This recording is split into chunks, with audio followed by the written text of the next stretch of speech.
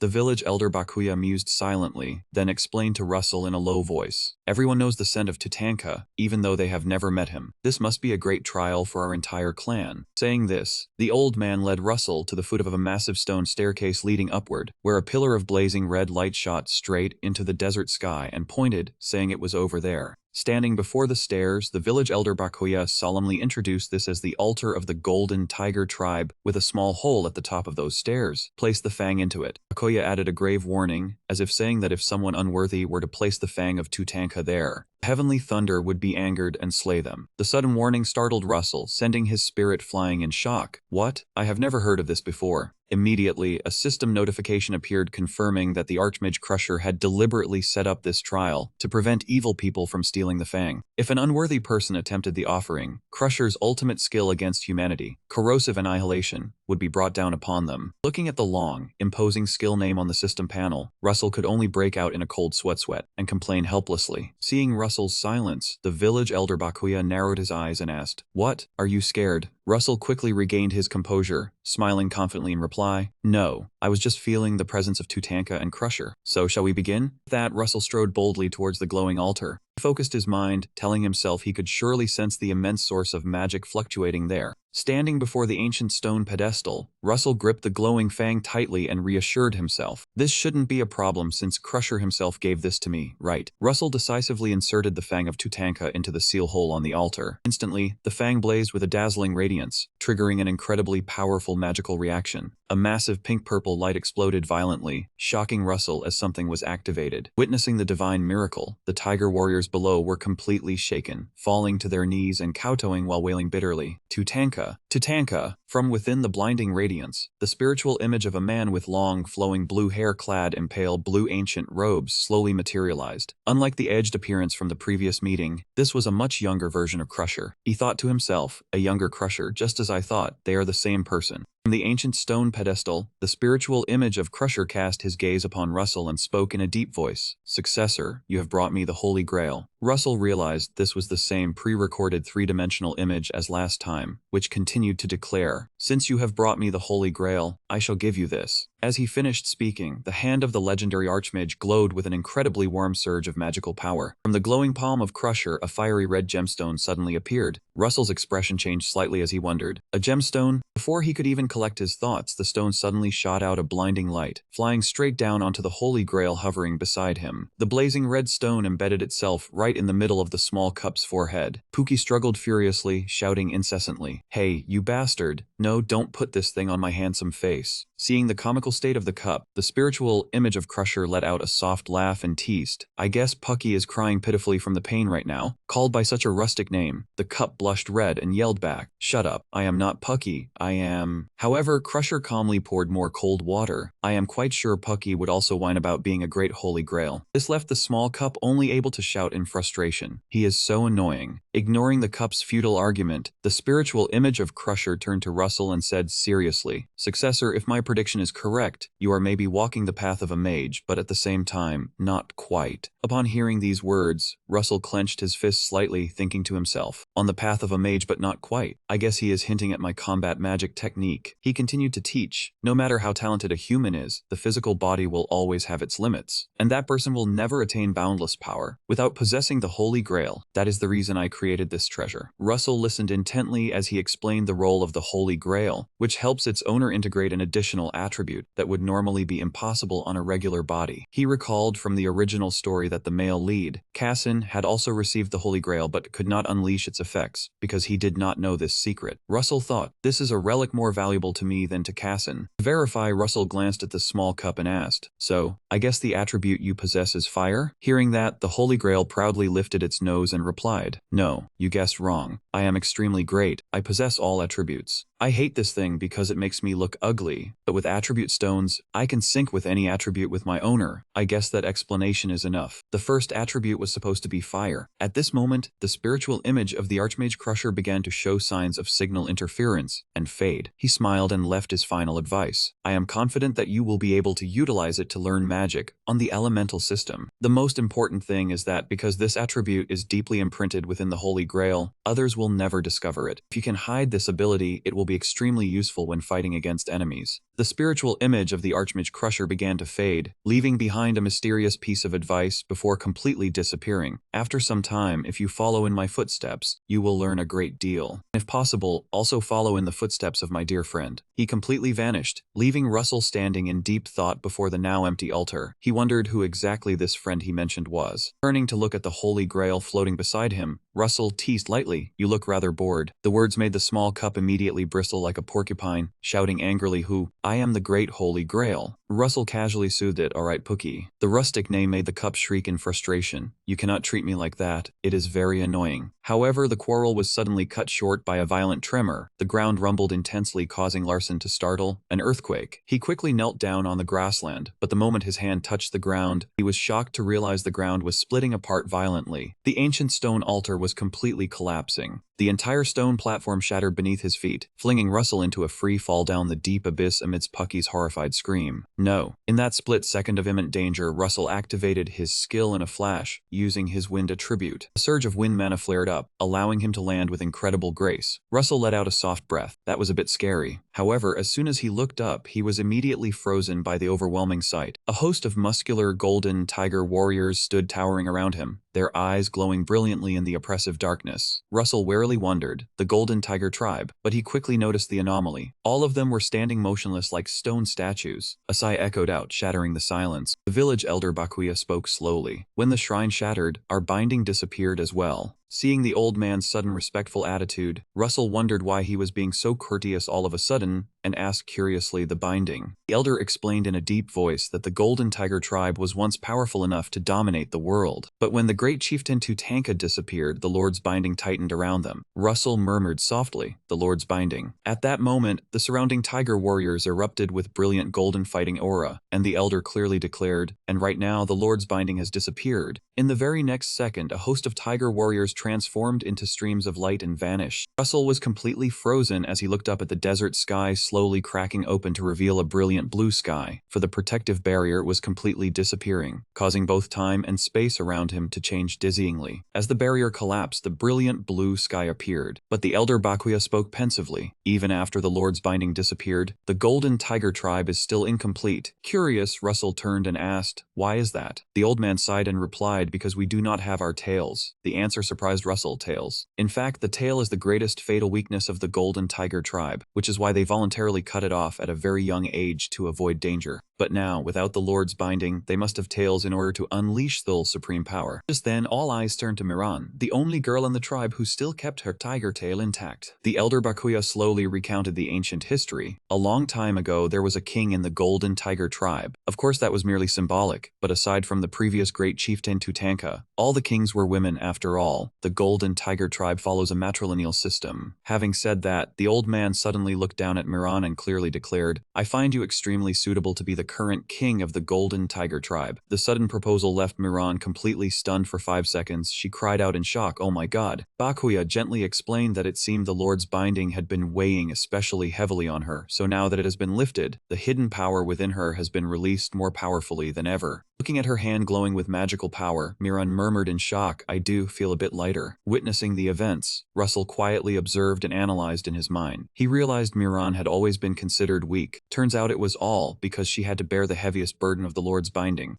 Moreover, because of the tragedy years ago when all the adults in her village were brutally slaughtered by the third young lady, Posa, Miran had no one to help her perform the tail-cutting ritual, resulting in her inability to set foot in the tribe's village. She had to spend her days alone, surviving the harsh conditions deep in the forest to stay alive. Russell closed his eyes in contemplation. That is why she was able to meet me. Is all of this just a coincidence? Every piece of the puzzle suddenly clicked together in a terrifyingly perfect way. Russell wondered in shock. It is too perfect. It feels as if someone orchestrated this whole thing. So, following the flow, he must have controlled all of this. He realized he seemed to be merely a pawn moving along the exact path the legendary Archmage had laid out 1,000 years ago. Cutting through his thoughts, the elder Bakuya resolutely knelt on one knee, clearly swearing, I, Bakuya of the Golden Tiger tribe, swear to cooperate fully with the savior who rescued us from the Lord's binding. Immediately after, a host of other burly tiger warriors like Gekuradura, Sander, and Jubeko also knelt down in unison, chanting their unyielding oath of loyalty. Miran smiled with firm resolve, clearly swearing, I, Miran of the Golden Tiger tribe, swear to cooperate fully with the savior who rescued us from the Lord's binding. Instantly, the system panel blazed with light, notifying that he had received the oath of loyalty from the entire Golden Tiger tribe. Standing before the whole tribe kneeling prostrate at his feet, Russell smiled with excitement. I have gained the Golden Tiger tribe as allies. This is what Crusher wanted to give me. With the Lord's binding gone, the Golden Tiger tribe had now regained their inherent ferocity. The entire village immediately erupted into a festive atmosphere. After a day of feasting and celebrating with Russell, the Golden Tiger tribe decided to go their own separate ways. Now they no longer needed a reason to huddle together in hiding. Though their current strength was still not enough to defeat Russell's terrifying sisters, at least they had enough power to freely flee far away from their persecution. On the road leaving the valley, Russell glanced at his companion and asked curiously, "But why didn't you go with them?" Miran casually turned and replied, "This is the direction I planned to go anyway." Russell asked blankly Miran why. Miran grinned playfully. Traveling alone would be so boring, would it not? Looking at her hyperactive expression, Russell could only let out a helpless sigh and thought, tigers are supposed to be highly individualistic creatures. What is wrong with her? Then he replied dejectedly, "Fine, do whatever you want." Suddenly, both of them froze in astonishment. From afar, a terrifying explosion suddenly erupted, bringing with it a column of thick black smoke and a blaze of crimson fire that shot high into the sky. Russell's expression changed in shock. There is fire in Hiron. Wait, that flame. Image of his cruel third sister Posa with her brilliant red hair and her mad, bloodthirsty smile suddenly flashed in his mind.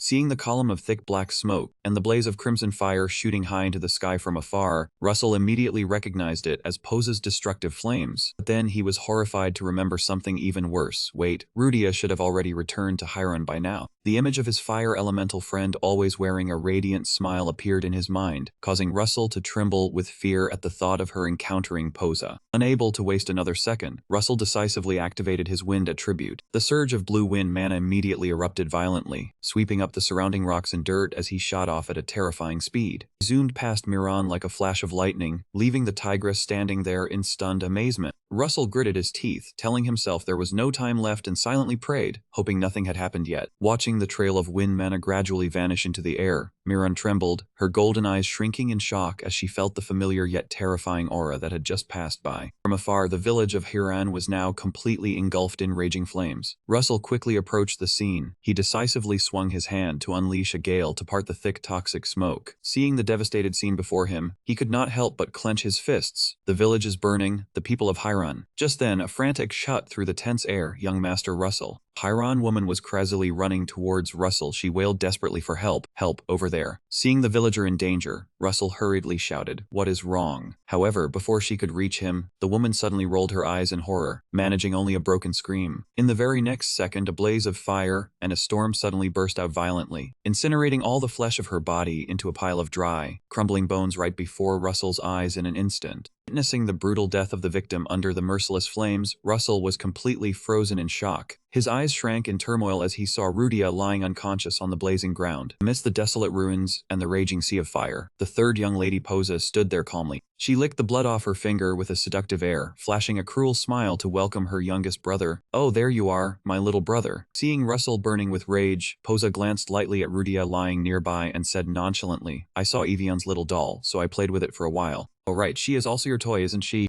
Russell trembled with anger, suppressed the surging fury, and slowly questioned, "Why did you come here?" However, Posa simply tilted her head, flashed a mocking smile, and replied, "Oh, am I not allowed to come? You could ask your sister a bit more warmly." Standing amidst the completely burnt-down village of Hyran, Russell painfully looked up at the blazing sky, the stench of burnt flesh tightening his chest. Why? The image of his innocent, lovely friend Rudia happily saying earlier flashed through his mind, "Mount Longshan, then I can see my father again." That cruel contrast made Russell grind his teeth, veins bulging across his face in fury. How could she do this? Holding on to his last shred of reason, Russell said coldly, "If you are waiting, then you must have something to say to me." However, Posa curled her lips in contempt. I do want to meet you, but you are mistaken, you fool." With that, Posa casually pointed behind her. "I came here for her." Russell realized the horrifying truth in shock. "Miran, she was following me." Posa bluntly declared her true target. "I need the fangs of the Golden Tiger tribe." When asked why, Posa merely smiled faintly and answered cruelly, "Just for a hobby. I haven't been able to locate the Golden Tiger tribe with my detection spell lately, so I hired people to do it. And of course there were rumors that the Tiger tribe was nearby." She smiled maliciously and revealed that her network of informants scattered everywhere had long discovered Russell's whereabouts. "You have worked so hard for me. I was even thinking about what you might like while I waited." Just as she finished speaking, Posa pointed at the blazing pile of ashes where the dry bones of poor Hyran villagers were still burning and coldly declared, "This is a special gift for you, because you worked so hard to bring me the Golden Tiger tribe." She casually treated the destruction of an entire village as a welcoming gift for her youngest brother. The horrific memories of the past suddenly flooded back into Miran's mind. That was when Posa slaughtered the entire village of the Golden Fox tribe. Standing before the trembling 5-year-old Miran, Posa leaned in close and whispered cruelly, "Don't hate me. Do you know why you have to die?" Posa sneered with bitter contempt, "Because you are weak. If you are angry, come find me when you are stronger, though I'm sure you will still be weaker than me." The painful past and the cruel truth just exposed completely shattered the tiger girl Miran. Her eyes blazed with hatred mixed with shock, her entire body trembled, and she collapsed to the ground. Miran looked up at Russell, tears streaming down her face, and screamed with resentment that he had deceived her all along. The system immediately notified her that she was in a state of panic after psychological trauma. She had just realized that her companion was none other than the younger brother of the demon who had destroyed her family. Ignoring his friend's misunderstanding, Russell kept a cold expression, stared straight at his ruthless elder sister, and questioned her in a deep voice about the innocent civilians in the two border regions. However, Posa merely curled her lips into a contemptuous sneer, saying that guilty or not, people still had to die. Russell firmly brought up the innocent Golden Tiger tribe, and Posa casually replied that of course, but that person needed them. Unable to tolerate his sister's brutality, Russell decisively stepped forward and declared firmly that Miran was his friend, someone who had accompanied him throughout the journey, and he would not hand her over to his sister. Russell's determined declaration to protect his friend left Miran frozen in astonishment. On the opposite side, the third young lady Posa gritted her teeth in annoyance at her younger brother's stubbornness. She decisively raised her hand and coldly challenged that perhaps it was time to see just how strong he had become. Russell was startled to realize there was a magical seal on his sister's finger. Before he could recover his composure, Posa swung her hand and unleashed a massive surge of firepower. The stream of golden-orange energy grazed past Russell's body. It directly destroyed the entire land behind him in a devastating explosion. Looking at the blazing ruins, Russell was horrified to realize this was the power of a level 6 fire spell. Amid the smoke and dust, Posa wore a bewitching smile, teasing that he knew she had deliberately missed the shot. She warned that she would not miss next time, and if he did not step aside, he would lose his life. But if he moved, his friend would die. The cruel threat left Miran standing behind him, completely terrified. The very next second, a colossal surge of golden-orange flames erupted violently, facing the devastating killing move hurtling straight toward him. Russell stood his ground firmly, braced to receive the decisive attack. However, the burst of light flickered and then vanished. Russell remained standing, completely unharmed, leaving his elder sister utterly astonished. Posa lowered her hand slightly, clicked her tongue in disappointment, saying she had never intended to hurt him. She had only wanted a bit of fun, and he had ruined it. Russell thought to himself that it was the law of the Maiden house. and she was bound to follow it. Posa curled her lips with excitement, thinking this game would be quite entertaining.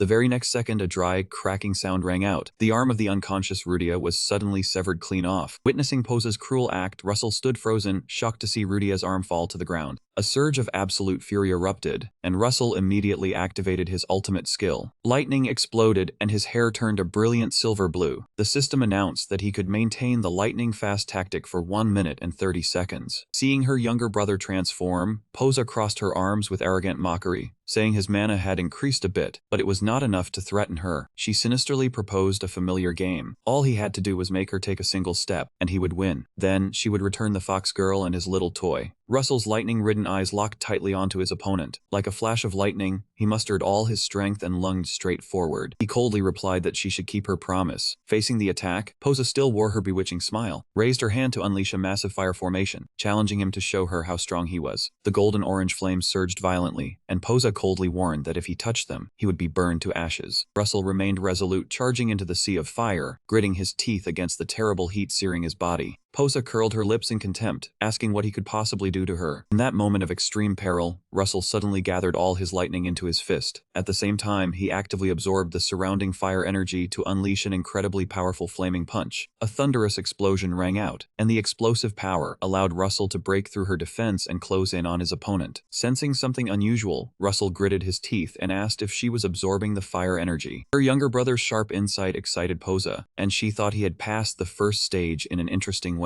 She declared the game would move to the next level. Immediately, Russell wrapped his arms around Posa, squeezing with all his might, determined to break her bones. However, no matter how hard Russell tried, Posa's body remained as firm as a rock. He was astonished to realize her legs were like boulders buried deep in the ground, not moving an inch. Posa casually teased that perhaps her younger brother missed her, which was why he was hugging her so tightly. Despite her sarcastic words, she could not help but marvel at her younger brother's defensive capabilities. An ordinary level 2 mage would have died long ago. Looking at the shimmering robe on Russell, Posa narrowed her eyes in suspicion, wondering where he had obtained such an item. The familiar flow of magical energy from the robe immediately made her think of the eldest young lady, Evian, who had worn it while slaying a giant monster. Posa gritted her teeth in hatred, because it reminded her of that detestable face. The very next second, Posa swung her hand and activated a massive, blazing fire formation before him. She unleashed a wild surge of fire mana that shot straight at Russell. The terrifying heat caught Russell off guard, and his entire body was engulfed in a sea of flames. The searing pain made him widen his eyes and scream in agony. Level 6 fire energy was too horrifying. The massive spell easily pierced through the defenses of the white dragon robe and the dragon heart armor. Russell gritted his teeth, enduring excruciating pain, realizing he had reached his limits. He felt his body about to be torn into 100 pieces. From afar, witnessing the brutal destructive power of Posa, the tiger girl Miran stood completely frozen. Her entire body trembled with fear, her eyes wide in terror as painful memories of the past came flooding back with intensity. In that moment filled with fear, rare beautiful fragments of memory suddenly surfaced in Miran's mind. They were peaceful days on the lush green meadow, when a young Miran happily ran and played under the shade of an ancient tree. A kind tiger woman smiled gently and called the little girl over. She softly placed a 4-leaf clover into the girl's hand and said it would bring good fortune. However, that clover suddenly burst into fierce flames in Posa's brutal fire. The beautiful memory was quickly torn apart by the tragic clan annihilation of years past. The village was engulfed in blazing flames, with desperate screams and fresh blood staining everything red. One clan member mustered his last ounce of strength to shield the others, screaming in agony, "Run!" Next second, the Grim Reaper wielding a sharp scythe coldly swung it down, cleanly severing the old man's body right before the little girl's helpless eyes. Amidst the blazing sea of fire, the Grim Reaper with its massive scythe stood tall, while below, the third Miss Posa nonchalantly dragged 2 bloodied tiger heads. Before her stood only a small tiger cub, alone, watching the village burn to the ground. The tiger cub's eyes brimmed with tears, reflecting the fierce flames devouring everything. The lucky 4-leaf clover slipped from its claws, instantly reduced to ashes by the fire. Posa's demonic voice from years ago rang out mockingly, "Don't hate me. Do you know why you have to die? Because you are weak. If you're angry, come find me when you're stronger." She lightly pointed a finger straight at the poor child's face and added a contemptuous remark, "Though I'm sure I'll still be stronger than you." Back to the present, Miran was completely frozen, trembling all over as she watched Russell being engulfed in Posa's fierce flames, screaming in pain. While maintaining the glowing magic circle, Posa coldly delivered despair, "It hurts, doesn't it? That is the feeling of the weak, little brother. The weak will always be trampled by the strong, always cornered with no way out." Overwhelming fear made the image of the tiger cub in the past and the present Miran merge into one.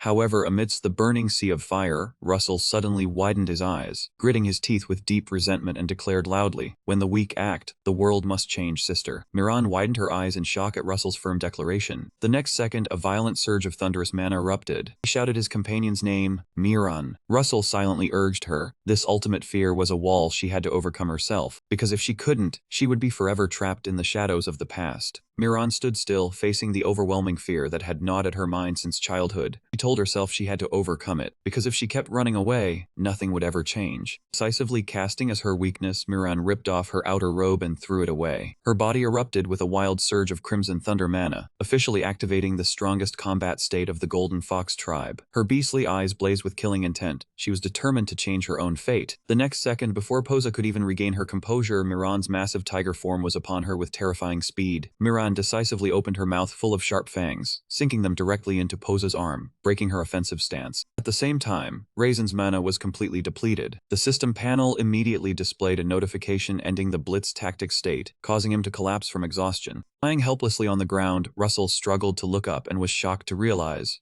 she had bitten Posa's hand. Posa showed no sign of pain. She looked into the red, hate-filled eyes of the tiger biting her hand and whispered, "I remember your eyes now." A smirk curled at the corner of Posa's lips, full of allure and malice, as she recognized the child who had survived the massacre years ago. After injuring Posa, Russell's group had temporarily escaped the dangerous woman, but deep down he knew she wouldn't easily give up her goal. Miran walked over to Russell as he sat alone looking at a map in the dark of night. Looking at the basket overflowing with fruit in her hands, Russell inquired about Rudia's condition and received the answer that she was just sleeping. When Russell asked where she got all the food from, Miran avoided the question, saying she gathered it from various places, believing that eating good food would lift one's spirits. Watching the considerate beast girl offer her robe to Rudia, Russell felt a sense of empathy between the two. However, that scene inadvertently triggered a haunting memory in Russell's mind about the Eye of Despair. In his memory, Rudia had once coldly declared she would kill Posa's father, to make the other party taste the ultimate pain she was enduring. The irony was that Posa's father was also Russell's father. Not wanting to see Russell heartbroken, Rudia had shed tears and made a bitter request. "When I kill Posa's father, please kill me, Russell. That is the right thing to do, isn't it?" Shaking off the dark recollection, Miran's question brought Russell back to the present, asking where the two of them were headed in this situation. Russell answered straightforwardly that their destination was the hunter's graveyard. Hearing about that smelly place, Miran couldn't help but wonder. Russell explained he needed to find a magic potion, a special elixir capable of increasing the maximum amount of mana that could be stored in the magic circle. The existence of this magic potion made Miran extremely skeptical, as she had never heard of it. Russell merely replied calmly that it was because no one had ever seen it, leaving the beast girl even more confused. In his heart, Russell understood that after the confrontation with Posa, his current power was nowhere near hers. More importantly, the existence of the world's restoration force was an astonishing feat. If Russell had the privilege of controlling probability here, then in exchange, this world also possessed the power to restore itself to its original state to maintain balance.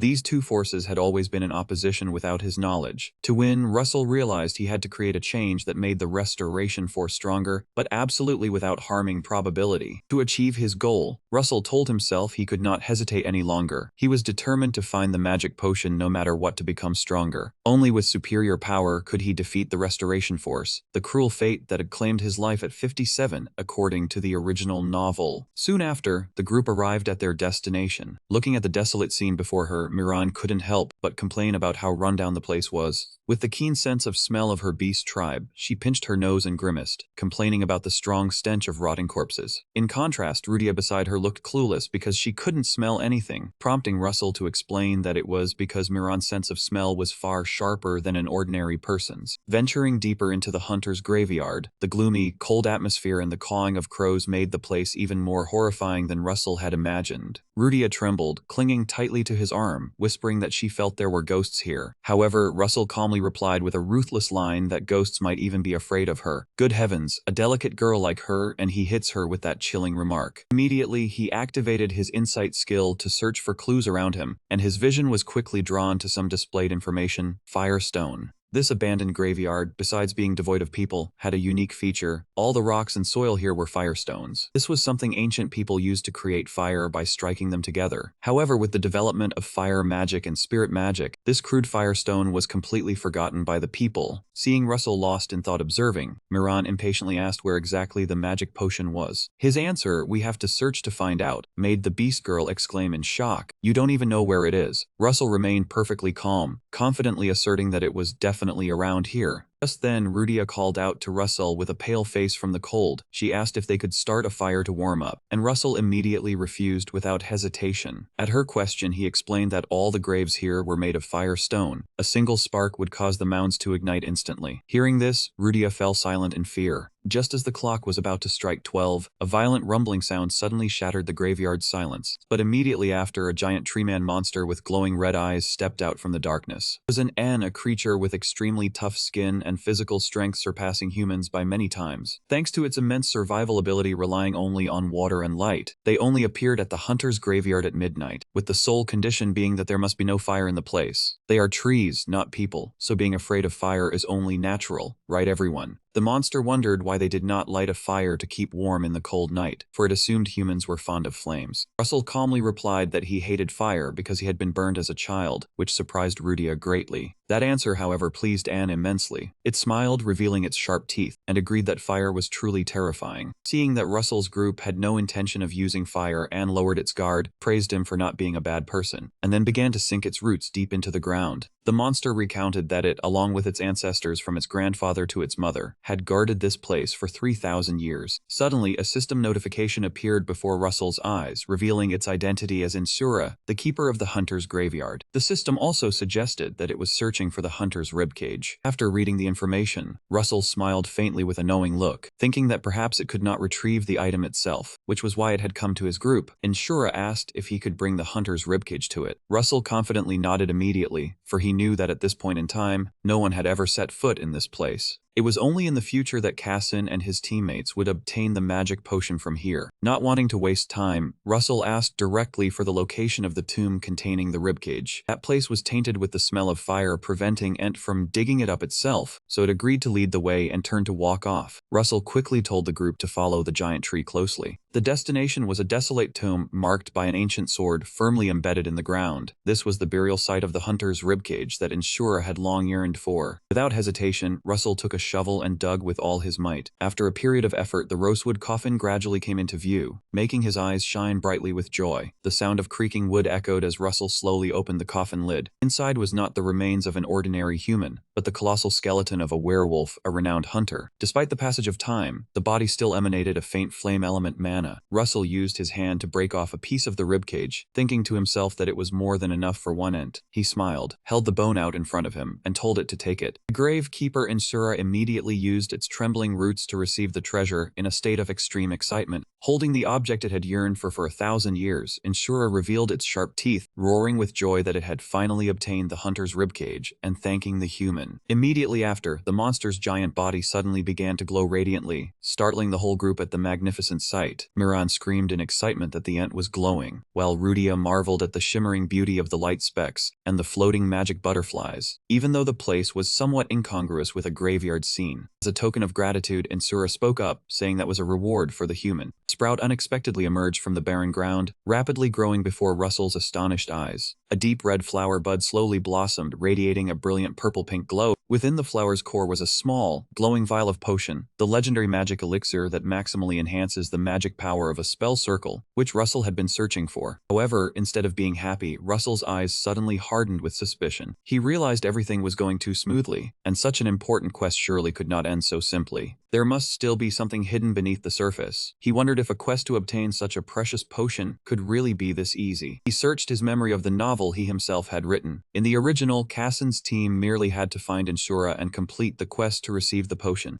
At that time, the protagonist only needed to maintain control to steer the quest in the right direction, as effortless and simple as could be. However, Russell realized a glaring inconsistency if the quest difficulty was truly this easy. If this world allowed mages to become powerful too easily, the balance he had created would completely collapse. At that moment, a blue system notification appeared, signaling he had noticed the flaw in the probability. As expected, the real problem began here. To clarify his doubts, Russell looked towards the giant tree monster and asked, "Sudra, why did you give this potion to me?" The grave keeper slowly replied in a deep voice, "'Cause you found the ribcage for me." Russell continued to press on what the significance of that bone was. Looking at the ribcage tightly bound with rope, Sudra explained that it had belonged to a great legendary hunter. Russell asked why that was so important to her. Sudra still answered honestly that she and her mother had been searching for this bone for a very long time, and every generation had yearned for it. Hearing this, Russell suddenly paused, a thought flashing through his mind. Wait, why does this ant desire that bone so much? He remembered clearly that there had to be a specific reason in the plot. Looking at the red rose at his feet, Russell was now completely certain of one thing. The quest given by this had never appeared in the pages he had written before. Of course, these potions would still continue to be produced as an endless loop from that flower, but all of them were merely fakes. It was highly likely that this potion for increasing the size of a spell circle would not have a perfect effect, so the plot had changed from the original. Another notification rang out. "You have received a piece of the probability shard." Russell pieced the facts together. In the original plot, Cassin's team received the potion after meeting Anne, but its effect was only noted as making them stronger. He had never written specifically about the maximum size increase percentage. Russell's gaze hardened, flashing with a determined blue light. He told himself there must be some hidden hint around here to help him solve this problem completely. Russell immediately searched around and discovered a vital clue carved directly on the coffin's edge.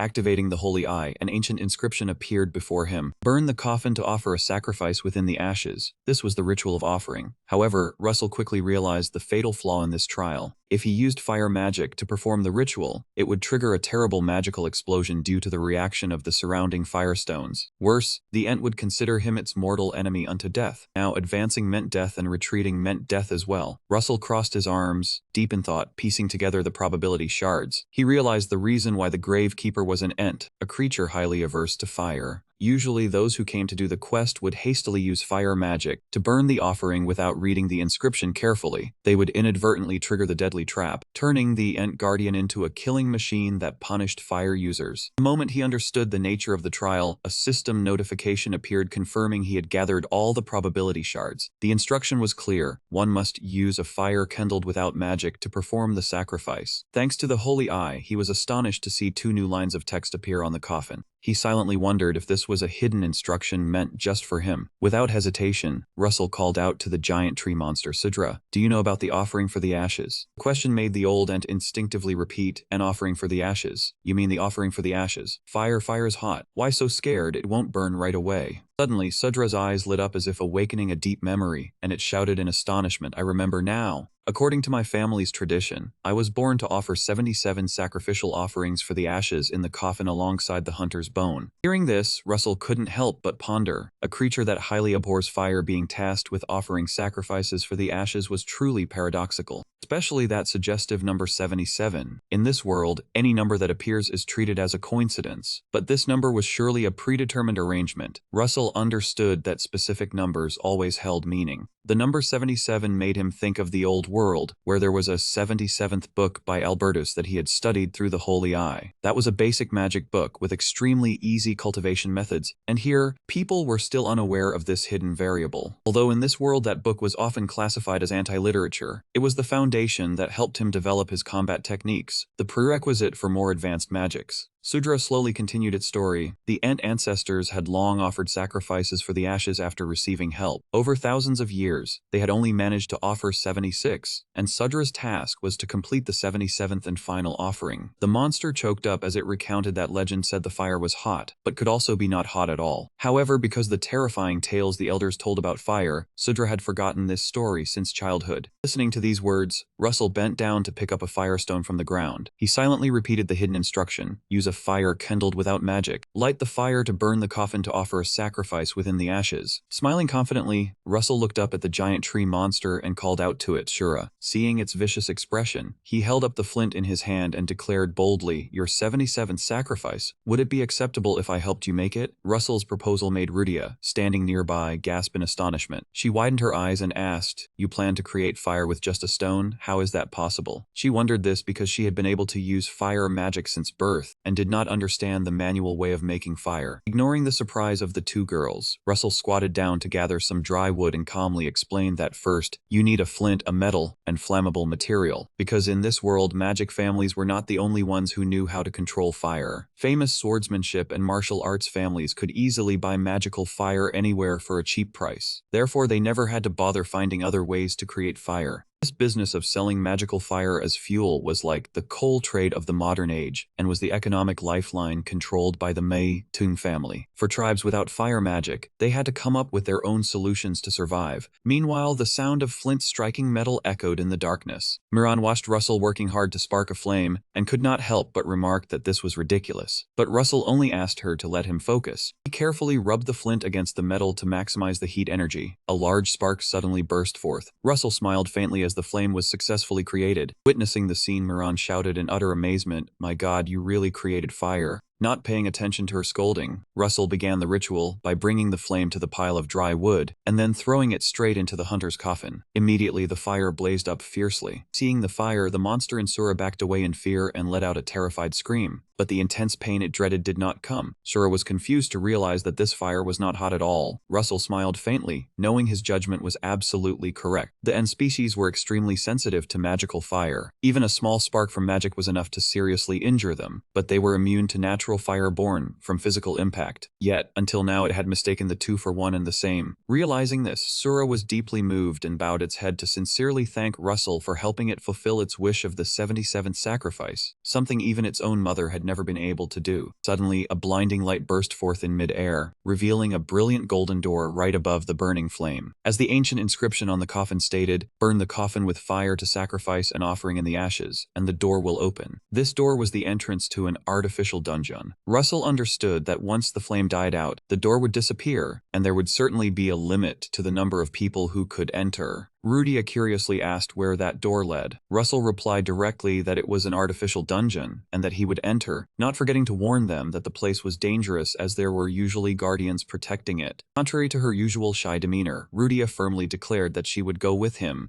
The brave change surprised Russell, as she had always chosen to wait outside before. Seeing that, Miran immediately teased Rudia with a playful tone, saying she was not even strong enough to climb or jump up to the floating door. The beast girl told Rudia to climb onto her back, then turned to Russell, and said that this was the only time she would help. Immediately, Russell activated the wind attribute optimization skill. All three of them leaped together into the brilliant golden door, entering the artificial dungeon filled with unknown dangers. The moment they stepped through, the golden door slammed shut and vanished into the void. Just as they crossed the golden door, a system notification rang out, confirming that the hidden scenario, the 77th sacrifice, was complete, and that the group had entered the yellow gate. Russell landed in a dark space. He told himself that this was certainly an artificial dungeon, but the surroundings were so dark that he could not see anything. Immediately after, torches on the rock walls suddenly lit up on their own. They illuminated a massive cave with walls covered in ancient characters. Russell marveled, remarking that entering here felt like being in the cave of some kind of successor. The sudden appearance of the cave stunned the group. Looking at the walls dense with writing, Miran asked in confusion where this place was, while Rudia was amazed by the sheer number of texts. At that moment, the system's automatic translation spoke up, "You have found this place, meaning you have the qualifications to become my successor."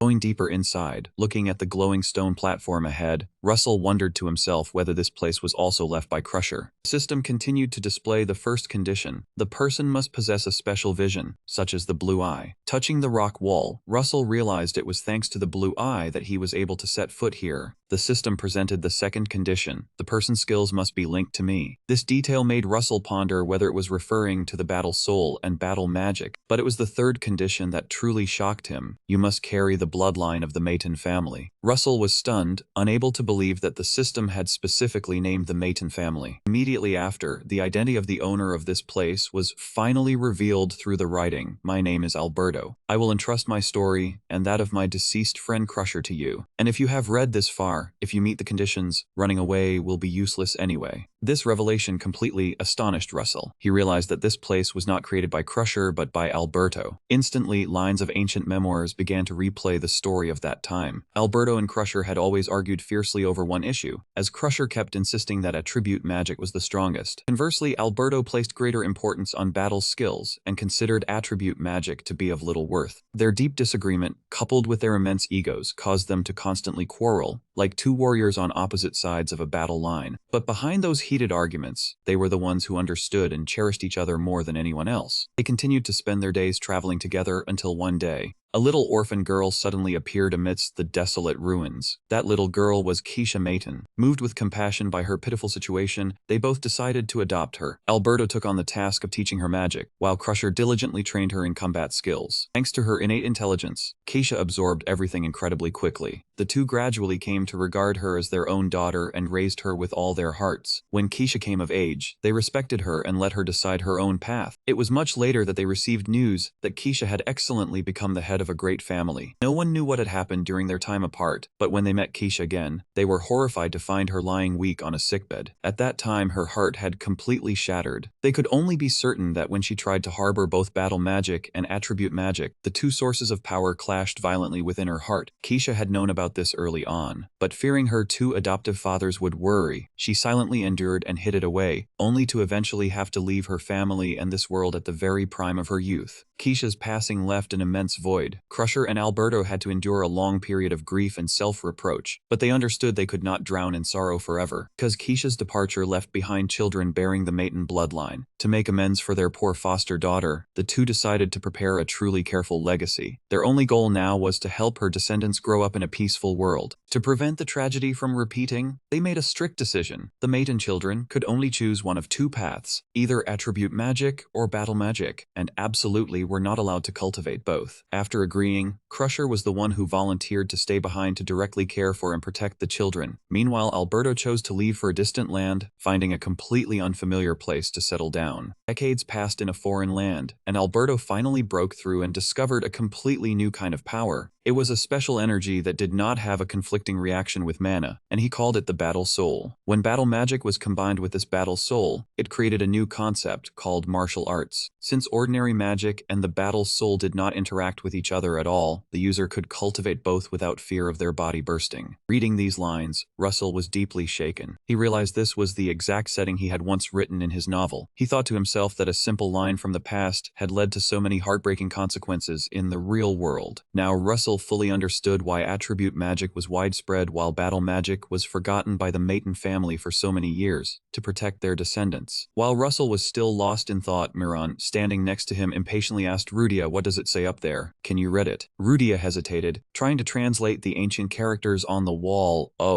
If you have found this place, that word means you share a connection with me." Ignoring the conversation of the two girls, Russell continued to focus on reading the final part of the ancient will, which revealed the true reason behind the creation of the Battle Soul. It turned out that even though he had founded the Grandel clan himself, Crusher still held boundless love for the Mayton children. He wished that his future successor would be someone carrying that bloodline. For the red-haired warrior Crusher, leaving a legacy for his adopted daughter's descendants was a form of compensation. It seemed Crusher had also been nurturing a similar intention for a very long time. In his final years, he crafted the transcendent Holy Grail, a treasure that allowed attribute skills to be poured into the chalice, with the heart serving as the vessel for combat magic. Thanks to this miraculous artifact, the owner could use both attribute magic and combat magic simultaneously without any fear of their body rupturing. However, this very great invention became the cause of the fierce conflict between Kotal and Alberto.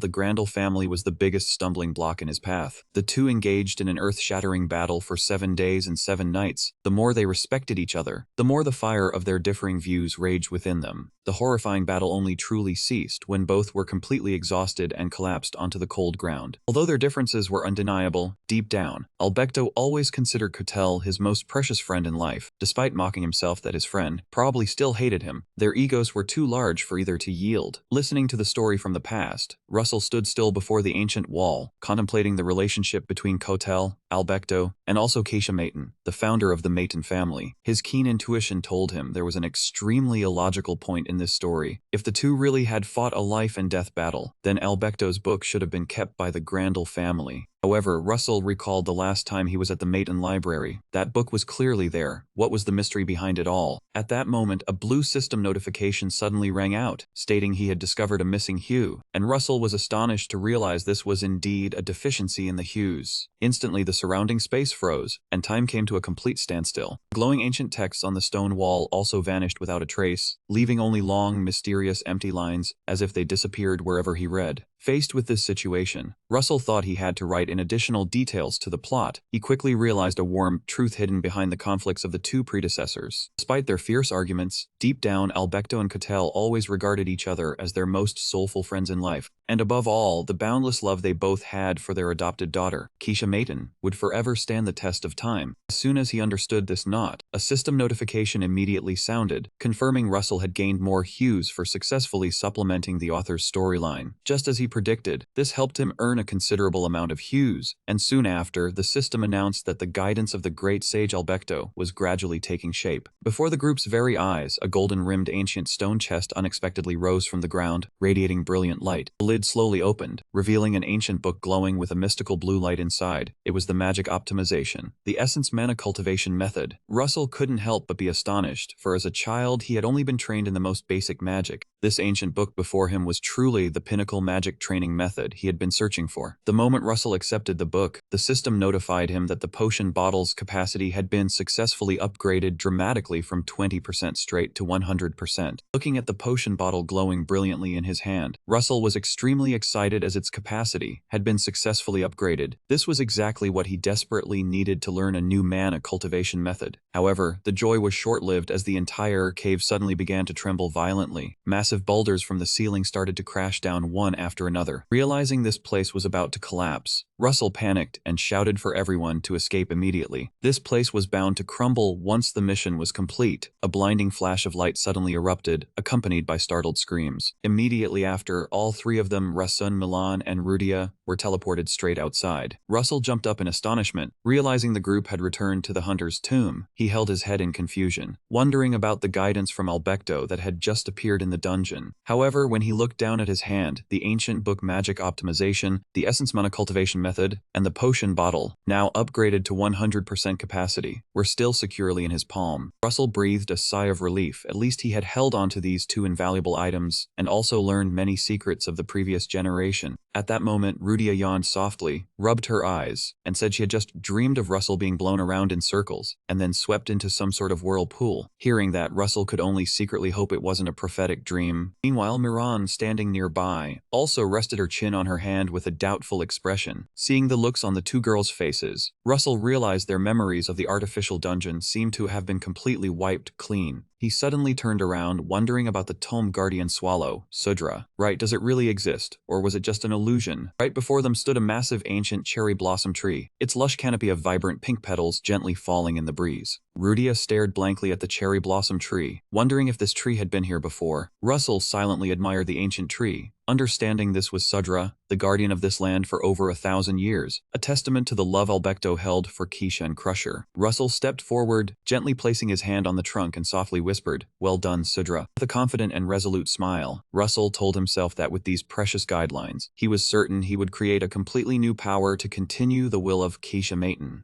Russell sat in motionless meditation like this for 2 consecutive days to absorb Albecto's magic book. In the quiet room, only the sound of his steady breathing and the surging mana swirling around his body could be heard. At this moment, the system transmission progress had reached 99%. In the corner of the room, Miran and Rudia were playing cards to pass the time. Looking over at Russell, Miran curiously asked what he was doing, but Rudia could only shake her head in defeat. Shortly after, the bee-skin woman lost another card game to Rudia, frustrated at having gone against the moon card goddess. Right then, a soft chime sounded, and a system notification appeared confirming Russell had fully absorbed the magic optimization, the essence mana cultivation method of the great sage Albecto, significantly enhancing his ability to understand his battle spirit and manipulate mana. Russell sprang to his feet, clenching his fists to feel the new power. He thought to himself, the battle spirit was a form of energy rooted in mana, so merging them together was entirely possible. With his current body, Russell was confident he could achieve this. Instantly, a massive surge of mana erupted unexpectedly. Russell suddenly burst into flames within a blaze of blue mana fire. Rudia panicked, ran over to ask what was wrong, and instinctively reached out to touch his back to check. However, the terrible heat from the mana flames instantly burned her, causing her to scream in pain. Witnessing this, Miran could only worriedly ask what was wrong with Russell while Rudia blew repeatedly on her burnt hand. "Oh my god, this hand is like a grilled chicken leg now, isn't it? Ignoring the chaos outside, Russell was now focusing all his mental energy on the transformation deep within his body. He closed his eyes tightly, imagining himself standing in the vast universe observing the flow of energy. Russell began to channel the massive magical power originating from the Holy Grail, directing and sending that distinct energy through the veins of his body. Heading straight for the heart, the energy surged violently and wildly, frantically fusing with his rapidly beating heart. Immediately after, a system notification appeared thanks to the effect of the essence mana cultivation method. The combat magic Russell had previously absorbed was successfully upgraded to the intermediate level and embedded directly into his heart. The system consecutively displayed two newly activated skills: Intermediate Combat Magic Enhancement and Intermediate Combat Magic Body Weight. Looking at the mystical white aura enveloping his hands, Russell was taken aback by what his body possessed. Russell recalled his master's old teachings about physical training. His master had said he would become a sage, and his magical power, reacting to his deepest desires, had created 4 major transformations in his body. Among them, enhancement made the body firm and stable for the soul. Recalling an image of himself as a child meditating underwater, with a bucket on his head, Russell immediately grasped the truth. He understood that enhancement was an upgraded version of the self-defense skill, and increasing his magical power would allow him to cast spells more perfectly. He confidently realized he had successfully leveled up both his combat and defensive capabilities, now that he had the strong support of his 2 predecessors, Albecto and Good Health. Russell was convinced he could fully reach the power of the first family head, Keisha Mayton. While he was excited, Rudia's voice suddenly rang out, shattering the atmosphere. She asked in confusion whether he was really Russell, and despite his straightforward answer, Rudia could not hide her embarrassment. She placed a hand on her chest and stammered that even if it truly was him, the feeling he gave off was far too strange. Rudia shyly explained that his aura was now completely different, and Russell thought to himself that she had noticed the enormous change in him. Suddenly, Miran stepped forward from behind, seriously announcing that she had something extremely important to say. That night, the light of the full moon shone brightly over the entire mansion. Miran walked alone through the dark forest. In the silent night, the sound of footsteps echoed steadily. Inside the room, Russell announced he would return to the main mansion, and hearing this, Miran curiously asked if that was his home. Miran indifferently replied that him going home had nothing to do with her. Russell seriously said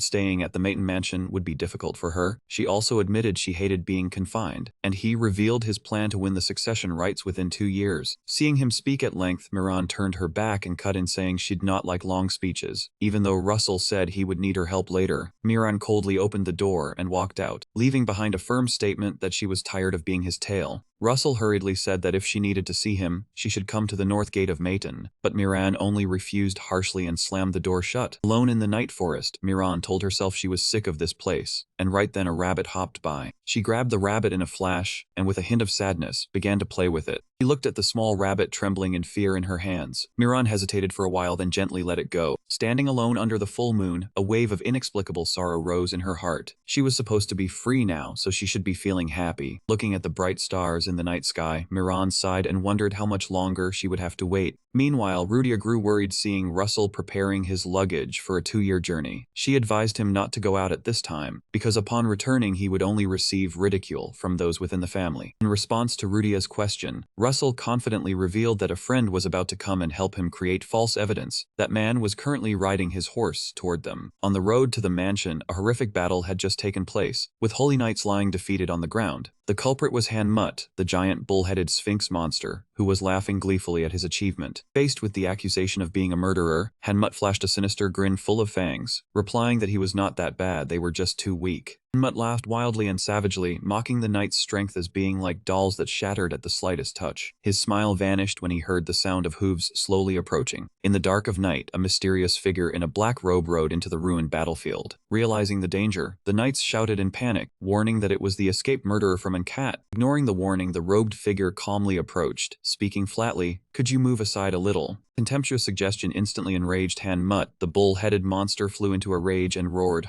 move aside." Witnessing such brutality, a knight shouted in indignation, "Ugh, this inhuman beast." The robed figure dodged the blow in a flash, standing tall on a high wall, coldly questioning why he killed the horse. What fault did it have? Hanmut looked up in astonishment, unable to believe his eyes, stammering, when did you get up there?" and roared in fury. Before he could finish, a massively powerful lightning magic spell struck directly down on his head. Through the smoke and dust, the mysterious figure landed softly, coldly remarking that it was late. No need to shout so loudly. One should live a quiet life. Watching the scene, the knights stood completely frozen in shock. The infamous monster who escaped from Anicap was taken down in a single blow. Unfazed by the surroundings, the mysterious figure removed his hood, revealing the face of a beautiful young girl with light pink hair tied in two tails and sharp, haughty eyes. Looking at the devastation around her, she muttered in annoyance, "Why arrange a meeting in a godforsaken place like this?" The pink-haired girl who easily defeated Han Mutt was Rosaline, and afterward she headed to Russell's residence. Seeing her appear without notice, Russell frowned and asked why she did not knock. Rosaline answered frankly, "You already know it is me, do not be so formal." Russell looked her over and remarked, "Rosaline, you have grown taller." The unexpected comment caught Rosaline off guard. Rosaline quickly regained her serious expression and got straight to the point. "Why did you refuse to return to the Maiden family?" Russell turned away slightly, thinking that this world was more dangerous than he thought. His recent actions had caused many people headaches. Rosaline crossed her arms and continued, saying that her master always said. Russell wondered inwardly, Master Markner. She said he had surpassed her greatly. His judgment was truly accurate. Suddenly her eyes flared with a sharp orange light. She pressed on, asking why she could sense the combat soul from him. A pitch-black mana flow and purple lightning burst around Russell, forming the image of a majestic black panther behind him. Rosaline gasped in shock, asking if he was really using mana and combat soul at the same time. Seeing Rosaline's reaction, Russell analyzed to himself that she could see the combat soul within him. So this was the greatest talent in Grandel. He remembered the head of the Grandel family and realized the truth was that old man using him as bait to push Rosaline forward.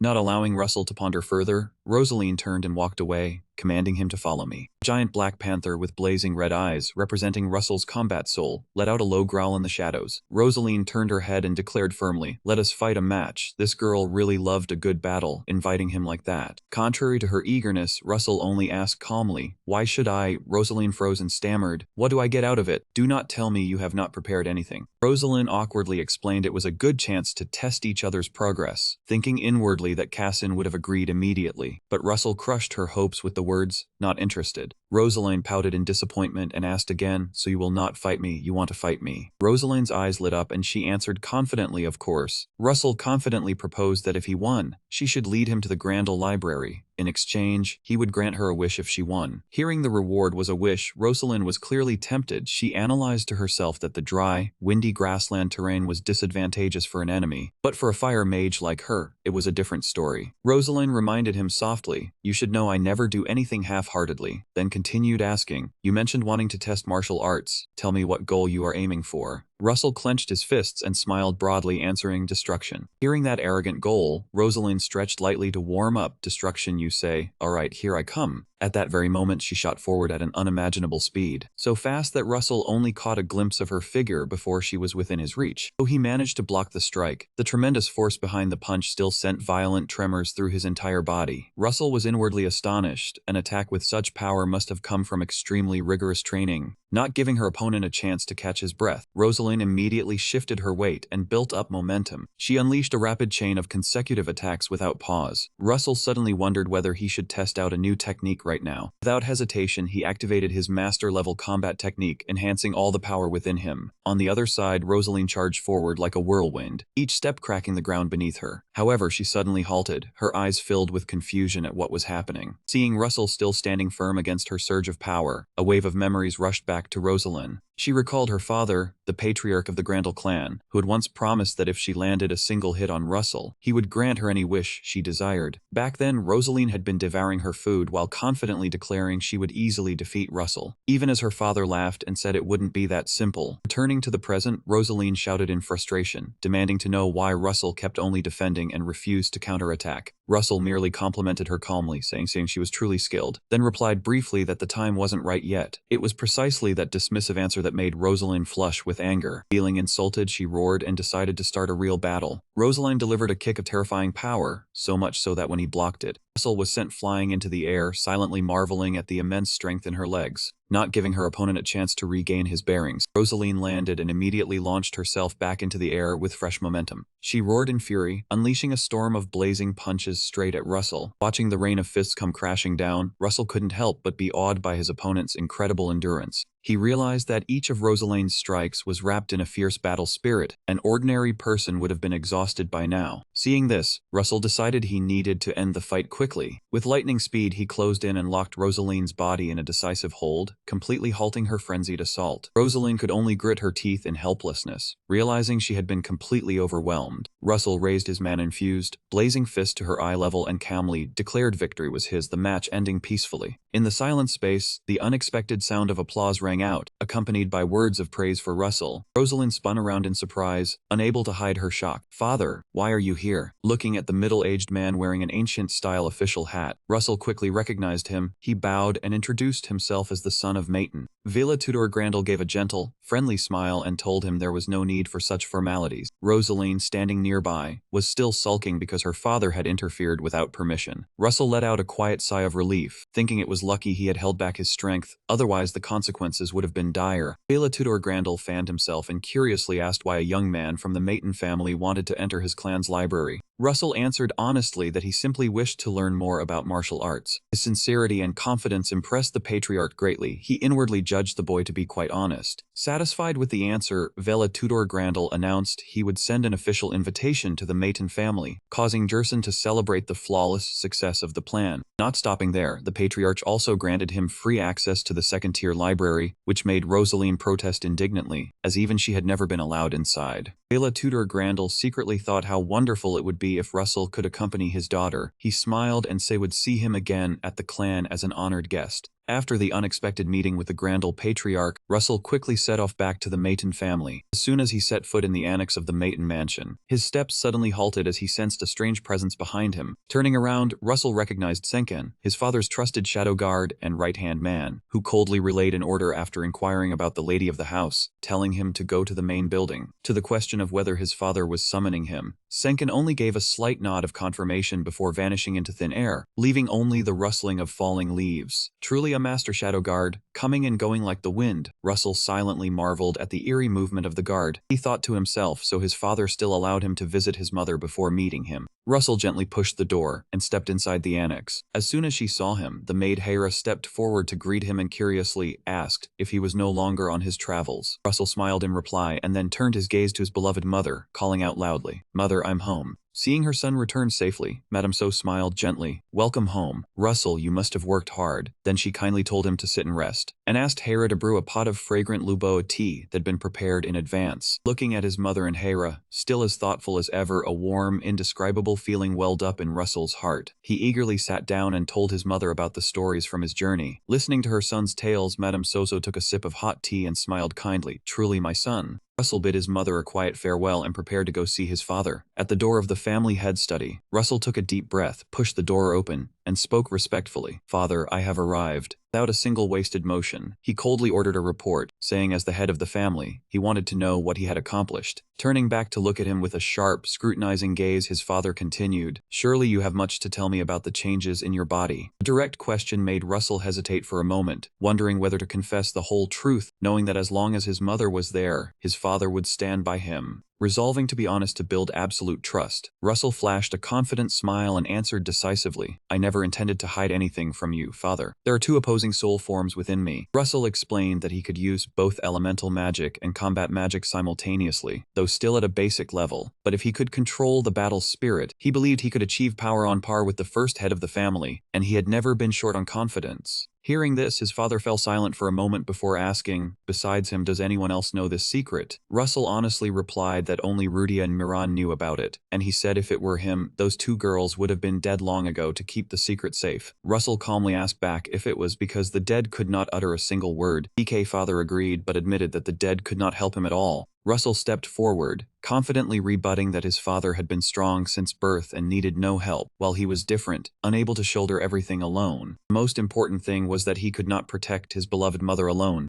Seeing the determination in his son's eyes, DK father sighed and declared he respected the boy's decision. He sternly warned Russell to keep this a secret from his siblings, especially from Evian. Having received a solemn promise, DK father continued to impart a brutal philosophy of survival. A true hunter who wished to dominate was only allowed to display 7 parts of his strength, and had to hide 3 parts. As for the plump prey, they had to be seized quickly. Hearing that lesson, Russell silently resolved not only to hide 3 parts of his strength, but also to rise to the highest position to freely display his full power. Seeing his son's will, DK father gave a faint smile full of hidden meaning and pushed a letter toward him. Russell curiously asked what it was, and his father replied it was a personal invitation from Vela Tudor, the supreme head of the Grandel family, leaving him astonished. Vela Tudor highly valued Russell's potential, and this was no different from publicly declaring that he stood above even the genius Rosalind. DK father smiled with satisfaction, thinking to himself that Branson had begun to take the succession struggle seriously. Suddenly, a blue system notification appeared. The heavenly mage had eased suspicions about the missing kill count. Russell quietly pondered. He understood his father had deliberately concealed his doubts, because he knew this secret could shake the entire continent, so he kept silent for peace. He stopped, turned to call Hera. The maid immediately bowed her head, and he asked if she had prepared the necessary items. Hera lightly nodded, replying that she and Hampton had gathered everything within their means. Immediately after, the two saw a pile of colorful sweets carefully wrapped and stacked as high as a mountain on the table. The female librarian with long gray hair blushed slightly, and she said sternly that the library did not accept commissions paid with money from candidates. Russell smiled and explained that bringing gifts for friends after a long trip was only natural. The reasonable explanation left the librarian briefly flustered, but in her heart she still remembered the last time she had helped him out of emotion. Russell quickly waved his hand, saying he did not come for that matter, but wanted her to find a few books, and she asked what kind he needed. His gaze turned serious, and he firmly replied that he wanted to find all books related to the great sage Albecto.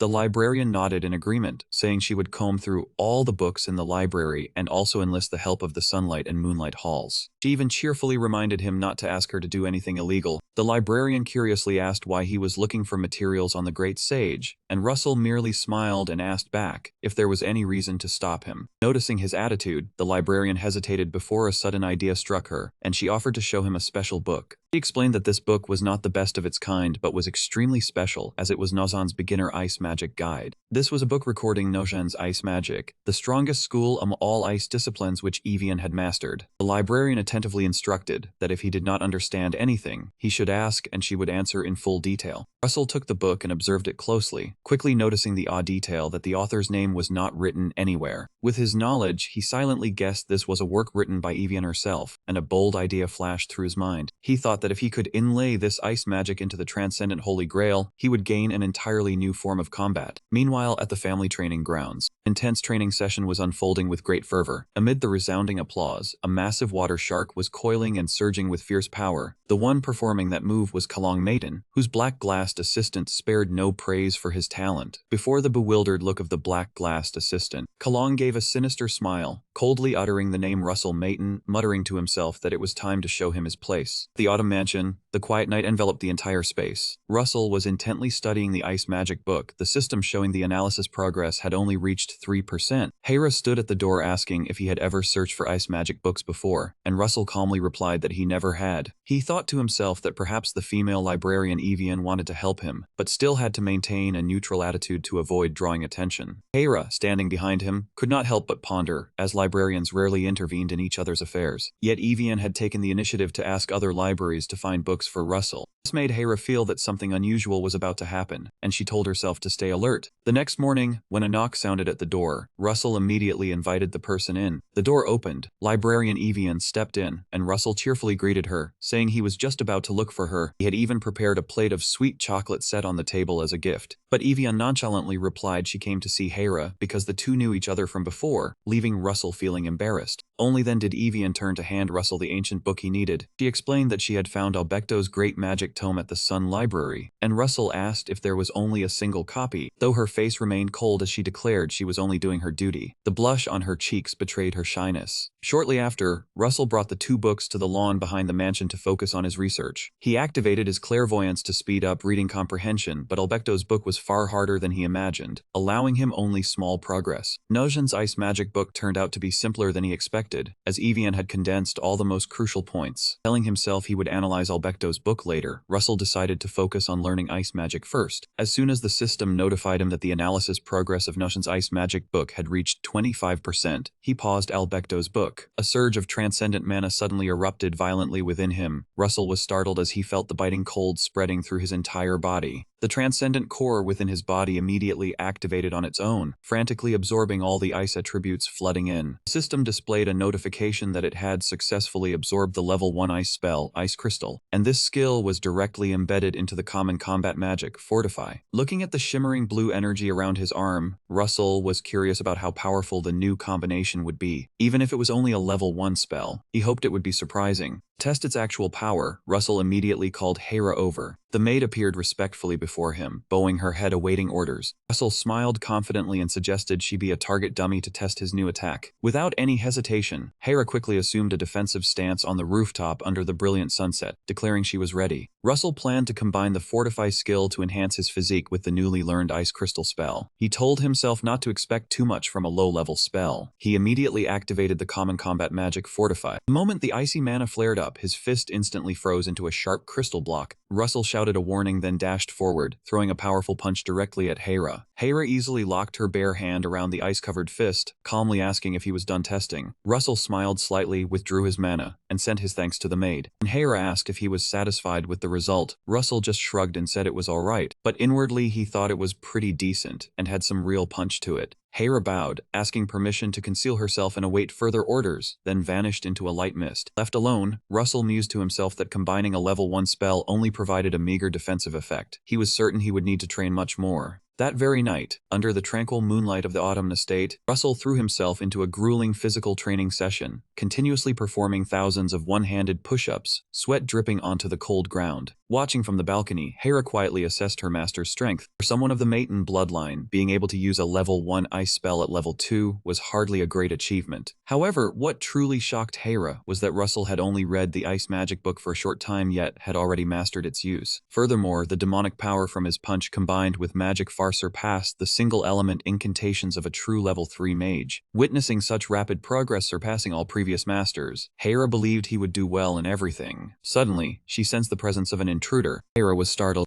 Meanwhile, Russell in the courtyard also turned around in alarm as a flash of light erupted right behind him. From the darkness, a figure ran frantically at an extremely fast speed. Russell was confused to recognize it was Noah, the training ground manager. He ran up, gasping for breath, and shouted frantically to the young master to report urgent news. Immediately after, the group moved to the family's training ground. As soon as he set foot in the training ground, Russell came face to face with Carton Maton. He held a glowing water orb, smiling a sinister, contemptuous smile. "So, you pest, you've arrived." The system displayed a notification revealing Carton possessed the water attribute, with the trait being the embodiment of vengeance, and a level 3 magic circle. He mockingly asked if Russell had learned the level 3 defensive spell yet. Russell calmly replied with sarcasm, "Seems you pest heard the news quickly. If it's a level 3 defensive spell, it must be the water drop shield, right?" The words hit the mark, causing Carton to start in surprise and ask how he knew. Russell just shrugged and said, "You're too predictable." Seeing the tense atmosphere, Noah quickly intervened, reminding that Russell was on a pilgrimage. But Russell cut him off, confirming he knew that well and joked they were both just here to foster brotherly bonds. But this brotherly bond doesn't sound so peaceful, brother. Noah awkwardly suggested he might report the matter to the main hall first. But before he could finish, a massive, ferocious water shark suddenly lunged past Noah. Carton coldly warned this was a private matter among the direct descendants of the Maton family and shouted at Noah not to interfere. Faced with Carton's overwhelming aura, Noah could only sweat profusely in silence. Russell immediately spoke up, telling Noah there was no rush, he could report later. Seeing Carton's hostile attitude, Russell understood his brother truly wanted to defeat him at all costs. Russell frankly declared that keeping this matter from his father was impossible. However, he turned his back and said flatly, "I don't like fighting here. I have to go to Grandel in 2 days. Besides, it would be troublesome if word got out that I beat my own brother." Russell's arrogant declaration instantly struck a nerve in Carton. He flew into a rage, his face contorted with anger, and he snarled, "Beat me? Ha, you?" Carton laughed maniacally, mocking, "Aren't the weak supposed to challenge the strong? Ha ha ha. Stop being a clown, you must have lost your mind from fear." Watching the confrontation, Noah silently admired Russell's wit. Even at a disadvantage, the young master had successfully turned the tables to seize control. Russell smiled faintly, telling Carton to be grateful he was on a pilgrimage. "If it weren't for the pilgrimage, I would have beaten you into a walking corpse." Carton's rage reached its peak. He laughed sinisterly, activated the water orb, and roared in challenge. "Oh, my little brother is here. Why don't you try beating me into a corpse then?" Immediately, Carton unleashed a water magic attack that formed a massive shark with sharp teeth, charging madly straight at Russell. What was bound to happen had happened. The two brothers had entered the fight. The massive, ferocious water monster lunged forward as if to devour everything, but Russell dodged with lightning-fast agility. Russell had closed in right behind him from who knows when, coldly warning, "I've said this for the last time, stay away from me." me. Startled by the sudden close approach, Carton angrily shouted, "Shut up, you lowly pest." He wildly swung his magic staff to attack, mockingly shouting, "You may have upgraded your magic circle, but your combat instincts are still the same." Russell easily dodged the relentless attacks. Russell's superiority surprised the sunglasses-wearing assistant standing outside, who shouted, "Change the battlefield." The space around them instantly changed. Carton laughed sinisterly, "A mere level 2 mage like you is nothing but courage. I'll take my time teaching you a lesson, don't worry." Looking at his brother's self-satisfied face, Russell smiled a cryptic smile, telling himself it had been a long time since he'd seen Carton. This was the perfect chance to show him who was superior. The system notified the new location was a leisurely stroll through a forest of magical mushrooms, with purple lightning rumbling all around. He coldly declared, "This time, let me teach you a lesson." Russell stared straight at Carton. He said calmly, "The magic that breaks magic is stronger magic." Seeing what he thought was an opening, Carton smiled smugly, thinking he had seen through the boy's movements. He could see his back. He immediately lunged forward, swinging his magic staff to attack from behind. At the same time, he activated the level 3 water attribute spell Water Drop Shield for defense. Facing the protective water vortex of Carton, Russell secretly realized this was a water droplet shield, something that could crush anything it touched. The closer one got, the more dangerous it became. Seeing Russell still charging forward, Carton smiled with smug mockery, believing that someone who had just reached level 2 like him was unworthy of boasting. But before he could finish his words, Russell had already closed in with terrifying speed. A punch wrapped in immense power pierced straight through the water droplet shield, slamming into Carton's face and sending him flying.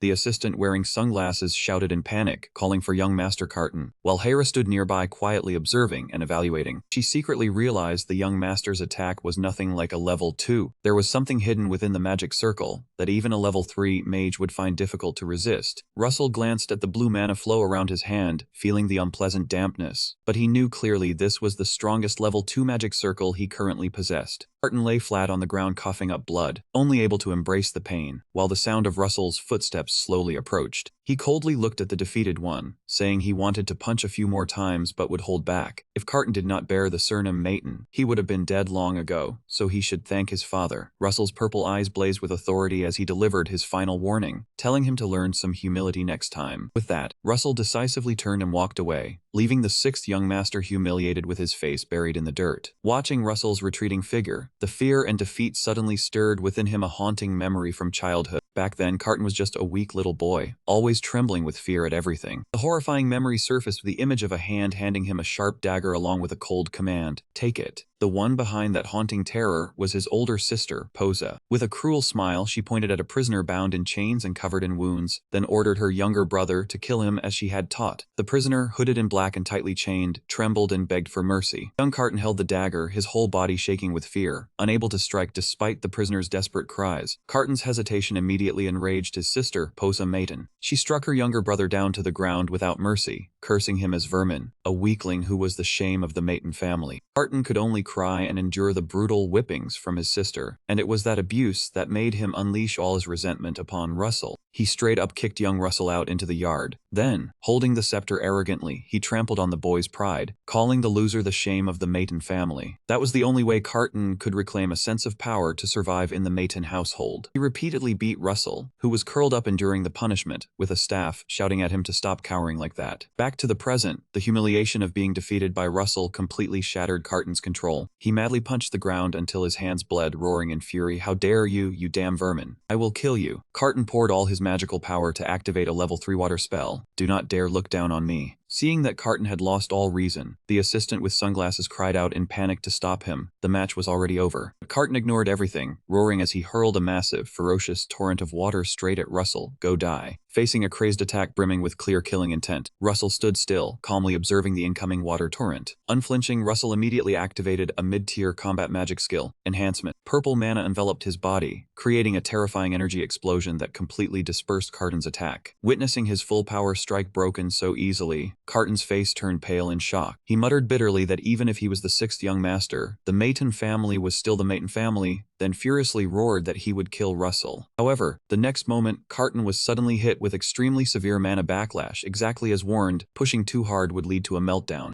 Seeing the critical situation, the assistant with sunglasses rushed over in panic, realizing Carton was being devoured by his own mana. He tried to help Carton control the mana, while fearfully blocking in front of his master, shouting at Russell not to touch him. Facing that defensive stance, Russell, with his purple eyes blazing with oppressive authority, coldly declared that this was the fate of those who dared challenge the Maton family, and he was only sparing Carton's life this time for the sake of brotherhood. The terrifying pressure from Russell made the assistant tremble as he realized that he was no longer the weak little brat he once was, but truly a terrifying bearer of mage blood. Russell coldly pointed out Carton's two disrespectful actions. One was attacking from behind after the magic duel, and the other was letting his own mana devour him. For a mage, being unable to control one's mana meant the end of one's future. Meanwhile, the assistant could only kneel helplessly beside the barely breathing Carton, thinking that if Russell had not provoked the sixth young master, things would not have turned out so badly. Russell suddenly told him to hurry and save Carton. If he missed the chance, he would never be able to use magic again. In his mind, a fierce struggle raged, knowing he had to make a life decision. On one side was the sixth young master Carton, on the other was the authoritative seventh young master Russell. He stammered, unable to form words. Just as he was about to answer, a haughty voice suddenly rang out from behind. "I never thought our youngest brother would be this ruthless." Immediately after, a massive blaze of mana fire burned as if scorching the entire sky, erupting suddenly, the terrifying heat forcing Carton and Hera to retreat defensively. Staring at the raging flames before him, the assistant gasped in astonishment. This mana fire, could it be? Both Carton and Hera were stunned as they recognized the newcomer's identity, the third miss. Stepping out from the crimson flames was Posa. "Not bad, my brother, I like it very much." Posa looked at Carton with a scrutinizing gaze, then remarked, "But you still need to improve, you gave your opponent too many chances." Facing his sister's criticism, Carton gave a faint, cold smile and replied, "Because I cannot be as cold-blooded as you are." Posa's sudden appearance made the atmosphere even more tense, rewinding to a few minutes before the duel took place at the Magic Academy under the still night. At that moment, a mysterious figure in black with a hooded head, bearing a sword on his back, silently standing before a door engraved with ancient glowing blue runes. Stepping out from the shadows was Seiken, the trusted shadow guard of the family head. He spoke softly, "Sendo, you've met her again." Recognizing the other, Sendo paused and called Seiken's name. She knew well that the third miss was extremely interested in the seventh young master, Russell, so she cautiously asked if they were planning to kidnap her again this time. Seiken gave a faint, reassuring smile, saying he had not received such orders and requested her to keep their meeting a secret. Sendo quickly understood that it was the family head, Dakecha, who had sent Seiken, meaning Russell was truly being specially watched by the family head. Seiken reminded her that this included keeping it from Miss Posa, as all attention was now focused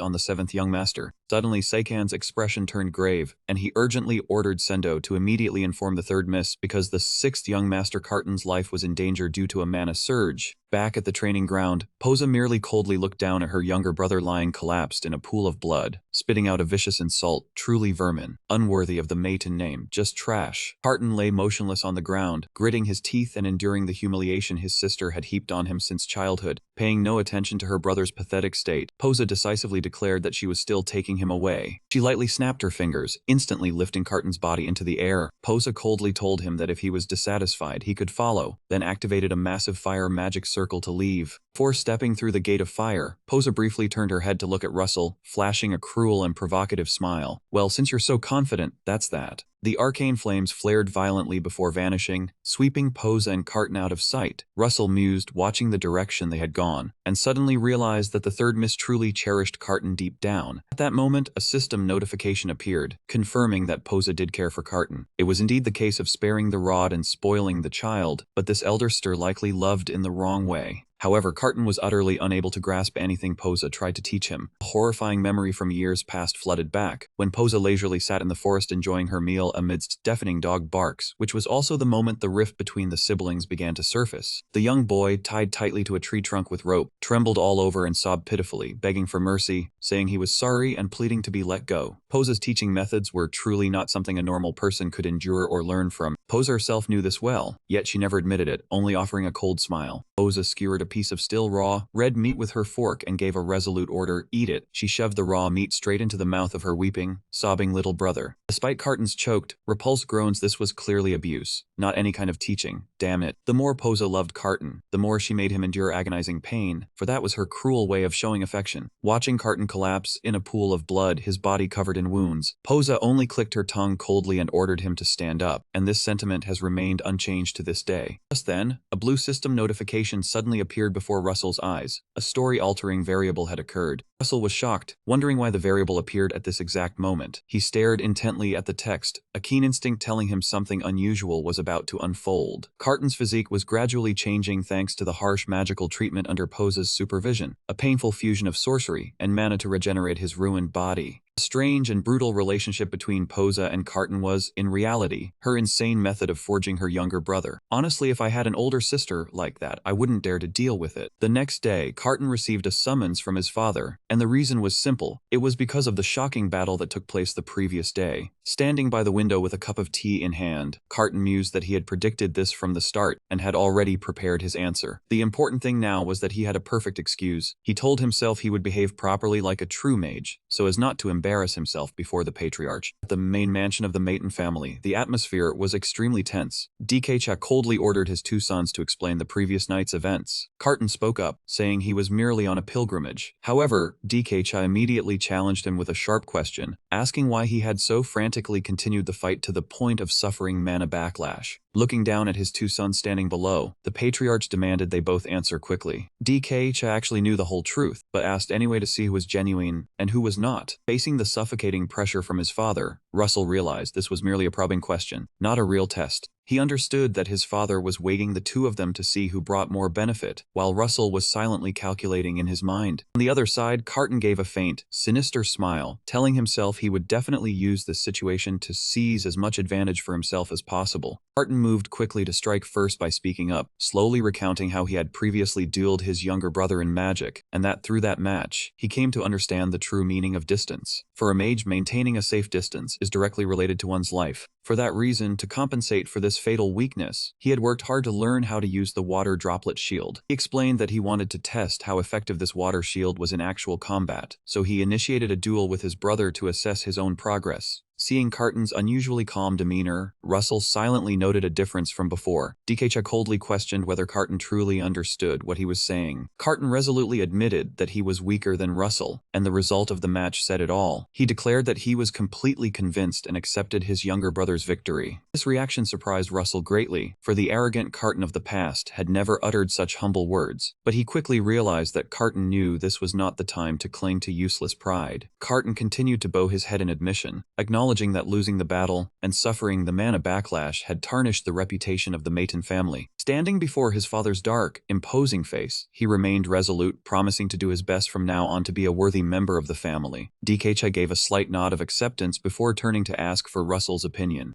Russell confidently stepped forward to speak, thinking to himself that Carton had quickly turned the unfavorable situation around, and to counter this move he could not just sit idle and wait for the worst. Russell looked directly at his father and declared that he was certain his father already knew the full story, but that he had called them here out of curiosity about the motive and the process of the duel. Russell stated with composure that he had been challenged as a member of the Maton family, so he absolutely could not avoid this fight. Russell's eyes shone with decisiveness as he firmly asserted that his decision was to utterly destroy his challenger, forcing him to taste a humiliating defeat and suffer the mana backlash. Hearing Russell's murderous reply, DK asked coldly, "Even if that person is your own brother?" A question that made Carton, standing nearby, tremble. Russell remained perfectly calm, replying firmly, "I believe I had to be even more resolute because the challenger bears the same family name as I do, father." However, DK immediately pointed out the inconsistency. "You say you completely destroyed your opponent, but it seems that was just words." "That was my initial intention, but before I could land the final blow, the third miss arrived to save Carton." Calling the scene, Russell continued, "With my current level, I cannot stop Posa, so I could only stand and watch." As he finished speaking, Russell's gaze sharpened with arrogance as he declared, "Once I surpass Posa, I will definitely not forget to collect this debt." Russell's bold declaration left Carton, standing beside him, completely stunned. Breaking into a cold sweat, he thought in terror, what the hell? Does this guy know what he's saying? He just declared he would take revenge on Posa. DK frowned slightly and asked, "What do you mean by a debt?" Russell argued frankly that she had overturned the verdict he had given to a defeated opponent, clearly an overreach and a disregard for his decision as a member of the Maton family.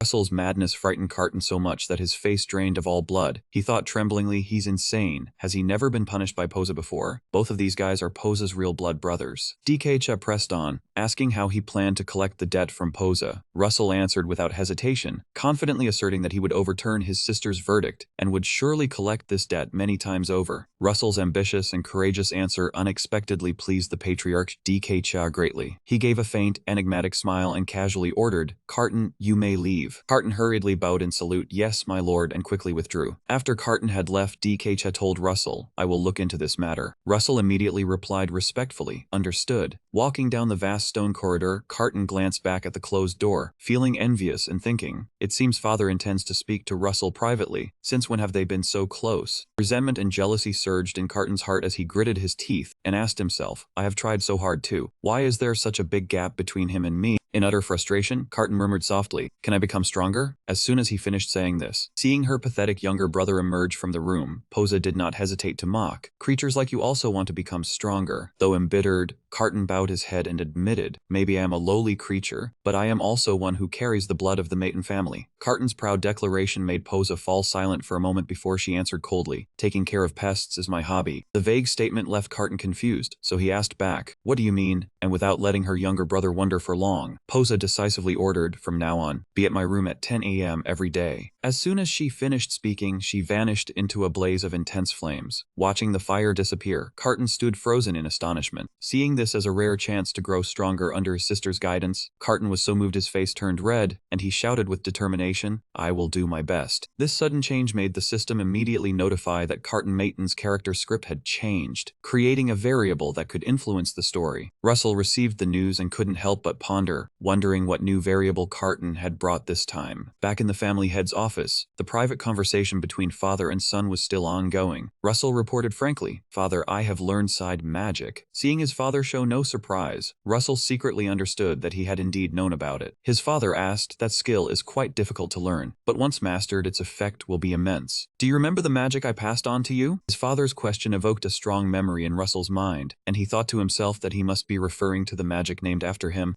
Russell faced his father and replied respectfully, "Yes, I'm honored to carry the magic that bears your name." Still, he admitted to himself that he hadn't truly had a chance to use it yet. To test it, Russell decided to activate the magic and try a bit of transformation. Immediately, a powerful surge of mana erupted, and strange markings covered his face, spreading down his body. Russell realized this magic was still combining itself, but fortunately, this time there was no pain like before. He understood that his father's special magic would serve as the perfect disguise, allowing him to completely hide the fact that he was secretly learning side magic. DK father commented solemnly that with this camouflage, even a master would have a hard time seeing through him, including Evian. He lightly withdrew his mana and said flatly, "There, it's done." What happened next left Russell completely stunned. His father looked at his son and asked a completely unexpected question. "Do you know what you should say when you receive a gift?"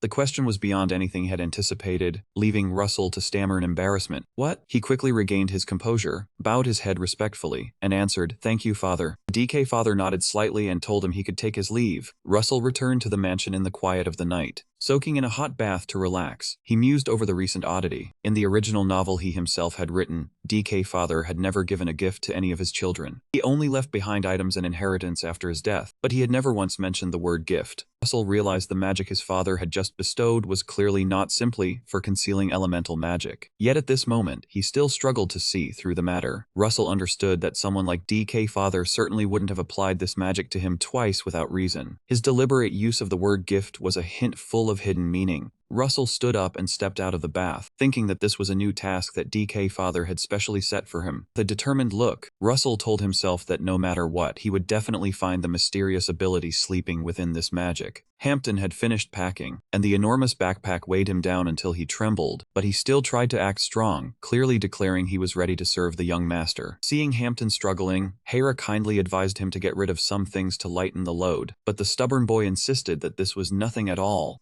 Running up beside Russell, Rudia happily cheered, delighted to be allowed to come along. Bryson decisively signaled for the group to set off, heading straight for the renowned martial arts clan Grandel. This journey was incredibly long and arduous because the Grandel territory was located very far from Maton. They also had to trek on foot over the Anfisu mountain range, the largest in the world. Hampton trudged along carrying the heavy backpack, while Russell and Rudia were intently studying the route map. Next came boarding a boat to cross the Amazon River, the longest and widest in the world, teeming with giant crocodiles lurking beneath the murky water. After a week of traveling and facing countless dangers, the group finally set foot in Erip, the gateway to the Grandel territory. From here, they still had about 3 more days of travel to actually reach the clan. Looking at the desolate surroundings, Rudia couldn't help but wonder why such a vast place didn't have a space teleportation gate to save time. Rarson explained that the Grandel clan was extremely opposed to using it. Hearing her curiously ask why, Rarson only chuckled, thinking to himself that it was because he had casually written that setting when he was creating the story. As night fell, the group set up tents and warmed themselves by a campfire to rest and regain their strength. However, the peace of the journey was quickly shattered by rustling sounds in the bushes and pairs of glowing red eyes shining in the dark. A grotesque giant spider suddenly lunged out, intending to attack the group. Immediately, Hera swiftly dealt with the massive venomous spider, before it could cause any trouble for the group. Russell stepped forward, telling Hampton to quickly collect the venom from the carcass of this 200-year-old black venomous spider. Seeing the huge monster taken down in the blink of an eye, Rudia couldn't help but marvel in astonishment at how easily it was destroyed. After crossing the desolate land of Erip, the group finally arrived before the gates of the renowned martial arts clan Grandel. By this time, Hampton was exhausted from the long journey, carrying the enormous backpack on his back. Before them was a massive, tightly shut blue iron gate, with seemingly no one guarding the area. Russell curiously approached and gently placed his hand on the surface of the iron door to probe it. Instantly, a system notification appeared, revealing that this was the iron door inscribed with the soul amplification, battle magic characteristic of the Grandel clan. As soon as he touched it, Russell felt a strong, fluctuating energy pass through his fingertips. He gave a faint, enigmatic smile. It was exactly as he had predicted. At the same time, in a tranquil garden within the Grandel estate, the family head Vela Tudor was leisurely scattering food for the fish in the lotus pond. He quietly chatted with his younger brother, the gray-haired martial master standing beside him, remarking that thanks to Russell, Rosaline had not strayed from the path under his guidance. The martial master retorted, insisting that the girl had grown up well-behaved on her own. Conversation was cut short by hurried footsteps. A flustered subordinate rushed in to report that Russell's group had arrived at the front gate. Vela Tudor asked about the number of members, and the subordinate quickly replied that the group consisted of Russell, the 2 shadow guards, Hera and Hampton, and a fire mage accompanying them. The patriarch mused that this formation was rather modest compared to the usual extravagant style of the Maton family. He asked whether Russell had opened the iron gate yet, and received the answer that the boy had stopped right after touching it. Vela Tudor smiled faintly, turning to ask his brother whether Russell could uncover the secret hidden behind the door. The martial master confidently asserted that Russell was quick-witted, though this secret was known only to true martial artists of Grandel. However, thinking of the Maton boy's eyes, the martial master suddenly paused in deep thought, then shook his head and told his brother to forget what he had just said. The Grandel patriarch remained focused on the fish swimming in the lake, thinking to himself that the battle soul sleeping within Russell's body needed further observation. Before the great gate, the atmosphere was lively. Seeing Russell standing silent, pondering the ancient magic carved on the iron surface, Rudia curiously asked what was wrong. Russell only calmly replied that this door was truly too heavy. Seeing an opportunity to shine, the attendant Hampton eagerly rolled up his sleeves, confidently declaring that he had trained hard and wanted to try opening the door in place of the young master. Before Russell, still dazed, could stop him, Hampton rushed forward, using all his strength to push the door with tremendous effort. Despite turning red in the face and sweating profusely, the iron gate remained motionless, leaving the boy shocked and doubtful, unable to understand why it was so heavy. Exhausted, Hampton collapsed to the ground panting, awkwardly blaming the long journey for his diminished stamina.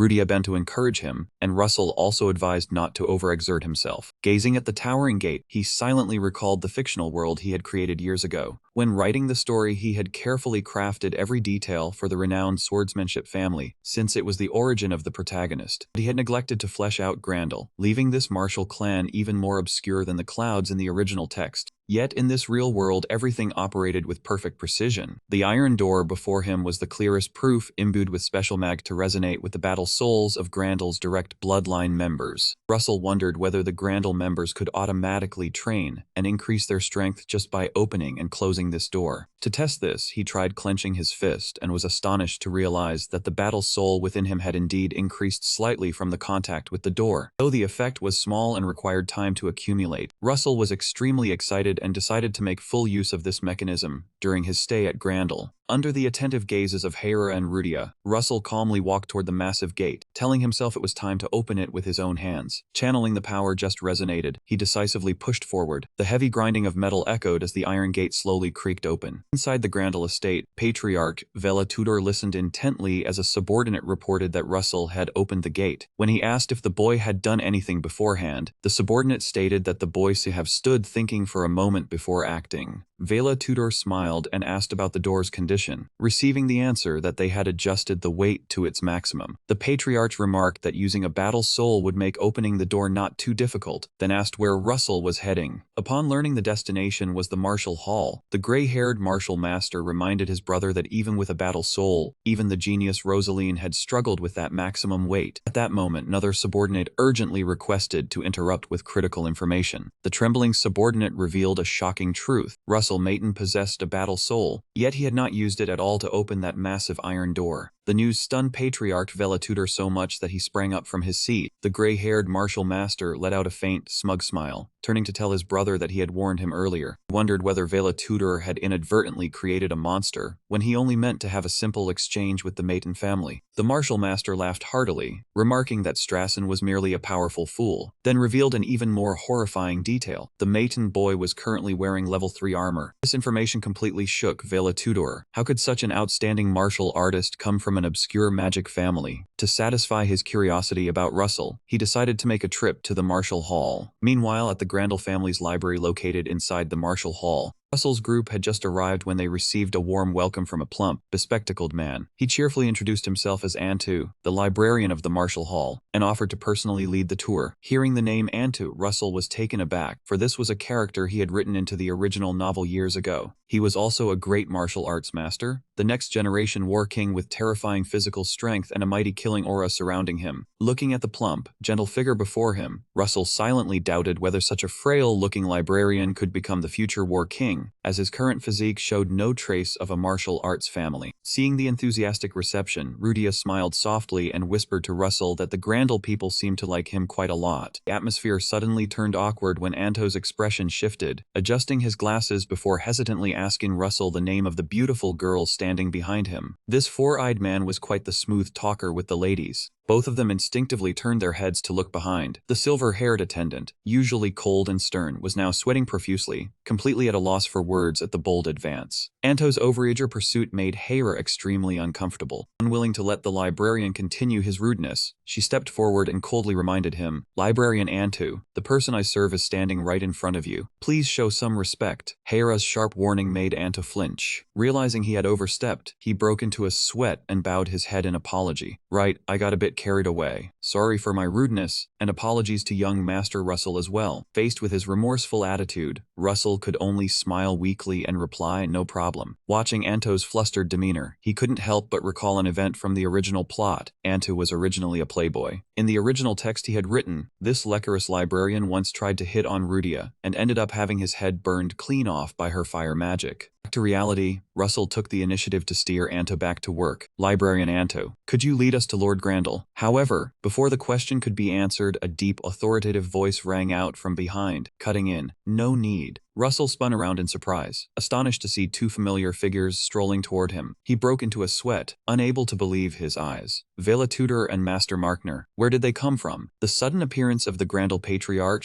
and his former master left him utterly bewildered. Seeing the dazed expression on the Mayton boy's face, Vela Tudor laughed heartily. "Haha, I really like that silly look of yours. The group still needs work." Standing beside him, Master Markner with his slicked-back gray hair flashed a knowing smile. He looked at his former student and teased, "Well, I was officially invited by my brother after all. What do you think? This is the first time in history a mage to go on such trip, right?" Standing before him, Patriarch Vela Tudor quietly observed Russell from head to toe, offering a silent assessment. Though it wasn't their first meeting, he still couldn't help being amazed that a mage could possess such a special physique and battle soul. Keeping his promise, Vela Tudor presented Russell with two choices, the third-class library and the second-class library. Pick one. Realizing he could only choose one of the two, Russell asked again with a dazed look, trying to bargain whether he could enter both. Since the journey here had been extremely arduous, However, Vela Tudor immediately dashed those hopes, asserting that he had only promised a viewing, never a viewing of everything. Knowing he had been tricked, Russell could only clutch his head in defeat while Master Markner laughed teasingly beside him, saying he had brought it upon himself. Refusing to stay on the defensive, Russell quickly made an unexpected decision. In that case, I choose the training hall. The patriarch asked why he would pick that place, as the training hall wasn't even ranked third class in the family. Russell calmly explained that he had noticed Librarian Anto's movement was quicker than expected, determined to dig deep into his secrets. Hearing this, Markner crossed his arms in skepticism, thinking it impossible for someone to reach the position of War King with just ordinary physique and spirit, then turned to press. Librarian Anto, have you been training lately? The question made Anto sweat, only able to chuckle and adjust his glasses while dodging, claiming he had been busy lately. The librarian's awkwardness only convinced Russell further that something unusual was hidden in the training hall. Seeing the Maiden boy's determination, Patriarch Vela Tudor voiced his agreement. Fine, since you've chosen, I permit it. Russell flashed a smug smile, bowing to thank the Patriarch. In his heart, he resolved to find the materials left behind by the great sage Albecto in this place. Shortly after, the group was led into the ancient training hall of the Grandel family. Librarian Anto was extremely enthusiastic, greeting them warmly. Welcome to the training hall. If there's a specific book you're looking for, young Master Russell, just come find me. With this kind of enthusiasm, if you can't find what you need, there's no hope for you. After thanking Anto, Russell began strolling along the towering wooden bookshelves. He immediately activated his holy eye to scan the surroundings. At first, nothing seemed special, but Russell's eyes suddenly sharpened as the holy eye reacted violently, pointing straight toward an old book tucked deep on a shelf. Telling himself this was surely the answer he was seeking, he pointed at the old shelf and asked, "Librarian, may I look at that one?" Anto slowly pulled the dark-colored book from the shelf, holding it in his hands and replying, "This one?" The moment Russell touched the book, a blue system notification suddenly appeared before him. Tutanka's secret technique, first form. This name completely shocked Russell. A flood of questions about Tutanka immediately arose in his mind, the chieftain of the Golden Fox tribe, who was also another name for Crusher. Everyone knew Crusher detested the Grandel family to the bone, so why could his book rest peacefully in the Grandel library like this? Don't tell him the more one hates, the more one cares about each other. To resolve his doubts, Russell turned to ask the plump librarian, "Librarian, do you know anything about this book?" Anto let out a soft laugh and waved his hand. "Haha, the courage of Tutanka. Children love this fairy tale." Seeing the other's indifferent attitude, Russell pressed further, asking if he had ever read it before. Anto gave a slight smile and closed his eyes, answering that he had never carefully read its contents. Russell flipped through the pages of the book and then asked about the borrowing rules, confirming that it couldn't be taken outside. Anto raised a finger to explain that this book was absolutely not allowed to be taken out unless directly permitted by the head of the family, but if one only read it within the library, there was no limit. Suddenly, as if remembering something, the librarian shouted in a panic, "Ah, wait, copying magic is absolutely forbidden. That would be serious trouble." Anto's fluster only made Russell smile wryly, and he thought helpless to himself. He couldn't even use that kind of magic right now, so how could he copy it? "Don't worry, I'll just learn whatever I can." At that moment, Anto spotted Hera standing solemnly in the corner of the room, so he cheerfully approached to start a conversation. "Can I help you with anything, miss?" Hera, her face cold as ice, and decisively made her request. A cup of warm tea for the young master. Anto enthusiastically asked what kind the young master preferred and received a brief answer from the maid. "Anything but black tea." Not giving up the chance, the plump librarian leaned closer to ask if she would like a cup as well, but Hera flatly refused. "I'm fine." Her extreme coldness left Anto with no choice but to turn and walk away in disappointment. Watching the pitiful back of the man, Russell shook his head inwardly, telling himself that this lustful librarian would soon give up once he realized Hera was a person with an extremely difficult and reserved nature. A moment later, Anto leisurely brewed tea while softly humming a tune in his head. He pondered the appearance of the maiden here at the Grandel library, especially the fact that the boy had found the book of Tutanka. Unlike the reputation of a talentless scoundrel from the rumors outside, Russell was clearly giving him a completely different feeling. Anto quietly wondered whether the book of Tutanka would be successfully discovered by him. At that moment, decisive footsteps from the hallway broke the silence. A girl with light pink hair tied in two tails stepped in, calling out loudly, "Anto, where's Russell? Good timing." Recognizing the newcomer, Anto quickly picked up the tea tray and bowed in greeting. "Ah, Miss Rosaline is here too. He's in the third reading room." Without a moment's hesitation, Rosaline crossed her arms with utmost arrogance and decisively commanded, "Lead the way." The plump librarian quickly obeyed and led the pink-haired girl toward the reading room where Russell was focused on studying the secret technique. As soon as she reached the reading room, Rosalind pushed the door open with a loud bang and called out, "Russell Maiden, since you're at Grandel, you should at least report." However, her words were cut short as she froze upon witnessing the scene inside. In the middle of the vast and quiet study, Russell was sitting alone at the reading table, completely immersed in his own world with no awareness of anyone entering. Rosalind remained silent and stood still, observing him. At this moment, Russell was using his abilities to the fullest, actively blocking out all unnecessary senses to push his reading and analysis speed to the highest level. Seeing him so engrossed, Rosaline didn't want to disturb him, so she crossed her arms and patiently waited alongside Anto. 30 minutes passed under the quiet twilight. Rosalind had moved to sit across from him and was resting her chin on her hand, gazing at Russell intently. Thoughts began to drift through her mind. She had known him for a long time, and had always held deep impressions of him from childhood. However, compared to the Russell of now, she felt as if the two were completely different people. Looking at his serious profile, Rosalind wondered to herself how someone could be so extraordinarily focused, something she was certain she could never do. Just then, Russell lightly tapped the cover of the book and closed it, letting out a relieved breath. "Whew, that's enough for today." The moment the system notified him that the Saint's Eye was deactivated, his vision returned to normal, and Russell jumped in shock to see Rosalind's face right in front of him. He shouted in alarm, "Ah, Rosalind, when did you get here?" She casually replied that she had been there for a while, leaving Russell to only plead with her to make her presence known next time. "You'll give me a heart attack doing that." Rosalind pouted and said she had already spoken, then curiously asked what book he was reading that had him so lost in it. Without waiting for Russell's answer, she fired off a series of questions. "So how long are you planning to stay at Grandel? Do you need books on magic from this library?" Russell was breaking out in a cold sweat, about to interrupt, when Rosalind asked straight to the core question she had wondered about for a long time. How can someone use mana and soul to fight at the same time? Faced with her rapid-fire curiosity, Russell suddenly burst into laughter. His smile immediately angered Rosalind. Her face flushed red as she stood up abruptly and shouted, demanding to know why he was laughing at her. Russell quickly waved his hands to explain that it was because she was asking so many questions in a row to probe what he was worried about. With personality, you probably couldn't come up with a plan that elaborate. Did Lord Vela Tudor tell you to do this? Russell's blunt question made Rosaline blush, and she stammered in embarrassment. "Yeah, why do you have to call me out like that?" Seeing her prideful attitude, Russell asked softly, "So what are you curious about? I'll answer you now." Rosalind leaned in curiously, her eyes fixed on the open book, and asked what he was reading. Russell casually held the book out in front of her. "Here, take a look." Seeing the title, Rosalind couldn't help but wonder, "The Courage of Tutankhamun. Why are you suddenly reading a fairy tale?" Russell smiled slightly and explained, "Read it carefully. It's a pretty fun novel." Hearing this, Rosalind sighed and pleaded, feeling like she had wasted her praise on him. "You were already weird back then, and you're still the same now." The two were engrossed in conversation, completely unaware that, in the dark corner outside the door, the librarian Anto was still quietly watching them with a meaningful look in his eyes. The next morning at the Grandel Training Hall, a blue system notification suddenly appeared before Russell. Tutanka's secret technique, first form, has been analyzed 95%. Looking at the displayed text, Russell thought to himself that in just one day, the progress was nearly complete, and this so-called secret technique book was being analyzed much faster than he had expected. At that moment, a hand slowly placed a cup of warm tea on the table, and Anto asked softly, "Does the young master like that book?" Russell accepted the cup of tea, and politely replied, "Ah, thank you, librarian." Anto smiled kindly and warmly, "No problem. Just call me if you need anything." However, right after that, the librarian suddenly asked another question. "Oh, by the way, have you finished reading The Courage of Tutankhamun?" The unexpected question made Russell pause, his eyes sharpening with scrutiny. He set the book down and called out softly, "Librarian Anto." Russell asked bluntly, "Why do you keep monitoring me like this?" The direct question froze the atmosphere in the reading room, leaving librarian Anto silent. He broke out in a cold sweat and awkwardly explained that he simply wanted to introduce a new tea to him. Russell was not easily fooled, and he continued pressing with a sharp gaze, "Is the librarian's job to brew tea for me?" Sensing the other's suspicion, Anto grew even more flustered, trying to defend himself by claiming he was just an ordinary librarian. Although Anto appeared extremely calm outwardly, Russell quickly activated his Saint's Eye to see through him. System notification immediately appeared revealing the man's true identity, Anto Rezentich, a member of the White Shepherd tribe with a mission to protect a covenant passed down through generations. This information surprised Rezentich greatly, as he had no recollection of the White Shepherd tribe in his memory. Looking at Anto, who seemed no different from an ordinary man, Russell quietly folded the book closed and suddenly spoke. Librarian Anto. As a librarian of Grandel, you must be the one protecting the Covenant through each generation, right? The question hit the nail on the head, leaving Anto completely frozen, cold sweat streaming down his face. He tremblingly asked in return how he could possibly know that secret. Russell calmly pointed to the book on the table and replied that it was all recorded in there. Hearing this, Anto blurted out in protest, "When I read that book, there was no such information in it." That was exactly what he was waiting for. Russell smirked with satisfaction. He lightly tapped his finger on the book cover and exposed the man's lie. "Didn't you say you hadn't read this book?" Caught off guard, Anto could only remain silent in embarrassment. Knowing he could no longer hide anything, he quietly pushed up his glasses and sighed, admitting that this book truly contained a great deal of secret information. Anto slowly explained the ancient covenant of the family, a place where great secrets were always hidden, waiting for a worthy heir to appear and uncover the legacy of Tutankhamun. When Russell curiously asked whether the head of the Grandel family knew about this matter, Anto quietly turned away and replied that he knew but didn't care. In his mind, Russell suddenly recalled the settings he had written in the original novel. According to the original plot, Antu would become the next Battle King, the perfect successor of Grandmaster Markner, with terrifying physical strength capable of shaking the entire continent with a single punch and knocking enemies unconscious with a single glare. However, looking at the plump and frail librarian of the present, Russell found it hard to see any sign of a legendary Battle King. He gently placed his hand on the cover of the ancient book, wondering if something within this book was the key to helping Antu awaken that supreme power under some special conditions. Russell's eyes sharpened with determination as he read the ancient text on the cover aloud. "The true name of this book is Tutankhamun's Secret Technique, the First Form." Russell murmured softly, "The first form of the secret technique. I think I can understand it fully in a little over a day. After that, I want to discuss this book with you, Librarian Anto. Is that all right?" Faced with the young maidenhair's resolute proposal, Anto paused for a beat before bowing his head in agreement. "Of course." Right after, a blue system notification suddenly appeared before Russell, confirming that a variable affecting both the plot and fate had emerged. Thanks to the support of the Heaven's Eye, the analysis progressed at a dizzying speed, and the system repeatedly displayed, "You have finished analyzing Tutankhamun's secret technique, first form. The Heaven's Eye has fully absorbed the content." What surprised Russell the most was the final notification. The secret art of Tutankhamun, the first form of 10,000 slashes, had been engraved into the message. Looking at the electric energy enveloping his clenched fist, Russell realized this was a skill he had once planned while writing. Though not fully completed, its effects were already unmistakable. This skill was so powerful it felt like every part of the opponent's body was being torn apart by a ferocious beast. That was the meaning hidden behind the two words 10,000 and slashes. Rarson recalled the old setup in his novel. The previous combat king Markner always believed that Anto's 10,000 slashes was the most troublesome, for its power could tear weaker foes into 100 pieces upon contact. Just as Russell predicted, 10,000 slashes was the key that helped Anto awaken and become a legendary combat king. And even in its first form, though it was a basic foundation, that combat king never once forgot to use it. A knock on the door broke the quiet of the reading room. Anto stood outside, softly asking if the young master was available and whether he could come in. With Russell's consent, the wooden door slid open slightly. Anto stepped in and curiously asked about the topic of the discussion they had scheduled. Russell answered directly, "The secret art of Tutankhamun, the first form of 10,000 slashes." Hearing that name, the stout librarian's face changed at once. He awkwardly raised a hand to cover his face. Anto stammered an explanation that a discussion was a talk for everyone to share their views, but he firmly insisted he knew nothing at all about this secret art. Russell was not swayed by that refusal. He leisurely picked up the book and walked, remarking that in every home of a martial arts family, there was always a private training ground. Anto nodded, confirming there was indeed such an area near the guild hall, and immediately Russell made a shocking declaration, "I will demonstrate 10,000 slashes there." His words left Anto completely frozen in astonishment. The librarian was intensely doubtful, because Russell had only held the book for a measly 2 days. How could he learn such a profound secret art so quickly? To clarify the matter, Anto quickly led the way, taking Russell to the martial arts training area behind the building. This library was called a guild hall because it possessed the finest training grounds of the family. Standing in the middle of the vast training yard, Anto asked what Russell wanted him to do during the demonstration. "I will use 10,000 slashes on you, librarian. Of course I will avoid your vital points." Seeing the librarian still dazed, Russell told him to just hold out his hand. Anto swallowed nervously and hesitated before extending his hand forward. Immediately, Russell focused his mind and circulated the powerful energy within his body. Mana and lightning blazed up, concentrating entirely into his 2 fingers. Feeling the terrifying force crazily tearing through his body, the stout librarian's eyes rolled back in horror. cold sweat streaming down. The moment Russell channeled his magical power to unleash the secret art of Tutanka, the first form 10,000 slashes. A terrifying surge of power shaped like a massive ferocious beast had erupted right behind him. However, just as the strike was about to touch Antu, a strange phenomenon occurred. All of space and time suddenly froze, and Russell realized in shock that time and space had stopped again. Standing in the silent world, Russell was bewildered, asking himself, is there another problem with the setting? What does this world want from me? He quickly analyzed the situation. If there was a problem, it could only stem from the duties of the old man currently residing in the Grandel family. Based on what Russell knew from Albecto's memoirs, the old man harbored an extreme hatred for Grandel, yet the contradiction was that the book on Tutanka's secret arts was kept right in this family's library. He wondered why it was the old man and not Albecto, the founder of House Grandel, who wrote about martial arts. The more he pondered, the more he noticed a suspicious anomaly. The names Albecto and Antu shared a resemblance. Could that be a coincidence? He searched his memories of his character naming habits when he was an author in the old world. The prefix "and" was not a word he used randomly, and Russell suddenly realized a chilling truth, and was the prefix representing calamity. Just then, a small popping sound rang out as the book in Russell's hand began to emit thick smoke, and one system notification after another appeared. They revealed that Kuthel had hidden Tutanka's secret art in many different ruins, including Grandel. At the same time, the old man's feelings toward martial arts were truly complex, because he had never once thought he would one day be involved with it. Russell panicked as he looked down at the book in his hand and broke out in a cold sweat when he realized, wait, there are too many blank spaces compared to before. The entire pages now held only empty white space, without a single trace of words, and right after, the system continued to announce that with the privilege of the creator, he had gained the authority of one erasure. Looking at that line of text, Russell could not help but shudder. The system giving him an eraser to delete a setting meant that this mission was extremely dangerous, because this was a trial involving the modification of a setting from the past. If Russell accidentally disturbed it even just a little, the entire world would instantly collapse, and he would certainly lose his life. Yet what worried Russell the most was the safety of his companions who always stood by his side. He told himself, but it is not only my death. I do not want this world to disappear. I must not make any mistakes. He held his head in stress, desperately racking his brain and staring hard at the fading book. I have to remember where this problem lies. Russell immediately realized that Albecto's previous notes about the old man were actually based solely on his one-sided assumptions, with absolutely no definitive confirmation. In Albecto's memories, he always told himself that he would forever cherish the old man as a friend, but he never knew if the other felt the same way. He quietly thought that perhaps the old man truly hated him.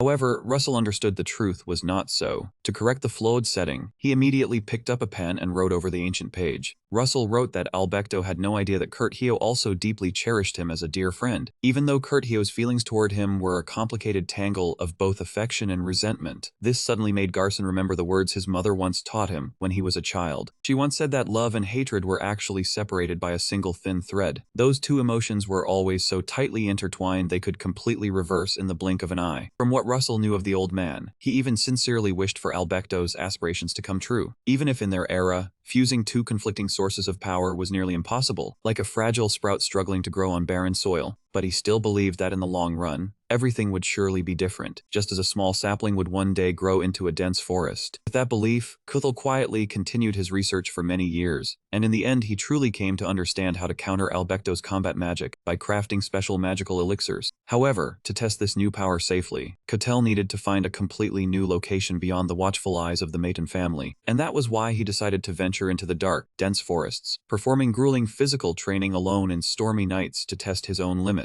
Hence, Kuthel used the alias Tutanka to operate within the Golden Fox tribe, and under this identity, he developed a new martial art for them, which became the secret martial art, hoping to realize Albecto's dream. The old man quietly hid the secret manual within House Grandel so that Albecto's descendants could find it. He hoped that one day the heirs of House Grandel would grow up and fully inherit Albecto's legacy. Russell told himself this was the most plausible theory he could come up with, but in his heart he still could not help worrying whether this world would accept it. Immediately, a system notification appeared confirming that the missing setting had been significantly restored. His one-time erasure privilege remained intact, and what was even more special, he had activated a creator privilege called Add 2 Lines. Realizing this was an enormous reward for restoring the setting, Russell decided to use it to invest in the future of the librarian Antu. He quickly put pen to paper and wrote 2 new setting lines. First, the librarian of the Martial Hall is someone who always repays those who help him. Second, he possesses an innate talent for comprehending the secret art of Tutanka. The ancient book glowed brilliantly, marking an investment entirely worth making. Immediately, a surge of magical light blazed up and enveloped Antu, leaving the librarian utterly astonished. The moment the electric current of the 10,000 sacrifices technique transferred over, Anto's palm immediately split open with a deep gash. Russell was completely stunned. He broke out in a sweat, telling himself that he had only used a very small amount of battle energy. Yet the destructive power was already terrifying. Russell asked in a panic, "Librarian, are you all right?" Although his hand was trembling with pain, Anto managed to reply, "I am fine." But immediately after, he looked up, his eyes wide with excitement, and shouted earnestly, "I want to see you do it again." Seeing Russell's dazed expression, Anto said that something had just flashed through his mind. Looking at the bloodstain with concern, Russell advised him to stop the bleeding first. But Anto was already captivated, bowing his head and pleading, "Please, just once more." Seeing his determination, Russell understood that the librarian's setup was taking effect. He nodded and replied, "Understood." He raised 2 fingers, activating the reverse sacrifice once more. The blazing electric magic current surged, transmitting directly into Anto's hand. Though the pain made him grit his teeth, Anto shouted wildly, "Once more."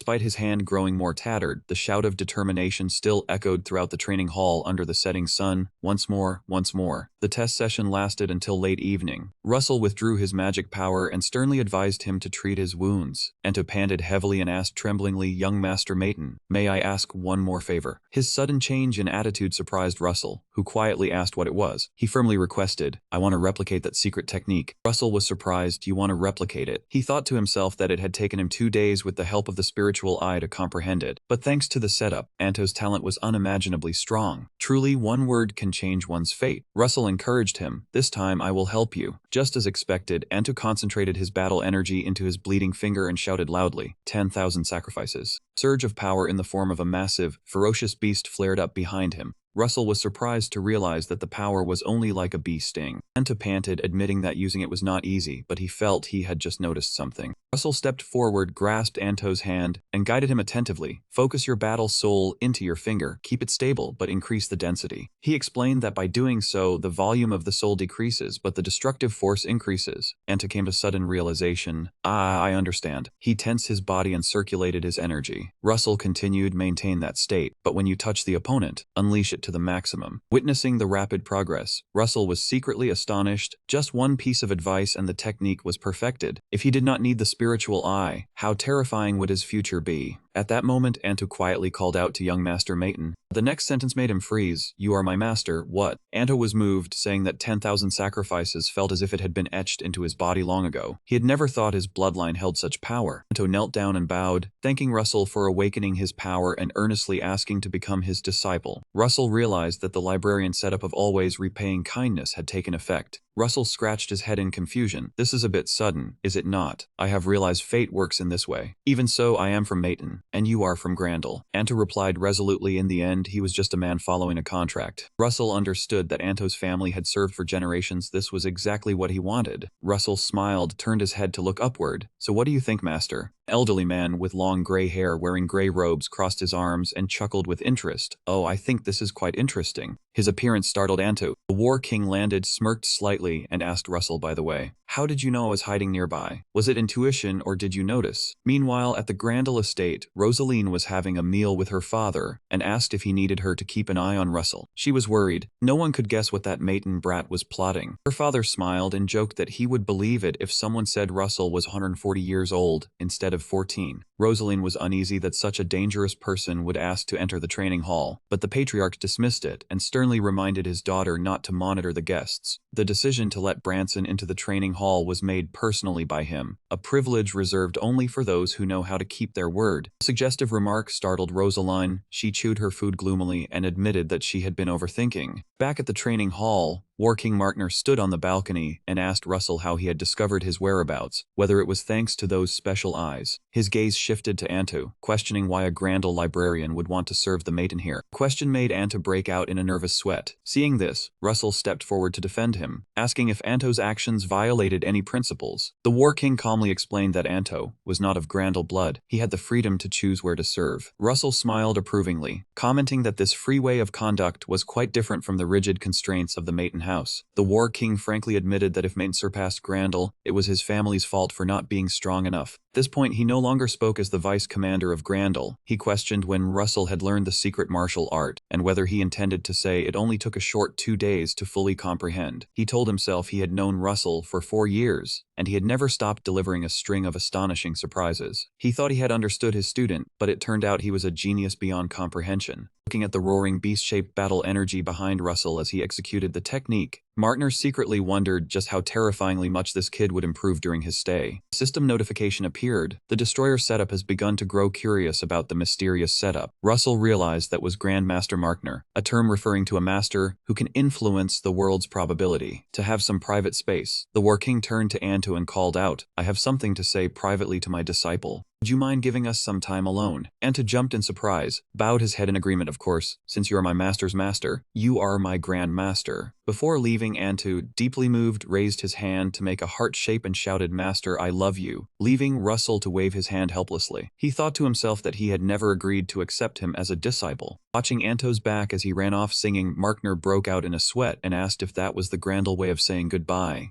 Once Anto was out of sight, Martner became serious again and announced, getting straight to the point. In response to the questioning look, the War King crossed his arms and flashed a confident smile. "You held back earlier, did you not?" Without waiting for an answer, Martner decisively called out the name of the technique. "The secret martial art, first move, 10,000 sacrifices, right?" Words hit the mark, stunning Russell, cold sweat streaming down. Martner issued a firm order, "Use it with all your strength." He suddenly made a strange request, "Take off your clothes." The master's sudden decision startled Russell, making him exclaim, "What, why clothes?" However, Martner simply waved his hand dismissively, telling him to just obey his master. Though confused and unable to understand his teacher's intent, Russell still obeyed and removed his outer robe, revealing a toned physique with sturdy six-pack abs. Gazing at his disciple's form, Martner gently nodded. "I understand it hasn't been long since our last meeting, yet you have grown so much." Then he unexpectedly asked a question that left Russell frozen. "Why haven't you learned martial arts?" Russell froze and asked back, "Sorry, you mean martial arts? The thing I have trained hard for the past 4 years. The question immediately stirred memories of extremely harsh training from his childhood, from carrying massive boulders under the scorching sun to exercises in harsh environments, even balancing water buckets on his head all night under the master's unrelenting supervision. But those were only the basics. He had not even passed the first step yet. Russell asked in shock, "Then what about everything you have taught me so far? What would you call that? Then what do you say martial arts is?" Martner smiled faintly and replied, "Did I ever promise anything about the true origin of martial arts?" Russell quickly answered, "You said it was the battle spirit. Then should we not increase the amount of battle spirit?" Thinking about it, he quietly wondered if that was possible, since his current battle spirit belonged to the Grandel family. He wondered, "So how can I improve my battle spirit from here?" Martner pondered, "That is the reason I have been thinking for a long time. So I am about to do something I will regret for the rest of my life." With a commanding gaze, Martner declared firmly, "This time let me teach you the battle spirit properly." Seeing his master's terrifying power, Russell could only sweat and wonder what he had been learning all this time. Martner slowly explained, "Mages use mana cultivation to absorb and accumulate it in the heart, forming magic circles. As for warriors like them, they did not use that method. Instead, they absorbed energy through meditation, channeling it into muscles and the nervous system to accumulate battle spirit." Martner looked straight at Russell and declared, "I am about to teach you meditation. Ordinary people cannot learn it." His gaze suddenly stopped on his disciple's eyes. "But with those eyes, you can surely do something miraculous. Can you analyze the Grandel meditation book?" Russell asked in astonishment. "There is such a book?" Receiving a confirming nod, "Yes, of course," he curiously asked about its location. The answer, in the master's first-class library, left Russell shaken as he asked again, "The first-class library?" He worriedly asked if Martner had the right to do that, whether he had asked the Grandel Patriarch for permission. Martner answered bluntly, of course he did not allow it. Russell was confused. "Is that not stealing?" Martner firmly denied it. "No." War King Martner explained, "No. If we do not take it out of the library." Russell stammered an apology. Martner lightly pointed to his head, flashing a sly smile. "If we only use what is in my head, then it is not stealing." The domineering logic left Russell speechless. He worriedly asked what if the Patriarch found out. Martner burst into hearty laughter. Russell pressed, "Do you really think he will not know?" Martner replied casually, "Of course he will know. If you thought otherwise, you would not be worthy of being my disciple." Looking at his master's expression, Russell smiled knowingly, thinking to himself, "Of course, there must have been a secret negotiation between you and the Patriarch. No wonder you are so confident without being too direct." Everything had actually started a day earlier, in the secret chamber of the Grandel family deep within the misty garden. In the still space, the rustling footsteps of a figure slowly advanced deeper into the gloomy garden. In the quiet misty garden, Martner held a small flower flower and looked at his older brother Vela Tudor, who was busy gardening. He teased softly, telling him to be honest, why bother planting something he could not even eat? Seeing his brother's simple appearance, it was hard to believe this was the Hawk King renowned across the world. Vela Tudor wiped his sweat, holding a hoe, replied that appearance did not matter, then pressed Markner for the reason he sought him out. Markner smiled faintly, replying that since this was his private space, he believed Vela already understood what was about to be said. Vela Tudor smiled slightly in agreement, declaring he would speak as an older brother, not as the Grandel Patriarch,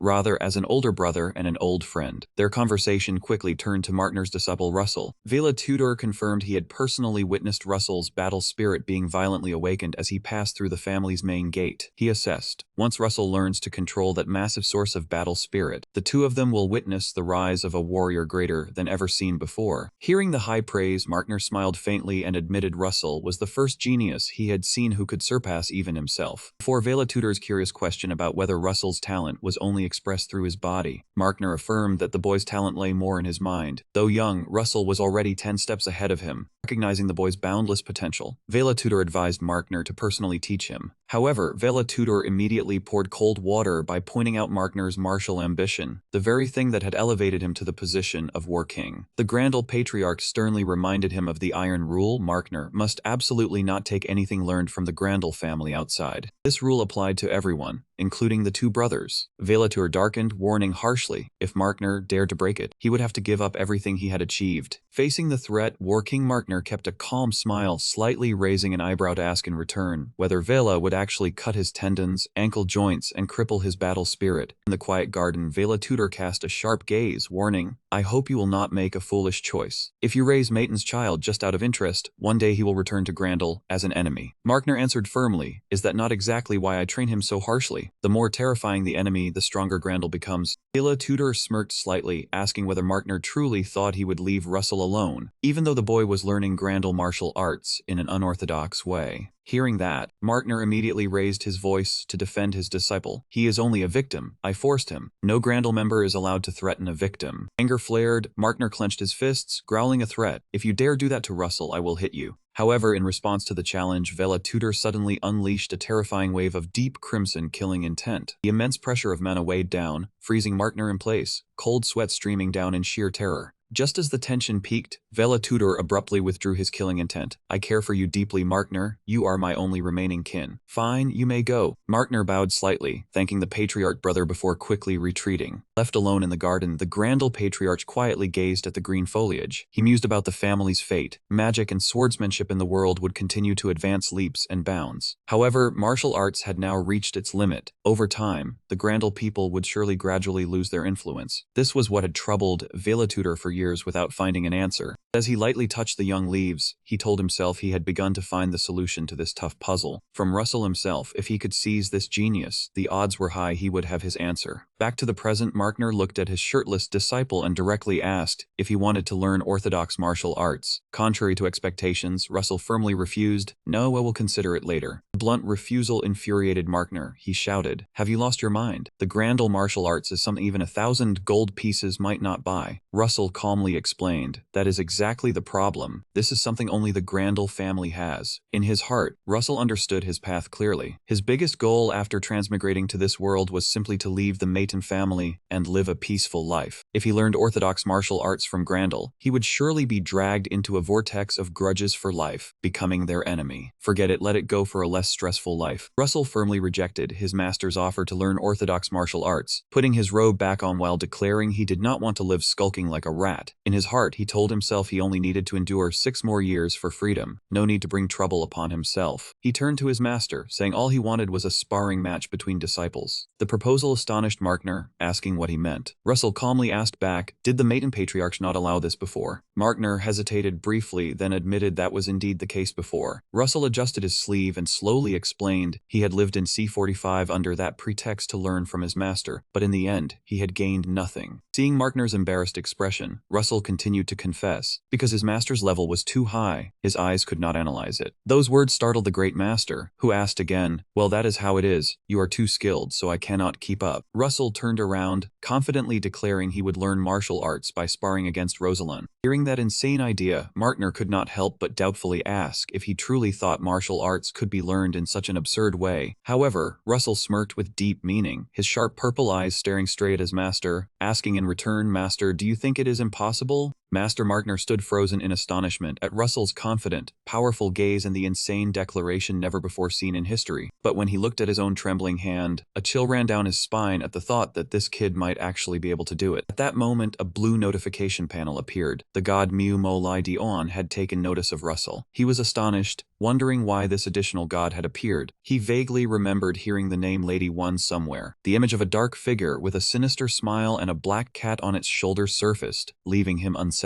He told himself that if gods existed, the one receiving the message should have been the protagonist Kassen Sai. But setting aside the author's favoritism, him receiving this power was also no problem. Suddenly, Russell's eyes constricted as an important memory blazed to life in his mind. He realized in shock that the Holy Kingdom of Holland truly existed in this world. Holland was not just an important kingdom, but also the pillar maintaining the balance among the three great families. The people there devoutly worshipped the god of light, bearing the mission to heal the world with divine power, a force entirely different from mana and battle spirit. Russell mused that this world truly did have gods. If the god of light was real, then there must certainly be many other gods hiding somewhere. But wait, if so, could other people also borrow power from gods? Was everyone just puppets pulled by fate? Thinking of this, Russell realized a massive paradox for Ka-sensei. This world had gods, and anyone possessing a divine eye could see the will of the gods. Yet throughout the entire story, Kassin never once saw the will of a god. Russell remembered that when he first transmigrated into this body, his first trait was a lack of killing intent. The strange thing was that the protagonist Kassin also carried this trait of lacking killing intent. So what kind of god would deign to pay attention to them? If he had only read the novel as an ordinary reader, he might have forgotten this detail. But suppose this world truly existed, and even the protagonist was no exception. What if even Kassin's personality had that many flaws? If Kassin truly possessed an enormous lack of killing intent, then this world would certainly collapse, because it could not maintain a stable amount of killing intent. Russell suddenly realized that perhaps this was the real reason he had been brought to this world. In a distant future of the novel, Kassin might have found a way to pull another soul in to fill that deadly void of killing intent. The protagonist was beloved in every way. After all, if his hypothesis was correct, what Russell needed to do from now on was to proactively seize the opportunity and turn the god's attention into his greatest advantage. Lost in thought, Russell was startled by the call of his master Markner. He hurriedly, flustered, apologized for standing dazed for so long. Before he finished speaking, he got a painful knock on the head from his master. Markner put his hands on his hips and scolded him, saying it served him right for making his master wait and standing dumbly for half a lesson.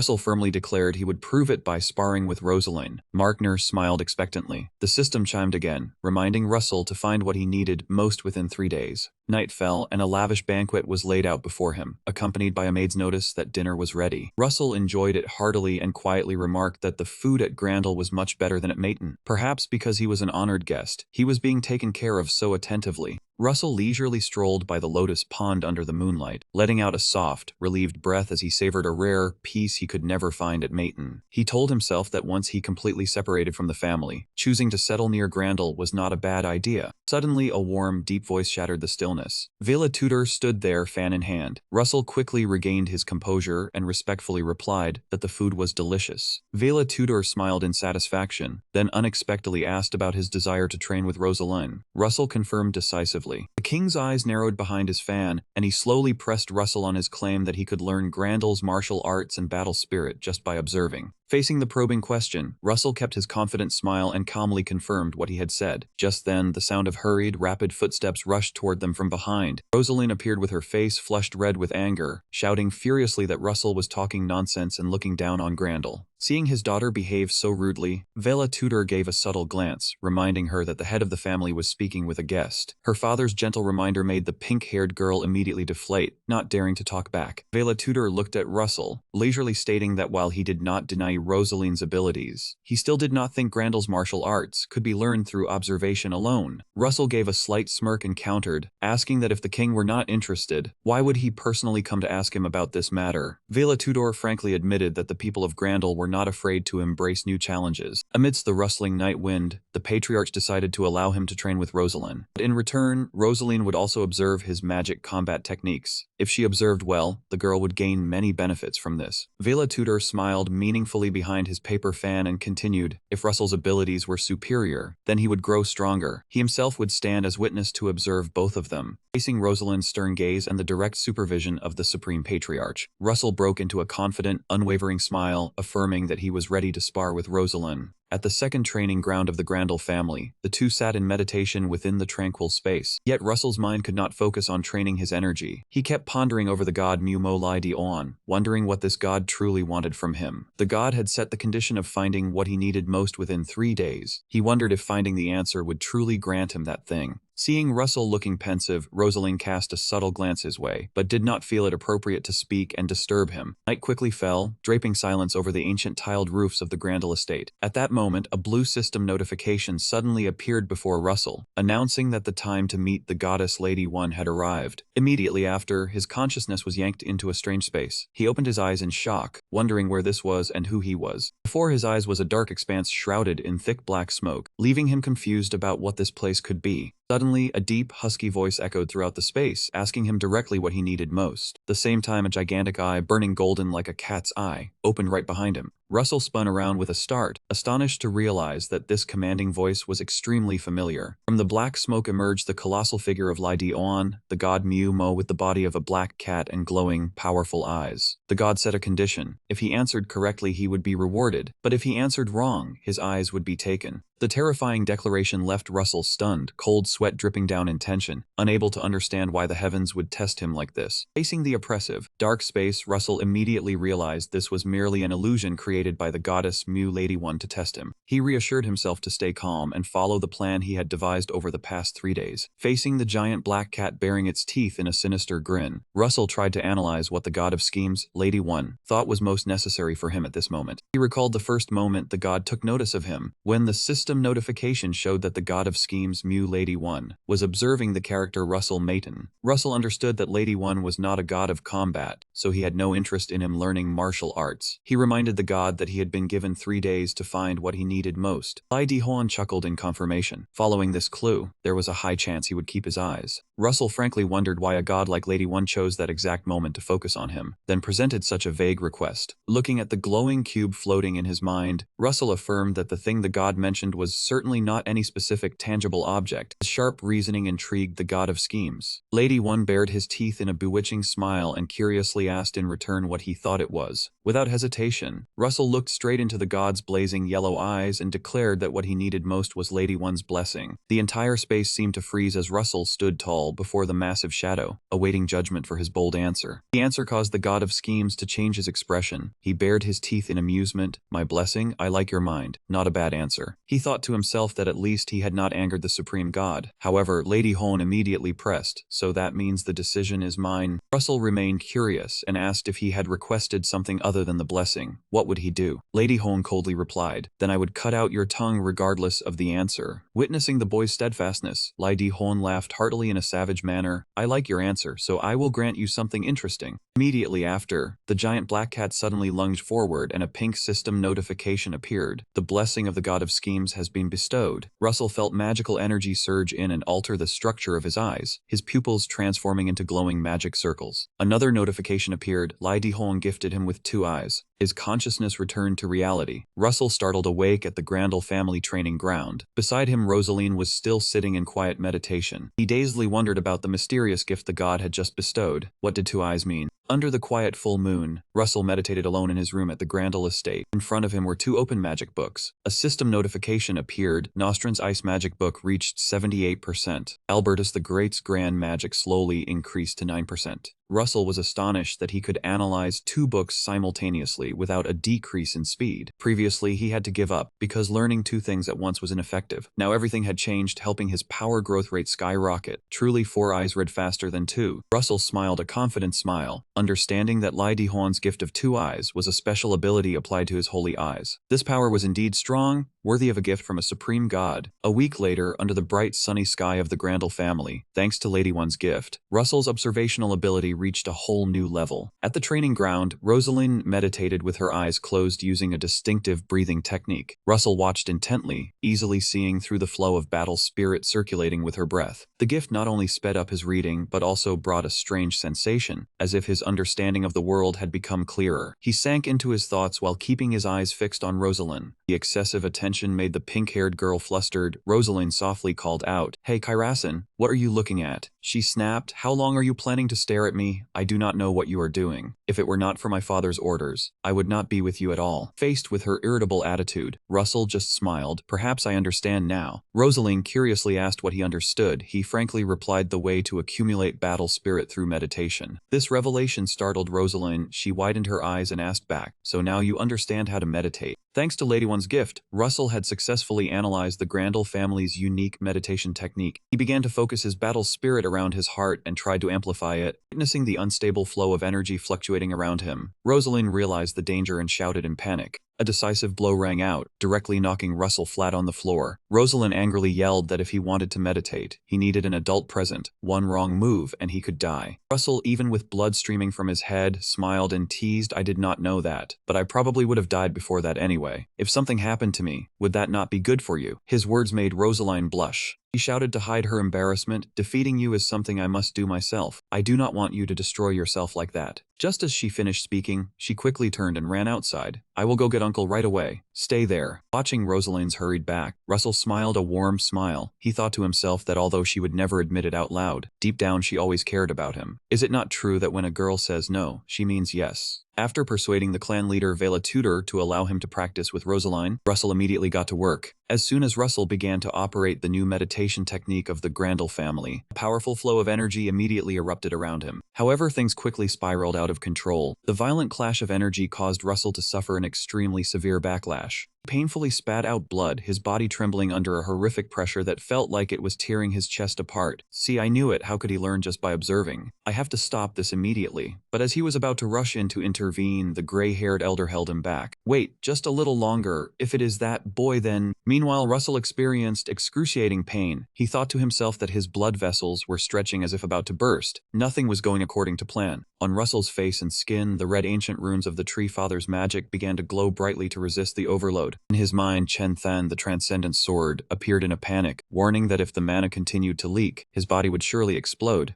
Realizing the precarious situation, Russell could only scream in agony. Witnessing Russell writhing in a pool of blood, Rosalind could not stay calm. She panicked and shouted her father, "Father, at this rate he will die." Contrary to the panic, the martial hall instructor gently fanned himself and thoughtfully remarked that this was not a normal side effect of meditation. He turned to ask his younger brother Markner if he felt the same thing. A surge of ancient memories suddenly surfaced, where a towering and authoritative figure stood amidst the mist. Russell, in his delirium, also vaguely sensed a familiar power, exactly like the imposing aura of the head of the Kacha Maiden family. The image of his father appeared as an anchor, helping him maintain consciousness amidst the mana storm. Russell silently called out to his father before sinking into darkness. After a long period of unconsciousness, he slightly moved his eyelids and slowly woke up. He dazedly looked at the ceiling, wondering what had happened after he passed out. Just as he woke, Russell met Rosalind's furious gaze. She snapped that she had thought he'd lost his life back then. She did not understand how he could still be so calm. Russell quietly wondered how long he had been unconscious, and Rosalind's answer of 10 days left him stunned. Looking down at his hand, he noticed the glowing red ancient runes of the DK. Cha ritual had completely vanished after the meditation session. Russell silently wondered whether the process had actually succeeded. At that moment, a blue status window appeared before his eyes, confirming that the Celestial Foundation attribute had developed remarkably and had successfully activated the War King Foundation attribute. This sudden surge in power left Russell utterly astonished and incredulous. Just then, his attendant Hampton rushed frantically into the room and slammed straight into him. The light shone directly onto Russell, who was recovering from his wounds on the bed. Hera appeared from nowhere, quickly grabbed Hampton by the collar to rescue her master, and then asked with concern, "You're awake?" Seeing his attentive maid, Russell let out a soft sigh of relief. Good thing you pulled him away, otherwise I would have fainted again. Hera's sudden appearance left Rosalind standing nearby, utterly bewildered and wondering where she had come from. With absolute loyalty, Hera looked at Russell with a grave expression and declared, "I am certain the one I serve will not be affected by those side effects." Lying on the bed with bandages wrapped around his chest, Russell gave a confident smile in response. Of course. 3 days after making a full recovery, Russell stood under the cool water in the bathroom. He silently checked his status window and noticed a shocking change. The Celestial Foundation attribute had awakened into the War King. Russell began to deduce and compare his new power with the original novel. He knew the protagonist Kassin Sai had also awakened the Sword Saint attribute. By his estimation, his War King attribute was certainly on par with the others. What troubled Russell the most at the moment was his enigmatic father. Recalling the protective power from the DK chair ritual that had saved his life, he couldn't help but suspect that his father had foreseen everything from the very beginning. Russell told himself that if he ever had the chance to return to Mayton, he would definitely find the answer to this question himself. To test his strength, Russell consecutively cast ice magic. He quickly unleashed the second ice magic spell, creating sharp ice shards that shot straight toward the training dummy. Looking at the sharp ice before him, Russell silently recalled Notran's ice magic tome, written by Evian's own hand. This book possessed a special property, allowing the user to achieve maximum effect with only minimal mana. However, his train of thought was quickly cut off by a dense killing intent that appeared out of nowhere. Before the door of Vela Tudor's room, Hera stood tall, radiating a deathly aura full of pressure. Russell silently realized she wanted to test his strength. Russell smiled slightly, his battle aura blazing around him. "I know what you want to say, Hera." He understood the agreement with Vela Tudor had officially begun. At this moment, he had to block Hera's strike not with magic, but with Grandal martial arts. Facing her master, Hera spoke coldly, saying the power she initially intended to use was only equivalent to the level Russell had shown when controlling the ice crystal. Russell curled his lips and cut in. "Is that so? Because I have now reached a new level." In an instant, she vanished and then shot forward at a terrifying speed. Russell focused intensely, his sharp vision allowing him to predict her movement toward the right behind him. But right after, he immediately noticed the anomaly. "No, that's a feint. It's coming from the left." Before he could regain his bearings, Hera, with eyes blazing with killing intent, closed in from the blind spot and delivered a powerful punch. Truly an assassin guard, her moves were ferocious. Facing the killing intent-filled punch, Russell immediately activated the intermediate magic combat technique, boosting his body and soul strength to the maximum. However, Hera moved at a terrifying speed. She continued to sidestep and spin, attempting a deadly blow from behind. Russell quickly realized her intent. "Behind me again." He silently assessed that Hera was fighting far more seriously than usual. To reciprocate that expectation and seriousness, Russell decided not to hold back any longer. He decisively activated the first form of the secret martial art, Tuthankathan the Wanchi. A massive surge of purple-black battle aura erupted violently out of nowhere. That force sent Hera flying backward, forcing her to slide across the ground to maintain her balance. The match concluded, Hera slowly sheathed her weapon and looked at Russell with eyes full of reverence. "You have grown far more than I expected. The combination of martial arts and magic combat technique is truly outstanding." Russell smiled softly in response. "Thank you, Hera. With a mage's body, controlling magic combat techniques is truly difficult. I could only use my full strength thanks to the support of martial arts and battle spirit." Inwardly, he understood Hera could easily dodge the blow if she wanted, but she deliberately took the hit to test his power. From outside the room door, a silent figure was observing the entire battle. Russell thought to himself that his words just now were actually meant for Vela Tudor to hear. Immediately, a profound, glowing red pressure enveloped the space as the patriarch Vela Tudor slowly stepped forward. The terrifying aura of a being who had reached level 10 made Russell break out in a cold sweat. Vela Tudor spoke, remarking that martial arts were merely a supplementary ability. As he was born a mage, he asked Russell whether he shared the same view, that magic was the only advanced discipline in the world. Russell silently understood that the other man knew full well he didn't think so. Truly an old fox asking questions he already knew the answers to. He answered pragmatically that, having come from a mage family, his magical talent was stronger than his martial arts, so investing in his strength was only natural. The answer made Vela Tudor smile with great satisfaction. The patriarch retracted his battle spirit and cheerfully remarked that this was the first time he had seen a member of the Mayton family acknowledge another school. The sudden shift in attitude made Russell feel as if he were dealing with a two-faced man. When Vela Tudor asked about the dark desert at noon, Russell confirmed it was territory managed by his Mayton family. Vela Tudor requested Russell to bring back an ancient tome located within that land, and also wanted him to take Rosalind along. Upon hearing this, Russell turned around and confidently presented his accompanying condition. His bold action left Hera behind him completely shocked. She broke out in a cold sweat, wondering how the the young master dared to behave so impolitely toward an absolute being like Vela Tudor. Faced with Russell's firmness, Vela Tudor coldly declared that if he was going to act like that, he could just go himself. I think you're all talk. If you could go yourself, you wouldn't have asked him. Russell smiled a sly smile, retorting that if he went himself, Mayton would consider a declaration of war. Russell's boldness left Vela Tudor deeply astonished. He silently observed that this kid was already a few steps ahead of him. Russell continued, the reason he wanted to send Rosalind to the land Mayton managed was surely because she needed to find something there. Inwardly, Russell began to deduce about his own family. Up until now, the candidates for family head that Mayton was keeping a close watch on were at most 3 people. The first person was currently missing, the second person was Evian Mayton, and the last person was Posa Mayton. Vela Tudor smirked in agreement and asked what his condition was. Seeing the confident demeanor, the patriarch felt that this child could very well become the next heir of the Mayton family. Russell smiled and replied that his condition was quite simple. He asked the Grandel family to search for information about his friend. Miran? I have heard quite a bit about her. By now, she must have grown up a lot, right? Russell nodded gently in confirmation. It had indeed just happened. She had once faced off against the mercenary king, but that fight was never a fair one, because he had underestimated her due to her origins in the Golden Fox clan. Even after fighting with all her might, she still could not inflict any harm on that giant. Russell said thoughtfully, having heard that she had some impressive moves, but in the end, she still had to accept defeat. After that life-or-death battle, a priest in the Holland region happened to find Jamarang dying by the roadside, and he timely used divine power to heal and save her. After hearing this, the official exclaimed in astonishment, Miran, a girl who was afraid to even come and go from the village, dared to fight the mercenary king. Unbelievable. I don't know your relationship with Miran, but honestly those who have survived an encounter with him can be counted on one hand. First is Martner, your master. Next is Evian Mayton, your older sister. Then there is Kazia Say, the head of the Say family, and myself along with the last person, though our identities are not publicly known to the outside world. He analyzed, in other words, one must be truly powerful to have survived against him. Do you know why that cruel and bloodthirsty man spared Miran? He must have recognized her potential, which is also the reason he believes she would be a strong candidate for the next mercenary king. Hearing this, Russell asked frankly if he would meet his request if he found her, explaining that he truly needed the help of Miran, Rudia, and Hera because he felt he was still very weak. This confession left the official utterly astonished, and he questioned in disbelief whether Russell really thought of himself as weak. Russell just smiled innocently, calmly stating that he was just a 15-year-old child who had not yet experienced the ways of the world. That attitude made the official fold his fan, feeling a chill inside at the boy's frightening nature. Even a genius like Rosalind arrogantly believes she is strong enough, yet Raisin, who far surpasses his peers, always claims to be weak. He thought to himself he truly could not comprehend what his standards for strength were. To end the conversation, the official declared he would find Miran within 2 days, and reminded Russell to mentally prepare Rosalind, as each person has their own duties to fulfill. 2 days later, the massive stone door slowly opened and Russell, along with Rudia, Hera, and Rosaline, stepped outside. In front of them, a familiar figure with tiger-like hands was waiting with arms crossed. Miran clicked her tongue lightly and asked Russell what business he had that was wasting her time.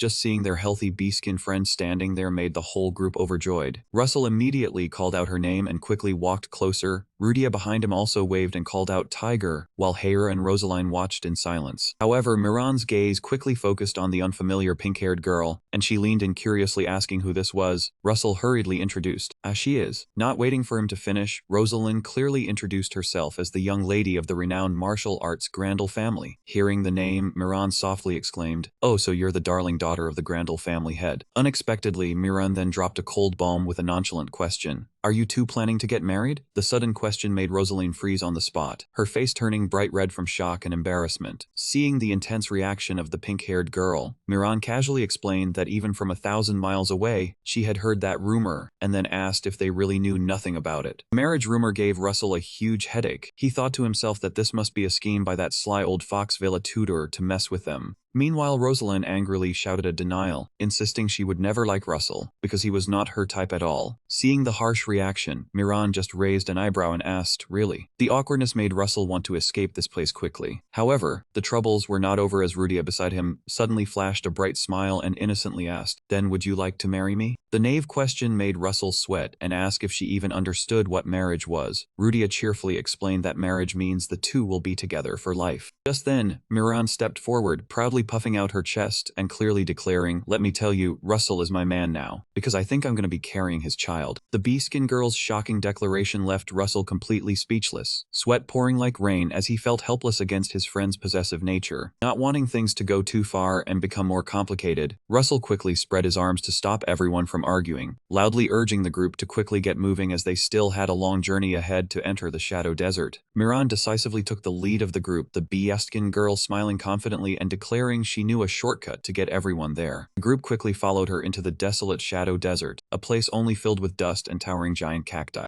Looking at the desolate scene around her, Rosaline couldn't help but wonder, "I thought this place occasionally had some nameless explorers coming by. This place is still within the Maton clan's territory, yet there isn't even a teleportation gate." Hearing her complain, Russell gave a bitter smile and explained, "Do you know how much money it costs to build a gate like that? My family is rich, but not so rich that we can just build one anywhere we like." However, the gloomy atmosphere of the desert quickly put Russell on guard. Although it was only midday, the surrounding space was already darkening abnormally. To clarify his suspicions, Russell decided to activate the Eye of Clarity for reconnaissance. Immediately, a blue system notification window appeared before his eyes. Current location, Shadow Desert, features dwelling place of shadows. Reading this information, Russell was secretly astonished. In his memory, shadow beings were extremely dangerous parasitic entities that specialized in hiding within the shadows of living creatures to drain their host's nutrients. Russell realized the group needed to leave this cursed place as soon as possible. At that moment, Rudia softly called to Russell. He turned back and asked, "What is it, Rudia? I don't like those cactus plants. Can I deal with them?" Receiving Russell's nod of approval, Rudia immediately raised her staff high. She quickly unleashed an extremely powerful fire spell, incinerating anything that caught her eye immediately. The terrifying heat from Rudia's flames not only blew away the thorny cacti, but also directly burned up the parasitic shadows hiding beneath them. Those eerie creatures could only shriek miserably before being completely devoured by the flames. Russell smiled and praised the girl. "Well done, Rudia." Seeing Rudia happily accept the compliment, Rosalind, standing nearby, was left speechless in astonishment at her fire magic's power. At this moment, Miran quietly turned to ask Russell, "You said there might be an ancient book around here, right?" Russell nodded in confirmation. "According to the Grandel family head, that's correct." Trusting her sharp sense of smell, Miran crouched low to the ground. "All right, let's see." She began sniffing around for a scent. But immediately after, her eyes widened in sheer terror. Unable to bear it, Miran immediately doubled over and vomited violently, leaving Russell beside her bewildered. The bee-skin girl, covering her nose, tremblingly cried out, "What is this smell? This must be the smell of killing intent. Breathing this in will surely kill me." Hearing the words killing intent, Russell couldn't help but be startled. A smell of killing intent? He immediately activated the Eye of Clarity to look around, but his vision was completely empty. Russell thought deeply, "I can't see anything even with the Eye of Clarity. Looks like we'll have to stay here for at least 3 days." The group had no choice but to remain vigilant and continue deeper into the desert. However, they were completely unaware that right behind a large rock on the roadside, a strange man with a big nose was quietly watching and observing the entire group's movement. 3 days later, as night fell, Russell and Rudia sat around a warm campfire outside the tent. Watching the flickering flames, Russell realized a pattern. The shadows began to actively move around midnight. They have a strange ability to coexist with any shadow, even the smallest one, and even the shadow of this very campfire is no exception. Rudia quietly asked if he could see anything. Russell calmly replied that he could see an overwhelming number of shadows around here, which surprised Rudia greatly as she couldn't see anything at all. Hearing Russell explain that she would be able to see them when she reached a higher magic circle, Rudia immediately questioned a logical point. She was currently a 3-circle mage while Russell was only a 2-circle, so why could he see them and she could not? Faced with Rudia's rapid-fire questions, Russell could only stammer out an explanation, saying that perhaps it was due to the special blood flowing through him that he was still able to see. Seeing that she seemed to believe him for the moment and smiled, wishing him a speedy advancement to the next magic circle, Russell silently vowed to be extremely cautious when conversing with Rudia from now on. The next day, the group set off again under Miran's lead. When Rosaline asked which direction they should take, the beast girl could only shake her head as her sense of smell detected nothing in this place. Just then, thanks to his clairvoyance, Russell found a clue. His gaze turned sharp and decisive as he pinpointed the gathering spot of the ghostly figures. He immediately pointed ahead and shouted loudly, "Over there, under that clump of cacti. These fellows seem to really like those cacti, don't they? Upon receiving Russell's direction, Miran instantly adopted a ready stance and declared in a booming voice, "All right, leave it to me." Immediately after, the beast girl shot forward with terrifying speed, producing sharp, piercing sounds of rushing wind. Witnessing such extraordinary agility, both Russell and Rosalind, standing behind, couldn't help but exclaim in astonishment, "She's so fast." In the blink of an eye, Miran closed in on the target under the cactus bush. She flashed an excited smile and growled, "So you were hiding here, were you?" Then, she poured all her strength into a powerful punch aimed at the ground, sending dirt and rocks flying and shaking the entire desert region. Seeing the terrifying physical strength of the Tiger Tribe girl, Rosalind couldn't help but widen her eyes and ask Russell, "Was your friend always this strong to begin with?" Looking at the thick dust and smoke, Russell was also secretly astonished. He hadn't expected Miran to have improved so dramatically in such a short time. It must be because she has natural talent. As the dust settled, Rudia suddenly discovered something strange at the bottom of the deep pit Miran had created. She cried out, "Russell, there's a staircase in the hole." Russell looked over blankly in the direction she was pointing. Before them lay a spiral stone staircase leading deep into the dark earth below. Russell silently assessed, such sturdy architecture couldn't have appeared naturally in the middle of the desert. This must be an artificial underground dungeon. He wondered if the ancient book that Master Vela Tudor had mentioned was hidden within this dungeon. Standing at the edge of the pit, Russell decisively decided to go in and see. He quietly turned and called out loudly, "Hera." Instantly, the silver-haired maidservant appeared from within a wisp of black smoke beside him. Russell ordered, "Protect me." Hera quickly drew her sharp dagger and assumed a guarding stance, respectfully replying, "Yes, young master." Witnessing Hera's sudden appearance, Rosalind, standing nearby, couldn't help but be astonished. She thought to herself, this maidservant didn't travel with the group, so it turns out she had been silently following along to protect them the whole way. Russell turned slightly and said, "Let's go inside, Rosalind." He silently reminded himself, even though he had raised his battle spirit to its maximum, he could only just barely see the ghosts, which proved the challenges below would be twice as dangerous. Rosalind looked at Russell and was secretly amazed. She thought to herself, he can see ghosts without using his battle spirit, and he also has such outstanding companions. Russell's superiority stirred the pride within the pink-haired girl. She made a silent promise not to be left behind. At that moment, a system notification suddenly appeared before Russell's eyes. The trump card character is beginning to awaken. The text made him pause in astonishment, wondering if the person mentioned was Rosalind. Just then, from behind a large rock nearby, a strange man was secretly watching the group. However, his movements couldn't escape Hera's notice. Quick as lightning, she appeared right behind him, pressing a sharp blade against his neck and coldly questioning, "Who are you?" Taken by surprise, the man trembled,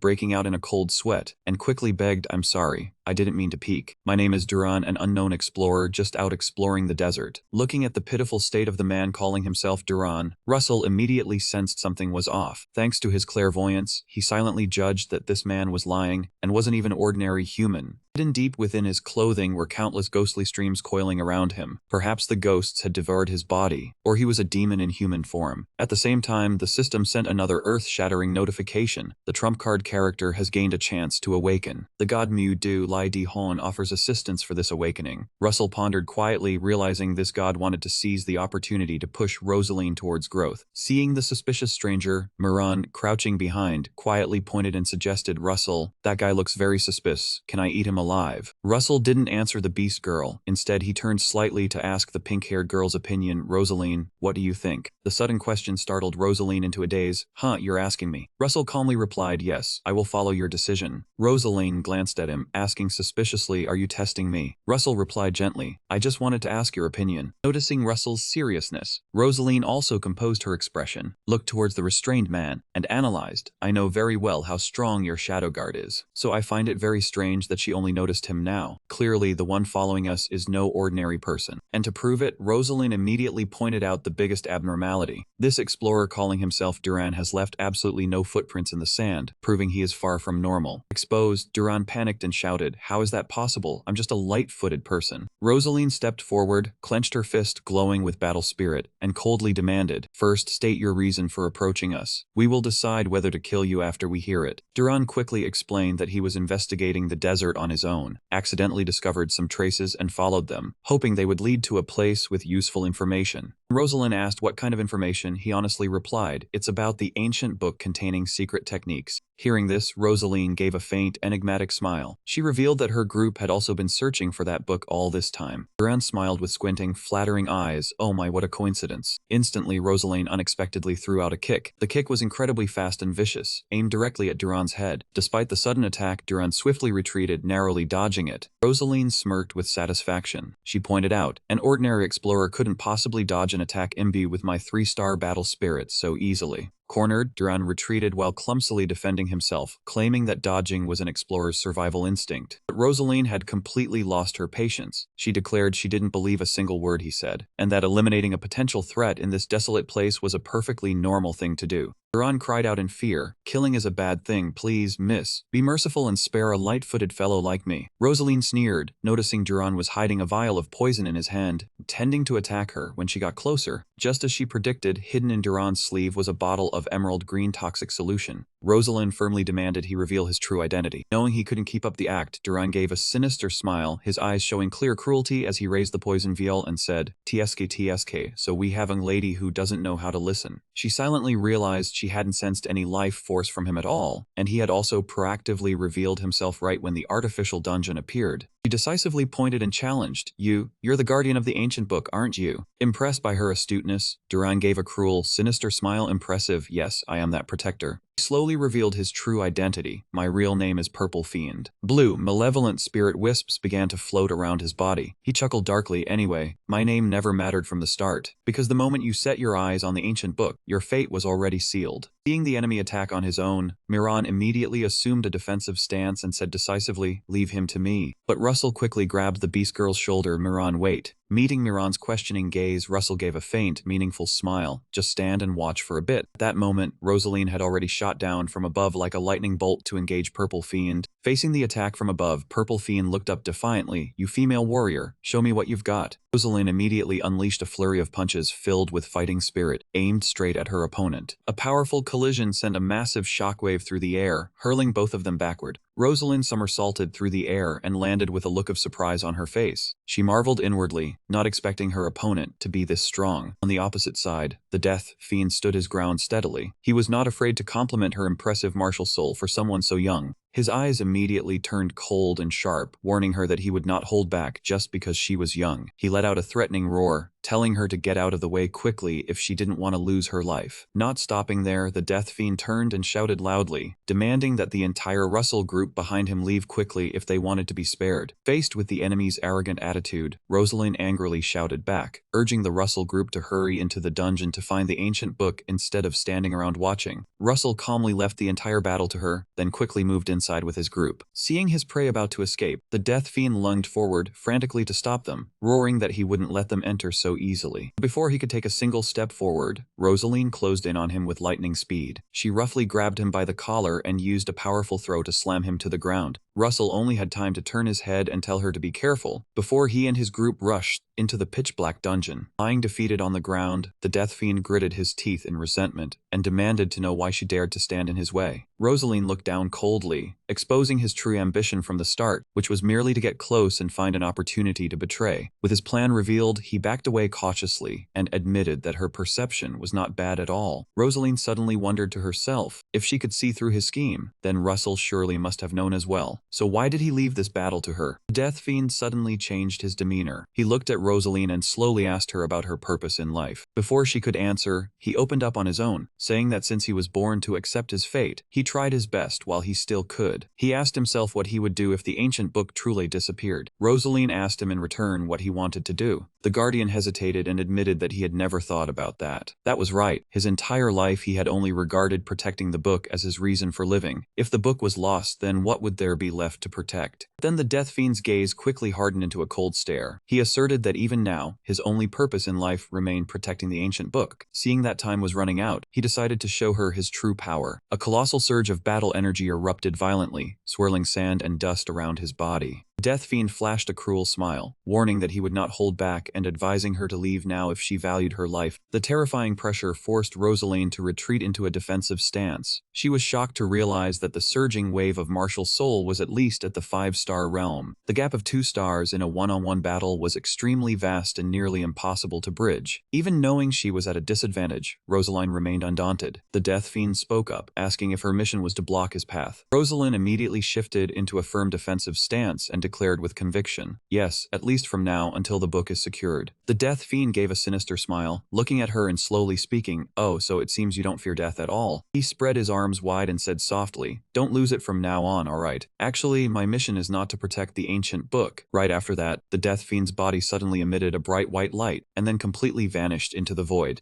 Rosaline was stunned as she wondered. He just disappeared. It seemed he mentioned his mission was not to protect the ancient book, right? But Rosaline quickly realized something was wrong. Her face hardened with terror. Wait, he didn't disappear at all. Instantly, an extreme surge of battle energy along with blazing red lightning erupted violently, tearing into her body. Rosaline screamed in agony. She felt a colossal influx of energy as if she was about to explode. Too much martial soul suddenly invaded her body. If she didn't meditate quickly, she would die. Could this dungeon really be a trap? At the same time, the Death Fiend's eerie voice echoed through the darkness. "I have completed my mission, but they will pay the price." A blinding flash of light flared up, teleporting Rosaline straight into a pitch-black space. She looked around in confusion. Is this inside the dungeon? Suddenly, a heartbreaking scream echoed from deep within the dark cave. Rosaline was startled and panicked. That sound was. Rosaline rushed towards the scream and froze at the horrifying scene before her. On the cold ground, Hera lay motionless in a pool of blood. Looking further in, she was horrified to realize that both Miran and Rudia had also been defeated. Even more painfully, Russell was screaming in despair as one of his arms had been completely severed. Witnessing the tragic state of her comrades, Rosaline was in extreme shock. Could this dungeon really be a trap? But then she tried to calm herself. No, this must just be an illusion. No one could be strong enough to take them all down in an instant. It yanked her back onto the desert ground. In the silent space, a deep, powerful voice suddenly spoke within her mind. "If you enter the dungeon right now, they will live. However, your body will disappear." The threat made Rosaline grit her teeth in fury. The mysterious voice continued to present a cruel choice. If you don't enter the dungeon, they will die. Do you choose your own life and a massive amount of martial soul, or sacrifice yourself to save your friends? The decision is all yours. While Rosaline was fighting for her life outside, the group inside the dungeon was in a completely different situation than she had imagined. Rudia called out softly, "Russell." Miran was lifted into the air, squirming and complaining that she couldn't move her body. Russell concluded that this place was not a dungeon, but a trap, and reassured everyone that they would definitely escape. Hera asked sternly if they should go out and help Lady Rosaline. Russell casually dismissed the idea with a confident look that made Hera nod in trust. He secretly guessed that Lady One intended to observe Rosaline and knew for certain that there was no ancient book here. Miran was astonished to see the image of Rosaline in pain, struggling against the wave of resentment. Russell slowly explained that it was clairvoyance magic. He pondered the complexity of this place, which had both binding magic and clairvoyance, not to mention that they were installed at the request of the head of the Grandel family. Miran curiously asked what he would do if it were him, and Russell answered without hesitation that he would stand still. His pragmatic answer made the Beast Girl frown and sarcastically call him a coward. Russell chuckled and replied that it was simply the maiden way of life. Miran commented that he shared blood with Posa. Russell calmly explained that since Rosaline belonged to the Grendel family, she would enter this place herself. Miran worried her body would explode, but Russell asserted that was unlikely. Considering the clues, Russell thought his father and Vela Tudor were behind this, and all their conversations might have been overheard. He was not worried at all, pointing to the blue light on the rock wall and saying the mana here was extremely beneficial for the whole group. Rudia asked in surprise how he knew that. Miran teased her for being quicker with her mouth than her thoughts, then admitted she was also a mage herself. Russell looked at the glowing ancient magic circle, silently confident that Rosaline would be healed the moment she stepped in, and that was the awakening opportunity the strategic god had mentioned. Hera suggested going out to warn Rosaline, but Russell stopped her and asked if she had realized how long they had been here. He pointed at the illusion outside, noting that Rosaline still hadn't made a move. Hera suddenly realized the flow of time inside. and outside this place was vastly different, even though they were only separated by a wall. Russell blamed himself for missing such a simple detail, analyzing the structure of the trap, which combined 4 types of magic: binding, clairvoyance, healing, and distortion. Hera remarked that very few people were capable of casting multiple spells simultaneously, and she had heard that combining 4 types of magic was impossible. Russell agreed and explained that the one behind this must be a top 1% mage, at least at the elder level of Maiden. But an elder testing the Grandel here would be no different from a declaration of war between the 2 families. Facing Hera's questioning gaze, Russell smiled confidently and asserted that his old man had a hand in this test, and just as he predicted, the binding magic was completely dispelled. As she stepped through the rubble, Rosaline placed her hands on her hips and yelled that he owed her a debt of gratitude for life, and that he must treat her as his benefactor. Her excessive arrogance made the atmosphere suddenly humorous. Rudia mischievously imitated Rosaline's pouty expression perfectly, making everyone laugh. Rosaline blushed in embarrassment, urging everyone to be quiet. Russell chuckled in amusement, complimenting Rudia on her impression, telling her not to be so mean to her. Rosaline was so embarrassed she wanted to crawl into a hole, muttering that she didn't expect everyone to be so safe and sound. Russell approached, his tone serious, and told her to start meditating. Rosaline's eyes widened in surprise, saying meditating here was like putting herself in danger. Russell gave a gentle smile and reminded her that she had already decided to risk her life, so just do it, he would protect her. His manly declaration and unwavering gaze made Rosaline's heart skip a beat, and she could only blush and freeze in place before the warm protection of that young man. Still flustered by Russell's words, she blushed, flailed her arms, and shouted loudly that if he betrayed her, she would not let him off easily. Hera, don't let your guard down until Rosaline finishes her meditation. Hera immediately bowed her head and acknowledged the order. The moment Rosaline closed her eyes to focus on her meditation, a blue system notification suddenly appeared, stating that the strategic god Lady One was no longer interested in Rosaline. Witnessing this, Russell fell into quiet thought. He realized this didn't seem to be what Lady One truly wanted from Rosaline. The combination of a warrior and the strategic god was indeed very strange. Russell began to raise questions in his mind. He wondered if this meant that Lady One had never intended to give Rosaline a chance to awaken from the very beginning. Clearly, this god was only trying to test and assess his own abilities, not the pink-haired girl. So why did he deliberately pretend to be paying attention to Rosaline? Could it be that he was just probing to see if he was jealous? Russell realized that the strategic god was actually just enjoying this game. Russell forced a wry smile, sweating at the cunning of the supreme god. Under the bright full moon that covered the entire ruined wasteland, Rosaline was still straining in meditation. Suddenly, her eyes snapped open, seeing the powerful battle energy beginning to stabilize around her. Russell stepped closer and asked if she was done. Rosaline replied comfortably, yes. Immediately, a system notification appeared confirming that the character Joker had awakened. Looking at Rosaline, now enveloped in a blazing orange flame, Russell was silently astonished to realize her battle soul had developed to a level he almost couldn't recognize anymore. Rosaline clenched her fists confidently, turning to him, "Thanks to you, I now have a 4-star battle soul. It's a result beyond all expectations." Hearing this, Russell couldn't help but ask in shock, 4 stars? In his heart, he was extremely doubtful, as the terrifying amount of power radiating from her indicated she must possess at least a 5-star battle soul. But regardless, Russell understood that from now on, Rosaline would definitely develop at an astonishing pace. And this was exactly what the family head, Vela Tudor, had been searching for all along. Suddenly, a familiar system notification appeared again. The creator's privilege had been activated, and the space and time around them once again came to a complete standstill. Russell silently realized that Rosaline's awakening was merely a pretext for Lady One to act. Right beneath his feet, a blue magic circle suddenly burst into a blinding light, pulling Russell into another mysterious space. Immediately, a blue system notification appeared before Russell's eyes, stating that the strategic god Lai Dihuan had bestowed upon him the Black Cauldron. A large, glowing ceramic pot appeared floating in the air. Russell took it, astonished. Black Cauldron? At the same time, the system continued to display historical information from 30,000 years ago. The strategic god Lady One was just a minor god born from the union between the god of knowledge and the fairy of cunning. Minor gods often actively participated in the events of mankind. They were curious and easily interested in humans. An image of a bustling town appeared, where people were busy buying and selling, haggling over every coin, completely unaware that a god was silently watching them from above. They had no natural enemies and lived forever with time. Gods were born with personalities similar to humans, but most had faded away in the flow of time, and eventually they would become bored, so they were always searching for new joys. And the most fascinating creatures were always humans, because no other creature creature was as unpredictable or had as many emotions as humans. From lazing lazily at the feet of passersby to sitting enthroned on the laps of emperors, or instigating bloody wars between knights, all for the sake of the god's amusement. The strategic god Lai Diwan had taken an interest in Russell Mayton, so he wanted to get directly involved with Russell Mayton. He quickly filled in the blank, impressing Lady One with Russell Mayton's way of life. At the moment he finished the line, a surge of pitch-black grudging aura erupted behind him, accompanied by a low, muffled voice. "Your life is truly interesting." Russell spun around in shock, his face pale with fear as the voice continued to whisper, "I like it very much." The enormous black cat ghost grinned eerily, roaring right by his ear, "I want to have you." Russell clutched his head in agony, collapsing to the ground with a heart-wrenching scream. He writhed in unbearable pain, dark streaks like veins spread across his face, and he realized in horror that Lady One was trying to seize control of his body. Would his writing have broken the barrier preventing Lady One from directly interfering with this world? At the precipice of life and death, the system suddenly announced that the deficiency probability had been partially restored, along with a one-time deletion authority for Russell. Seizing this precious lifeline, Russell decided to use the authority immediately to stop Lady One's direct interference with his body. He quickly deleted the old setting and overrode it. Lady One always supports Russell's lifestyle, for he enjoys watching him grow on his own. The moment the system confirmed the successful edit, Russell immediately escaped the terrifying illusion, collapsing onto the stone floor, panting heavily with exhaustion. Russell reminded himself he had almost lost his body in a moment of carelessness, and from now on, he must handle this world with more caution. Seeing him standing dazed, Rosaline approached to ask if he was alright but was brushed off. Curious, she pointed at the large black vase, and Russell calmly replied it was just an ordinary vase. Just then, Rudia came over whining about being hungry, prompting Garson to smile and suggest the group return to Grandel. As they prepared to leave, the system suddenly displayed a notification. The black clay vase was in fact the Black Cauldron, a legendary treasure forged by the god of smithing, Hephaso. On the wooden boat gliding across the emerald water, Russell crossed his arms, deep in thought about the Black Cauldron the god Miu Mo had just bestowed. He wondered why the god Miu Mo had given him this vase. Then suddenly, a flash of insight struck his memory. He recalled a person closely connected to the vase, a figure known more commonly by a nickname than his real name. That was Raifong, also known as the Shovel Prince. In the original story, Raifong was a powerful warrior wielding a massive black shovel, who later became an ally of the protagonist Cassin. Russell remembered the humorous plot point where Raifong declared he would join if they helped him find a partner for his shovel. When writing it, he'd only added the detail for flavor, not giving it much thought. That childish detail was once disliked by many readers. But in this real world, Russell realized the partner of the black shovel was highly likely to be the Black Cauldron he now held. He resolved to immediately search for traces of Raifong upon returning to Grandel. Shortly after, the group finally returned to the ancient city of Grandel. However, no sooner had they stepped inside than both Russell and Rosaline were utterly stunned by an unbelievable sight. Right in the garden amidst the lotus pond, Russell's father, D.K.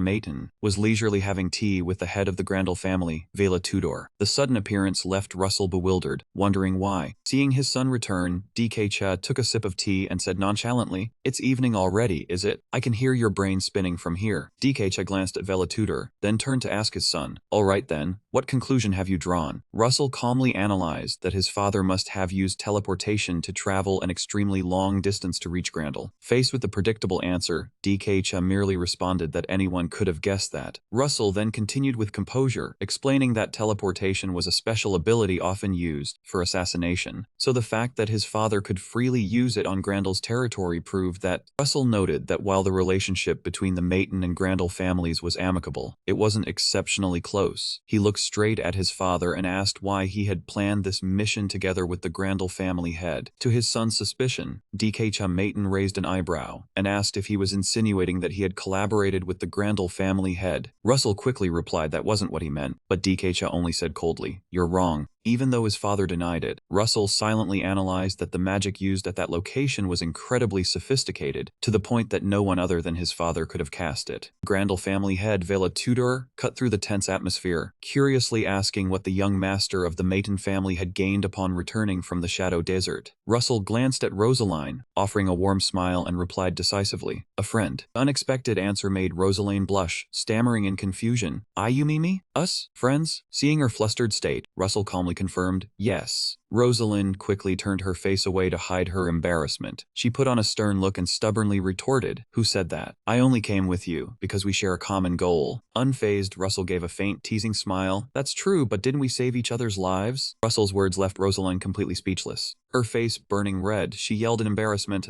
that's because it was." Witnessing the exchange between the young pair, the Grandel family head, Vela Tudor chuckled softly. He leaned in to remind his daughter that she should be careful, or she might find herself led around by the nose one day. He also wondered if the young man might be a secret weapon prepared by the Maton family. DK suddenly turned his head sharply to look at his son. The sudden stare from his father made Russell jump in surprise. At that very moment, a system notification unexpectedly appeared before his eyes. Russell was utterly shaken to realize that his spiritual eye could, for the first time, see DK's true emotions. After the meeting, Russell and Rosalind strolled along the corridor. He asked softly, "Rosalind, have you ever been to Pingfeng Mountain?" Rosalind shook her head, replying she'd never been, having heard one had to cross the desert to get there, and that the Grandel family's warriors would pave the way. Seeing her sulky expression, Russell commented that she didn't seem too happy. Rosalind replied in frustration, "Oh, you think so? I have to climb Pingfeng Mountain with you, of course I'm not happy." Rosalind followed him up the stone steps with worry, asking if he wasn't being too overconfident. Regarding her concern about not making it to the third magic circle in time, Russell leisurely replied, "Then I'll die." The blunt reply left Rosalind completely stunned. Russell turned his head slightly and asked calmly if he looked like someone desperate for death. Rosalind stammered in confusion, explaining that the idea of being purged by his own father sounded terrifying, and asked if he truly felt no fear at all. To reassure her, Russell gently placed a hand on Rosalind's shoulder and spoke softly, telling her not to worry. He confidently affirmed that he would definitely achieve the third magic circle within 2 weeks and return in time. Then he lightly waved goodbye, saying he'd see her then. Watching Russell's retreating figure, Rosalind stood still in the estate courtyard, her face suddenly flushing with shyness. Flurry of chaotic thoughts rose in her mind. She thought to herself that this infuriating guy was once a troublesome brat, yet somehow at some point he had become so handsome.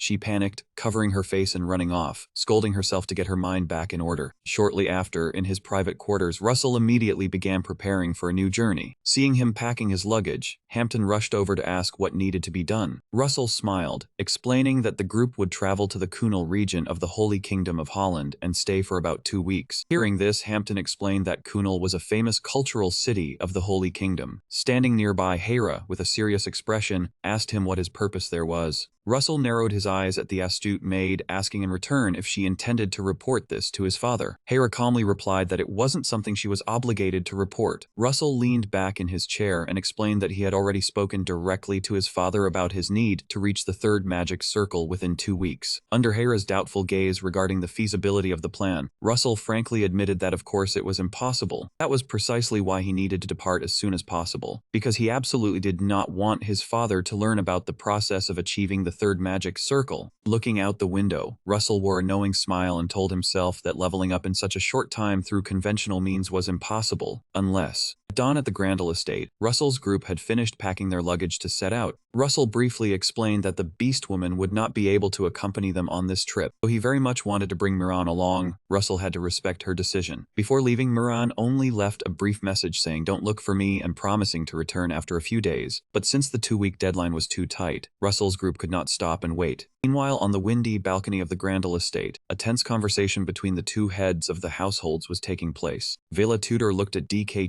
and asked if he truly believed his son could reach the third magic circle within 2 weeks. DK calmly replied that it was surely impossible. The answer surprised Vela Tudor greatly. He pressed on asking why DK would let the boy go, knowing that. The Maton patriarch coldly explained that Russell needed to prove on his own that his earlier declarations were not just empty talk. Vela Tudor continued probing whether DK would actually step in to help if Russell failed. DK curled his lips into a cold smile, asserting that was precisely the cruel law of the Maton family. His firmness made the Grandel patriarch break into a cold sweat, wondering whether DK truly believed in his son's abilities, and whether he still harbored ambitions of dominating the world. That question DK only responded with a mysterious silence. Vela Tudor sighed softly, thoughtfully remarking that now both of them had too much to lose, from his beloved daughter Rosalind to DK's 7 children, so they could no longer risk their lives like in their youth. However, DK immediately brushed it aside, saying that was just the thinking of the weak, for people like them were born to fight. Understanding the other's ruthlessness, Vela Tudor asserted that he had no intention of attacking Maton first. Yet he also hardened his face and issued a stern warning that if the Maton side dared to strike first, the Grandel family would do everything in their power to completely erase the Maton family from the world map. Hearing the threat from his old friend DK Che not only showed no anger but also flashed a sinister smile and declared that was exactly what he was hoping for. He quietly reminded Vela Tudor that his family's intelligence network had already silently infiltrated right under Grandel's nose without him ever knowing. Vela Tudor frankly responded that Grandel would still maintain a neutral stance outwardly, but there would certainly come a time when they would expose Maton. Both patriarchs understood well the path they had to walk, their hearts harboring the undercurrents of scheming for their families. Right after that, a sudden torrential rain poured down over the outskirts of the Holy Kingdom of Holland. Amid the white sheet of rain, the massive Kovan spatial gate was radiating brilliant streams of blue light. The Kovan gatekeeper was grumbling and cursing under the heavy rain. Why did he have to come to work on such a rainy day? What rotten luck. Just then, Russell along with Hera and Hampton suddenly appeared behind him. Russell spoke up and asked, "Are you the Kovan gatekeeper? We want to use the spatial gate." Looking at the group of youth standing in the rain, the gatekeeper assessed them scornfully, then held out his hand for payment. "Being so young, do you even have enough money to pay the fee?" Hearing the exorbitant number, Hampton jumped in shock and yelled in astonishment, 5 million. Why is it so expensive? This guy is trying to scam kids. The gatekeeper leisurely sat on the doorstep looking down at them with derision. Expensive? Seems like there's a misunderstanding. By the way, it's 5 million per person. He flashed a sly smile, raised 2 fingers and added, "Including the commission fee, your total will be 20 million. If you don't want to pay, you can leave." Russell silently analyzed. He knew the spatial gate usage fee could vary depending on distance, but this price was clearly blatant extortion. However, he still calmly told Hampton to take out the card and declared he would still use the gate. "But aren't you going to verify our identities first?" The question made the gatekeeper scratch his head in annoyance. I forgot about that." Hampton nervously pulled Russell's arm, but Russell just smiled knowingly. He looked straight at the gatekeeper and said flatly, "I noticed you have a spot on your right hand." The man hastily withdrew his hand and asked sullenly, "So what?" Russell leisurely stepped closer to him, slowly analyzing. "I heard there's a disease spreading in the southern continent caused by black butterflies. Could that be a sign of the illness? Based on your attire, you seem to be a mage. However, the aura I sense from you indicates you are a warrior. So what exactly are you?" Russell leaned close to his ear, flashed a cold smile, and whispered the answer is a bee. The answer completely shook the gatekeeper. Russell thought to himself, up to this point, that was the prearranged password. A top secret password to gain entry into the underground auction house operating illegally. Russell knew well this was a place for illicit trading of slaves and rare items. And it was precisely the mages of the Maton family who were secretly overseeing this place to reap illicit profits. Russell frankly pulled out his identification card and handed it to him. "Here is my ID card." The gatekeeper hesitantly took the card and muttered, "Let's see." However, the moment he saw the name Russell Maton, his face immediately changed color, his eyes widening in horror. Realizing the terrifying identity of the person before him, he gritted his teeth and shouted in panic, "Damn it, of all the strategies, running away is the best." However, his speed was absolutely no match for the Maton family's shadow guard. His umbrella had not even hit the ground yet. Hera had already appeared right behind him like a flash of lightning. In the blink of an eye under the pouring rain, she had completely subdued the gatekeeper. Hera's blue eyes looked down at him with coldness and cruelty, ready to take his life at any moment. Standing under the torrential rain, Russell remained perfectly calm holding his umbrella. He called out softly, "Hera, kill him if he dares to move another step." Russell coldly looked at the gatekeeper kneeling on the ground and spoke, "If you cooperate, I will spare your life. You know you still have value."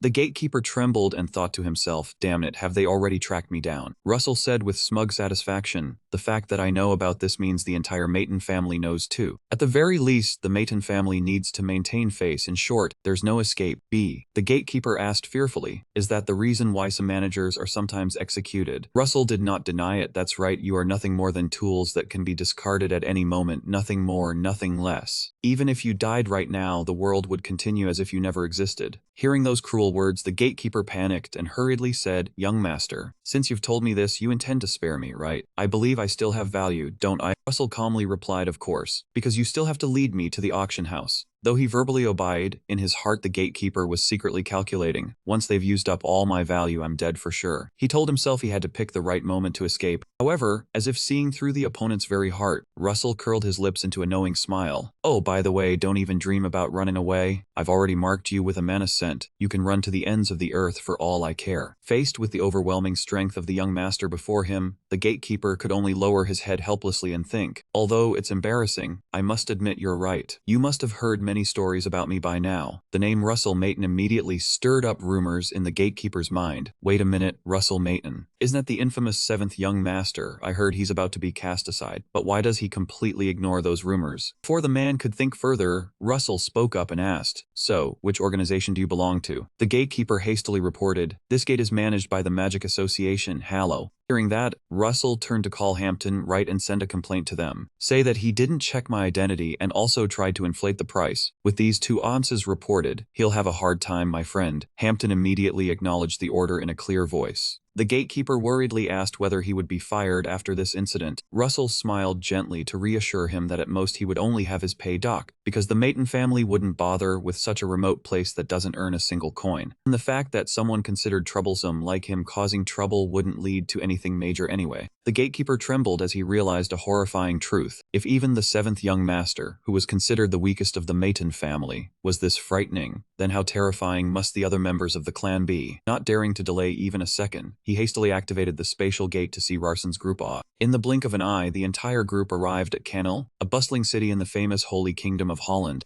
Looking at the bustling crowd under the clear blue sky, Rudia cheered excitedly at the radiant faces of the locals, as if they were attending a festival. Hampton quickly explained that the Holy Kingdom of Holland was famous for being a land of beautiful men and women, and it was even rumored that just breathing the air here was enough to make one's skin more beautiful. The young boy also cleverly complimented that no one could rival Russell's handsome looks, which made him chuckle and thank him. Hampton proudly shared that he had been here a few times before to find a type of poison called Delphil, which only grew in this mysterious land. Just then, Hera leaned in and quietly asked whether Russell had actually cast a tracking spell on the gatekeeper earlier. Russell calmly admitted that he didn't even know how to use that spell yet, and was just bluffing to scare him, an answer that left Hera completely stunned. Russell inwardly chuckled, knowing his attendant had seen through his trick on the gatekeeper. To change the subject, Hera quickly asked where the group would go next, as the 2-week deadline was now reduced to a mere single week. Russell gently pointed towards a massive tower standing tall in the center of the desert and declared that the group would spend a week there. Hera asked skeptically if he could really reach the third magic circle in a place like that. Russell smiled softly, calmly replying that he had to, because if he failed he would lose his life, and he should try everything possible. Seeing her master's nonchalant attitude, Hera couldn't help but worry, wondering how he could be so calm, or if he was just recklessly unafraid of death. Deep down she knew Arison was not someone who sought death, while Rudia excitedly ran ahead, urging everyone to hurry up. 5 days passed quickly inside the ancient tower. At this moment, Rudia tiredly complained, asking Russell how much longer the group had to keep running around this place. Russell gently said it would definitely take a little more time, an answer that made Rudia pout and remind him that they had been doing this non-stop for 5 whole days. Hera silently watched Russell's back, her heart filled with anxiety as the 2-week deadline was now reduced to just 2 short days. If he couldn't break through to the third magic circle, the clan's brutal purge punishment would surely fall upon him. However, what puzzled her most was that throughout these days, Russell had not practiced at all or made any effort to change his magic circle. She silently wondered what he was plotting. Suddenly, Russell stopped in his tracks. A subtle smile played on his lips. A heavy stone door slowly creaked open. A figure draped in an elegant white priestly robe with gold trim stepped out. That person spoke, asking with a probing tone who they were. The priest's outstanding appearance immediately astonished both Rudia and Hampton, their cheeks flushing as they marveled at how handsome he was. Unfazed, Russell stepped forward and clearly introduced himself as Russell Mayton, one who walks the path of magic. Looking at the elegant blonde man with a middle part in front of her, Hera immediately recognized his identity. If she remembered correctly, this man was Iran Jahat, the Pope of the Holland region, with immense holy power. He was once the strongest candidate for the next master of this tower at just 31 years old. Hera couldn't help but wonder why this number 2 figure of the city had suddenly appeared here. Iran Jahat looked at Russell and spoke, "So you're a mage, nice to meet you." Russell calmly asked back, "Oh, and who are you?" "I am Iran Jahat, in this central tower. Why have you people been lingering around here for the past 5 days? A tricky question. Russell couldn't exactly say they were playing here to wait for an opportunity. Russell smiled slightly and explained, "There's a full circle every 7 minutes. I received a guide telling me to walk around this place for 7 days. Hearing this, Iran Jahat stroked his chin thoughtfully. "A guide, huh? Interesting. Most people wouldn't believe in such things." However, looking at Iran's smile, Russell could tell this man was hiding his true intentions, because although he bore the title of a priest of the gods, he didn't actually believe in them. Russell knew this clearly because he was the author who had set up all those details. In the past, Iran had experienced events that completely shattered his illusions about the path of a monk. He personally smashed the cross and decisively gave up his noble position. After leaving the clergy, Aaron delved into business and quickly became one of the wealthiest merchants in the world. Goodness, this man's mind was truly born to be a CEO, wasn't it? Hearing Russell's title, Aaron Jahat was momentarily startled. Wait, Maiden, could it be the Maiden I know? Russell nodded in confirmation. Yes, I am the 7th young master of Maiden. From what I've heard, the Maiden Information Network is supposedly the best in the world. Russell smirked with a meaningful smile, decisively playing his trump card. I was told that if I walk around the tower for 7 days, then the priest who is not a priest of the central tower would accept my request. Russell's revelation startled Aaron Jahat. As a priest, I find that somewhat unpleasant to hear. Aaron Jahat waved his hand and declared, even I, there is no priest who is not a priest in this tower, because only true servants of the gods can offer their prayers here. Unfortunately, it seems I can't help you. I invite you to leave this place. Aaron Jahat's face suddenly darkened with anger. He glared and shouted in order to see them out. I invite you to leave immediately. Facing the other's anger, Russell remained remarkably calm, smirking with confidence, thinking he had truly provoked the man, but in the end, he would have to accept my request. Sorry if my words were a bit rude. However, I'm just repeating what I heard through the guide. Then he narrowed his eyes and added a fatal question. I think there's something called the summoning ritual of Zahaz in this tower, isn't there? Russell's question completely shocked Aaron, cold sweat streaming down his cheeks. He thought in panic, how could someone from a distant place like him know about the summoning of Zahaz? The summoning of Zahaz has never been made public. Moreover, it has only occurred in history. No matter how many spies Maiden has, they couldn't possibly know about this. Could he really have received a guide? Perhaps this is the truth. Approaching Aaron, Russell slowly explained, the one who gave me the guide called himself the creator, and because of that, he said my mana would be amplified in this place. Not stopping there, Russell leaned close to Aaron's ear, gave a meaningful smile and whispered, this is just my guess, but it seems like you're practicing magic or secretly researching it, right? His biggest secret exposed, Aaron Jahat's eyes widened in horror, trembling as he thought, how does he know? If this gets out, I will. Seeing the other man so panicked, Russell smiled reassuringly. No need to be so tense, Aaron. Anyone looking might think I was threatening you. Aaron silently clenched his fist, cold sweat pouring like a bath. He hesitantly asked, are you sure that's a guide from the gods? If it weren't, then how would I know these things? You'd never dream that I wrote it all. Faced with Russell's sharp exposes, Aaron was forced to compromise. I understand, alright then. I just want the 7th young master of Maiden to come with me. With that, Aaron led Russell into his private office, leaving Hera's group waiting outside in the great hall. Sitting across from each other at a long, luxurious table, Russell spoke up, Aaron, people often say that priests never doubt one another, and that they love and forgive each other unconditionally. I find that seems to be true. A suggestive statement made Aaron ask back, confused, what do you mean?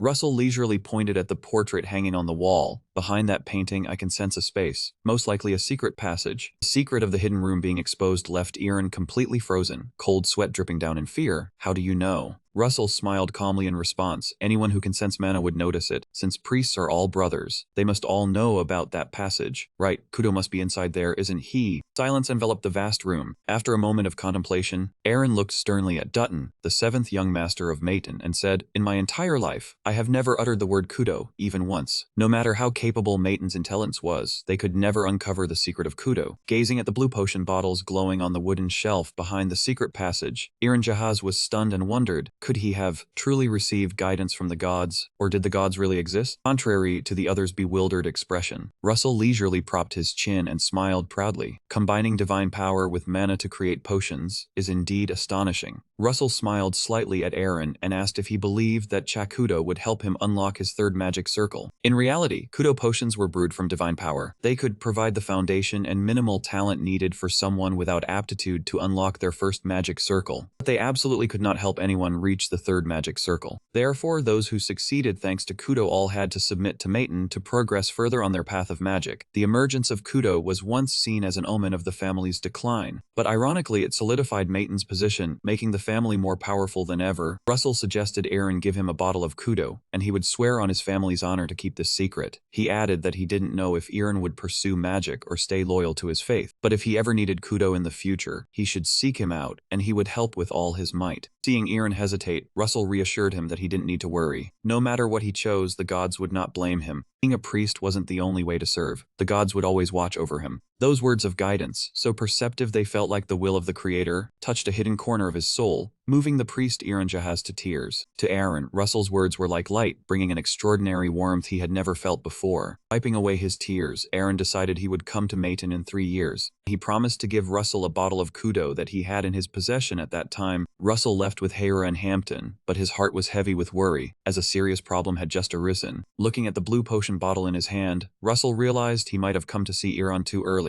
System immediately displayed a warning. KUDO is unstable. This potion is incomplete. Russell remembered Iranjahaz's warning that the medicine could have extremely dangerous side effects. Perfect aversion without side effects. Aaron needed 3 more years of research. When Russell asked, Aaron seriously explained that the unrefined catalyst could completely destroy the mana circle. That shocked Russell. If it happened, he could be pulled back to the first magic circle instead of unlocking the third as he had hoped. Russell turned to Hera and asked, "How much time is left until the deadline my father set?" Hera softly replied, "About 3 hours, sir." A short time left Russell in a dilemma. If he dropped back to the first circle, he would surely be purged by Dekecha, and if he didn't drink it, the outcome would still be the cruel punishment from the family. Closing his eyes tightly, Russell called out softly, "Pucky, it seems I need your help." On the Transcendence bar, Pucky appeared with a dejected look. "I can help," but it sighed, saying 3 hours wasn't enough to process it. Russell urged, "How long do you need?" Pucky replied, "At least 1 more hour." Russell pulled out his pocket watch to check the time. Only a mere 3 hours remained. He knew his father's temperament well. Dekecha absolutely did not allow any delay, not even a minute. He told himself he couldn't waste another second. There was no turning back now. He had to take a risk. Without hesitation, Russell tipped the bottle of Kudo potion and drank it all. But as the last drop slid down his throat, a massive surge of violent blue mana exploded from his chest. Russell was horrified to realize the mana was spiraling out of control due to Kudo's side effects. In this precarious situation, he sat cross-legged in meditation and shouted, "Hera, protect me while I cultivate my mana." Receiving the supreme command, Hera gave a serious nod. Understood. When the clock passed the 3-hour mark, Russell still had his eyes tightly shut. At the 2-hour mark, Hampton and his female companion could only watch in helpless worry. When only 1 hour remained, the empty potion bottle rolled on the grass. The decisive moment was ticking down to its final seconds. With only a few minutes left, Russell was drenched in sweat, his body trembling under tremendous pressure. He gritted his teeth and pleaded, "Please, I just need 5 more minutes." At that very moment, a cold voice echoed from the void. "A promise you can't keep is no different from having none at all." Terrifying, murderous aura pressed down, shocking Hampton and Hera, who braced themselves in fear. This pressure, Dekecha has come to collect his due. Stepping out from a blazing halo of fire and lightning was Dekecha himself. His eyes gleamed with authority as he warned sternly, "The price for deceiving me is steep. Russell, you only have yourself to blame for your own words." His murderous appearance made Hampton tremble in fear. Hera, though sweating, maintained her composure and bowed respectfully. "Patriarch."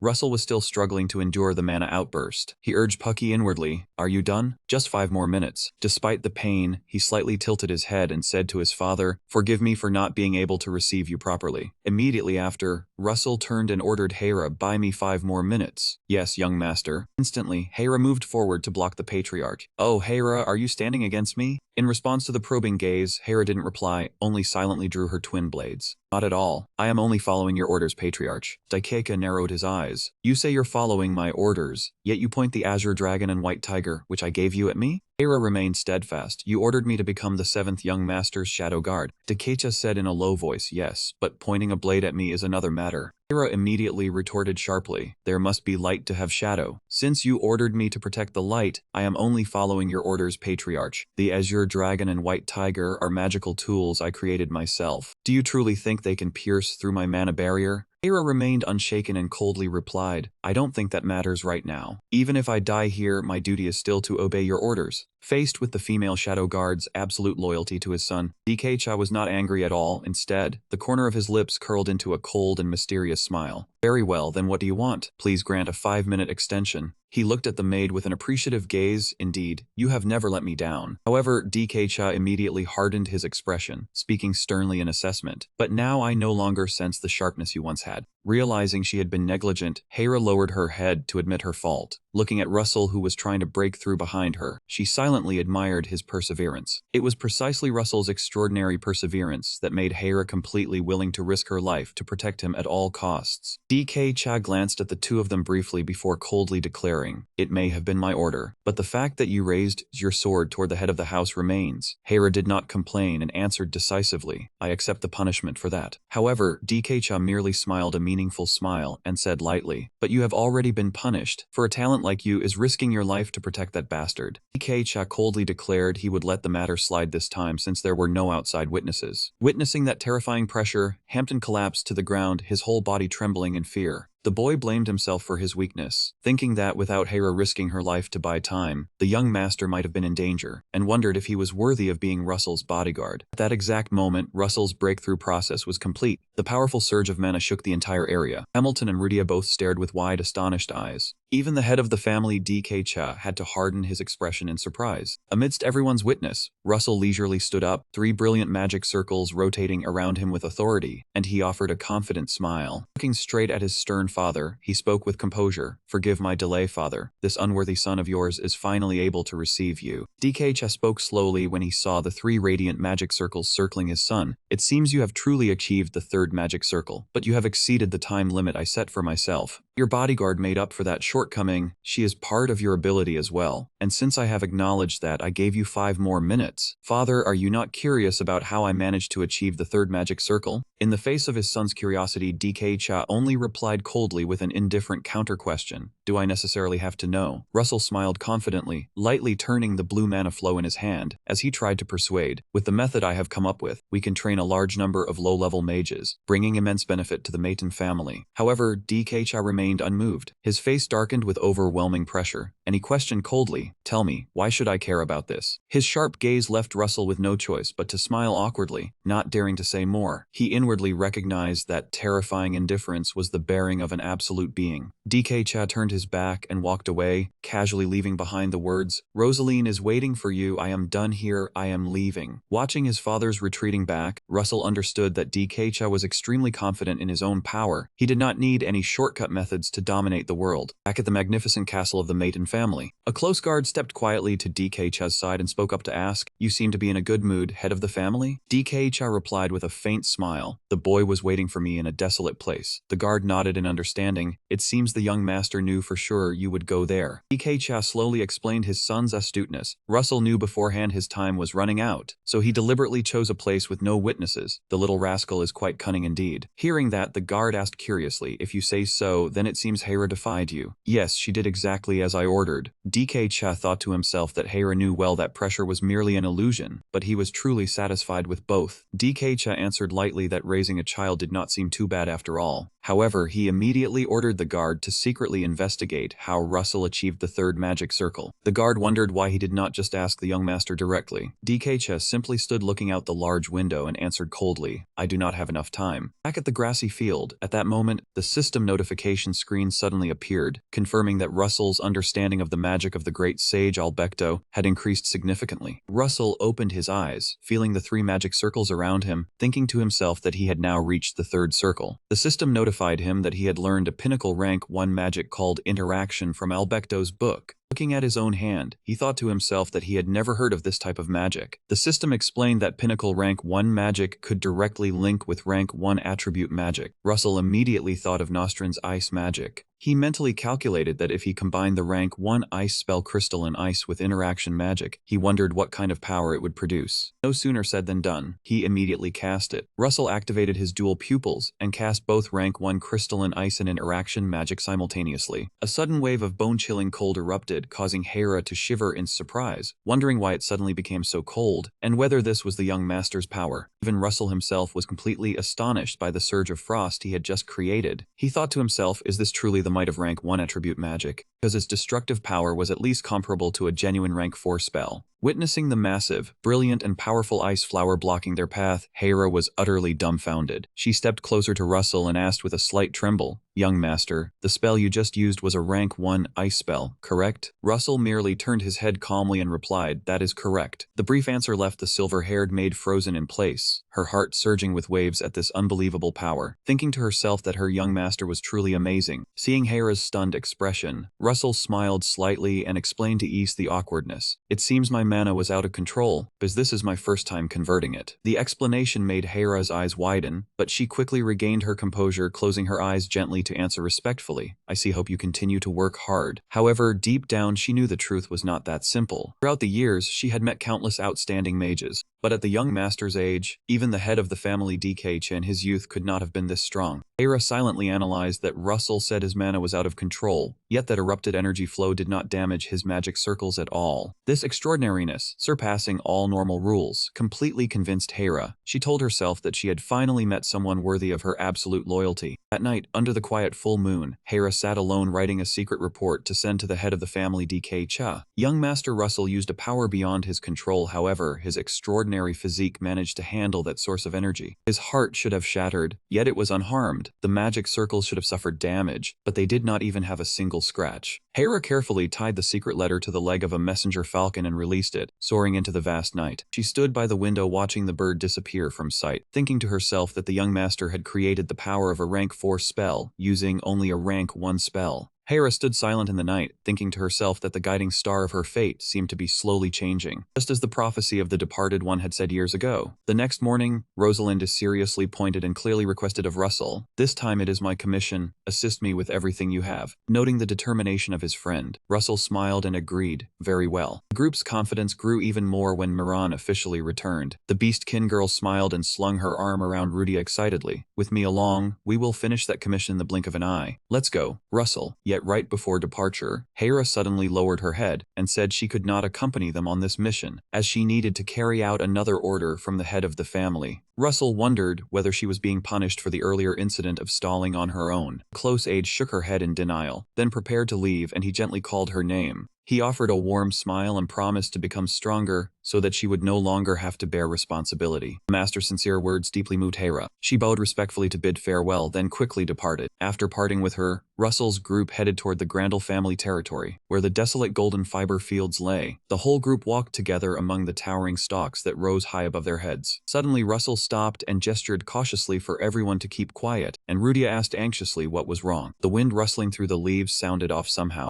A spark flashed in his eyes as he realized the ambush had begun, and the whole group immediately went on alert. An eerie growl rang out right after, as two ferocious creatures armed with weapons stepped out from the shadows. With green scales and glowing yellow eyes full of killing intent, Russell recognized them as the fearsome lizardmen. Murderous roars echoed across the field as the group was quickly surrounded by the horde of monsters from every direction. But Russell felt no fear. He quietly calculated that the Grandel family would send people to protect Rosalind, so the group's task was merely to hold their ground until reinforcements arrived, but Rosalind had already read his thoughts. He replied firmly that there would be no reinforcements, because she had promised her father. Even if her life was in danger, she had to overcome every situation on her own, and now it was all over. Rosalind's answer made Russell freeze. He could not believe that a father could be so cruel. Before he could regain his composure, the lizardman horde furiously hurled their spears straight at them. Russell barely had time to shout a warning, "They are coming." In the moment of imminent danger, a figure suddenly descended from above like a bolt of lightning. Russell was astonished to recognize that it was Miran. With the terrifying strength of her beastkin tribe, she let out a furious roar. She unleashed a powerful punch directly into the head of the leading lizardman. Seeing their comrade taken down in the blink of an eye, the rest could only tremble in fear. Miran cracked her shoulder joints with a popping sound, her beast eyes blazing, and she coldly challenged them to come at her. Watching his friend's mighty back, Russell smiled with quiet confidence, marveling that she never let him down. Thanks to Miran's support, the group could handle the monsters on their own without needing reinforcements, and she continued fighting fiercely across the field. Suddenly, Russell noticed a major anomaly that astonished him. He wondered why the entire horde of monsters was targeting only Miran. Behind the dense rows of trees, Russell spotted the mastermind behind this ambush. It was a lizard man wearing a blue robe and a skull necklace, and the system panel revealed its high-level identity. Russell moved closer to Miran, puzzled as to why the monsters were targeting only her. The blunt answer stunned him, because she had killed their mother, and he asked why she had done that. Miran replied coldly that the weak must die, that was the law of nature, and no reasoning was needed. With that, she charged back into battle, telling Russell to just sit still and watch. But the lizardmen kept coming in overwhelming numbers. Despite her terrifying beastskin strength, Miran began to tire, breathing heavily, and she could not understand why they kept swarming in such numbers. While Russell watched and still saw them focusing only on her, a thought crossed his mind about abandoning her to escape, since this world was inherently cruel, where the strong never protected the weak like in fairy tales. But he quickly dismissed it as he noticed the anomaly. Low-level lizardmen could not be smart enough to organize an ambush. Suspecting someone was pulling the strings, Russell turned to tell Rudia and Rosaline to keep him safe. He closed his eyes, concentrating to activate his celestial eye to scan the surroundings, and suddenly a memory fragment of Miran's past surfaced. At that time, Miran had no idea that humans could be so fragile. With the rigid mindset of the Golden Tiger tribe, she always believed everyone had to strive and grow on their own, even that child. Yet the warm innocence of the little one gradually melted her cold heart. The child had personally woven a small flower bracelet and placed it on Miran's wrist, and she named the girl Luma. Back then, Luma was only 4 years old, a tiny and adorable human girl. The little girl always clung to and hugged Miran tightly every day. The child's innocent warmth thawed the beastkin woman's icy heart. To provide for Luma, Miraved all hardships, hunting a massive wild boar alone in the dead of night. Her love for the little girl ran deep, but when she returned she was horrified by the sight before her. In the gloomy night forest, a lizardman sat there devouring a small, blood-soaked arm. On the wrist still hung the familiar little flower bracelet that Luma had woven for her. Witnessing the gruesome scene, Miran's pupils contracted in sheer shock. Rage surged through her, and she lunged forward like a violent storm. She delivered a mighty punch, taking down the monster right in front of her. Under the torrential rain, she collapsed to her knees, wailing in agony, because since birth she had always believed that the weak must die was the natural law. Luma's death was too cruel for her to accept. The pain of losing a loved one transformed into an unquenchable flame of hatred. To make them understand the pain she had endured, she wiped out the entire lizardman horde, found the queen, their mother, and eliminated her. Even so, the anger in her heart had not yet subsided, so Miran continued hunting down the other lizards to take revenge. The battle against the 7 lizardmen continued with extreme ferocity. Miserable screams echoed across a corner of the sky. Witnessing the wave of monsters crashing in like a torrent, Rosaline worriedly exclaimed that these lizards seemed endless. Standing beside her, Russell quietly observed the battle. Watching Miran fight madly with a blood-stained face and eyes blazing with wild instinct, Russell recalled his friend's words that the weak would die according to the laws of nature. Now he understood the true meaning of that cruel statement, but he also quickly realized that Miran's stamina had reached its limit. Meanwhile, the enemies kept surging forward as if trying to drain every last bit of her strength. Russell understood that to end the battle, they had to eliminate the one pulling the strings from behind, which was the CC lizard hiding in the rear. Without a moment of hesitation, when all the monster's attention was focused on Miran, he immediately acted. Russell activated the wind system magic and shot off like a gust of wind at terrifying speed. He closed in on his target in the blink of an eye, leaving the CC lizard stunned and unable to react, only able to scream frantically for his subordinates to kill him. But it was all too late. Russell decisively activated the martial arts secret technique of Tuzinka. The first move, 10,000 steps. He poured all his strength into the strike and declared loudly that it was already too late. Witnessing Russell's terrifying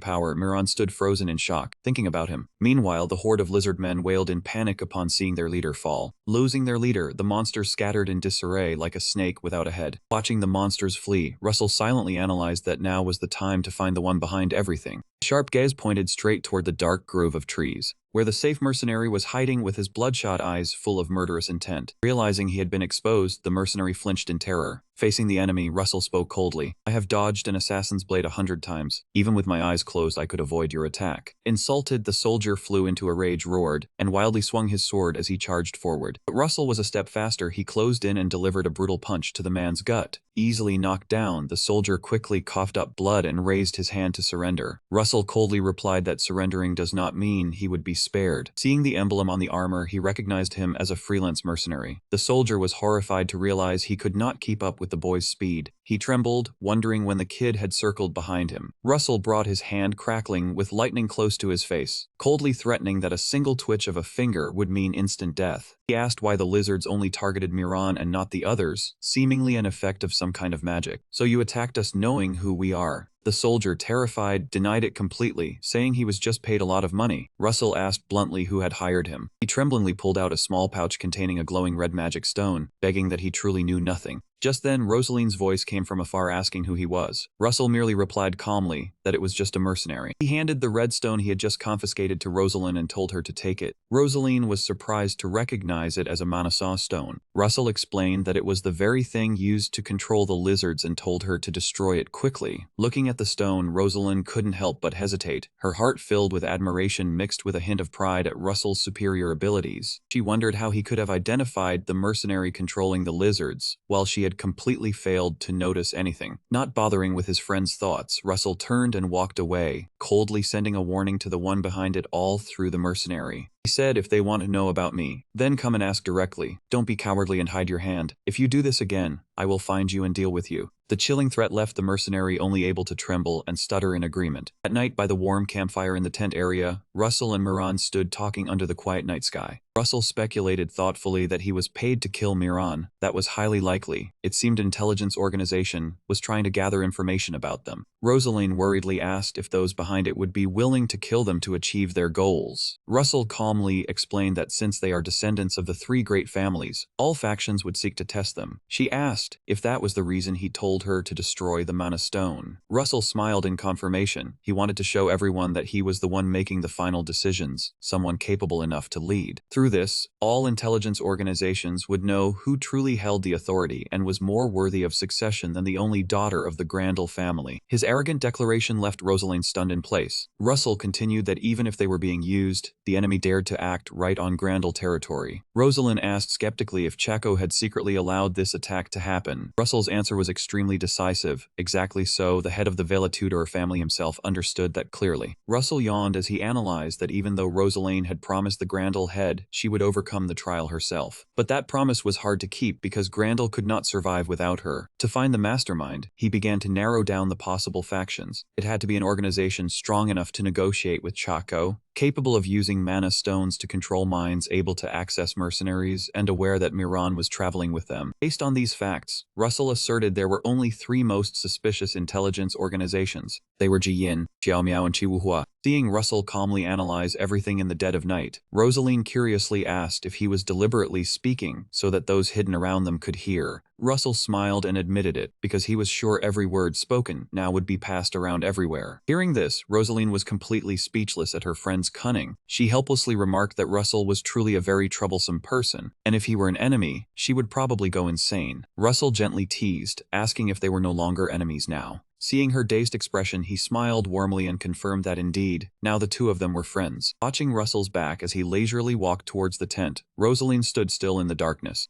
Suddenly, she felt a tightness in her chest, her heart pounding rapidly with confusion. Her face flushed bright red as she wondered what was wrong with her, inwardly screaming that the one who made her heart flutter absolutely could not be someone as detestable as him. In the silent dead of night, a giant gray-purple python suddenly burst out from the bushes. It hissed with fierce roars, intending to devour its prey. However, its opponent was a massive wolf monster by land, standing towering in the darkness with glowing eyes. The snake had not yet managed to strike. The white wolf moved like lightning, decisively clamping its hand filled with sharp claws around the giant serpent's neck. The agonized python thrashed wildly, but the wolf monster's horrifying physical strength completely overwhelmed it. With a single brutal squeeze, the white wolf directly crushed the python's head. Meanwhile, in a desolate fog-filled rocky canyon, Russell's group was quietly marching forward. Hampton carried a heavy backpack, worriedly warning that the road to Mantan would be barren with few places to hide. Russell walked calmly, asking Hampton if he had prepared enough scouting supplies and that such a simple matter was his concern. Hampton quickly opened his backpack, showing off the April herbs and the shimmering bottles of silver sea water he had collected. The boy worriedly asked if the group was at risk of being ambushed again. Russell reassured him that the surroundings were very safe, except for some strange marks on the ground. That statement made Hampton break out in a cold sweat, fearfully asking what the young master meant. Rosaline, standing nearby, quietly crossed her arms and noted that the current date was April 13th. Russell nodded slightly, knowing his friend had also understood the issue. He sternly warned the group about the appearance of the white wolf pack. Ferocious beast that moves like the wind, appearing and disappearing mysteriously, vanishing as quickly as mist. Hearing this name, Rosaline was utterly astonished and exclaimed, "You know about the April white wolves too?" Facing his friend's shock, Russell calmly replied, "What am I not allowed to know?" His attendant Hampton, standing behind him, was equally bewildered, sweating as he asked what it actually was. Rosalind fell into thought, wondering why Russell knew this information so well. Because this was an extremely intelligent and powerful wolf-type monster that had only appeared in the northwest of the Grandin territory 2 years ago. As the atmosphere grew tense, Rudia innocently asked a question that left everyone speechless. I wonder if April white wolves taste good when roasted. Just then, Rosalind rushed over in a panic to question Russell, because April White Wolf was merely a temporary name given by the Grandin family and had not been officially announced. Cornered, Russell fumbled for an excuse, saying he had read about it in the library. However, Rosalind immediately dismissed that, as this information was only 2 years old. How could it possibly be in ancient books? Knowing he could not hide it any longer, Russell gave a mysterious and cold smile, reminding her, "We are rivals before we are friends. Do not expect me to tell you everything." His words made Rosalind extremely indignant. She loudly asserted that the Grandin motto was fair competition without secrets. Russell calmly dismantled that argument by pointing out that her own family was also hiding information about these wolves. Struck a nerve, Rosalind could only stammer in defense that it was because they had not researched it thoroughly yet. Russell replied flatly that if she wanted to know a rival's secrets, she had to pay a fair price. Saying that might make her angry now, Russell, not able to negotiate like Cassin always did, Rosalind resolutely turned and walked away, declaring she would find out the secret her own way. Watching her determined figure against the setting sun, Russell smiled with satisfaction, as she was truly worthy of being the successor of a martial arts family. Right after, he turned to Hampton and asked what would happen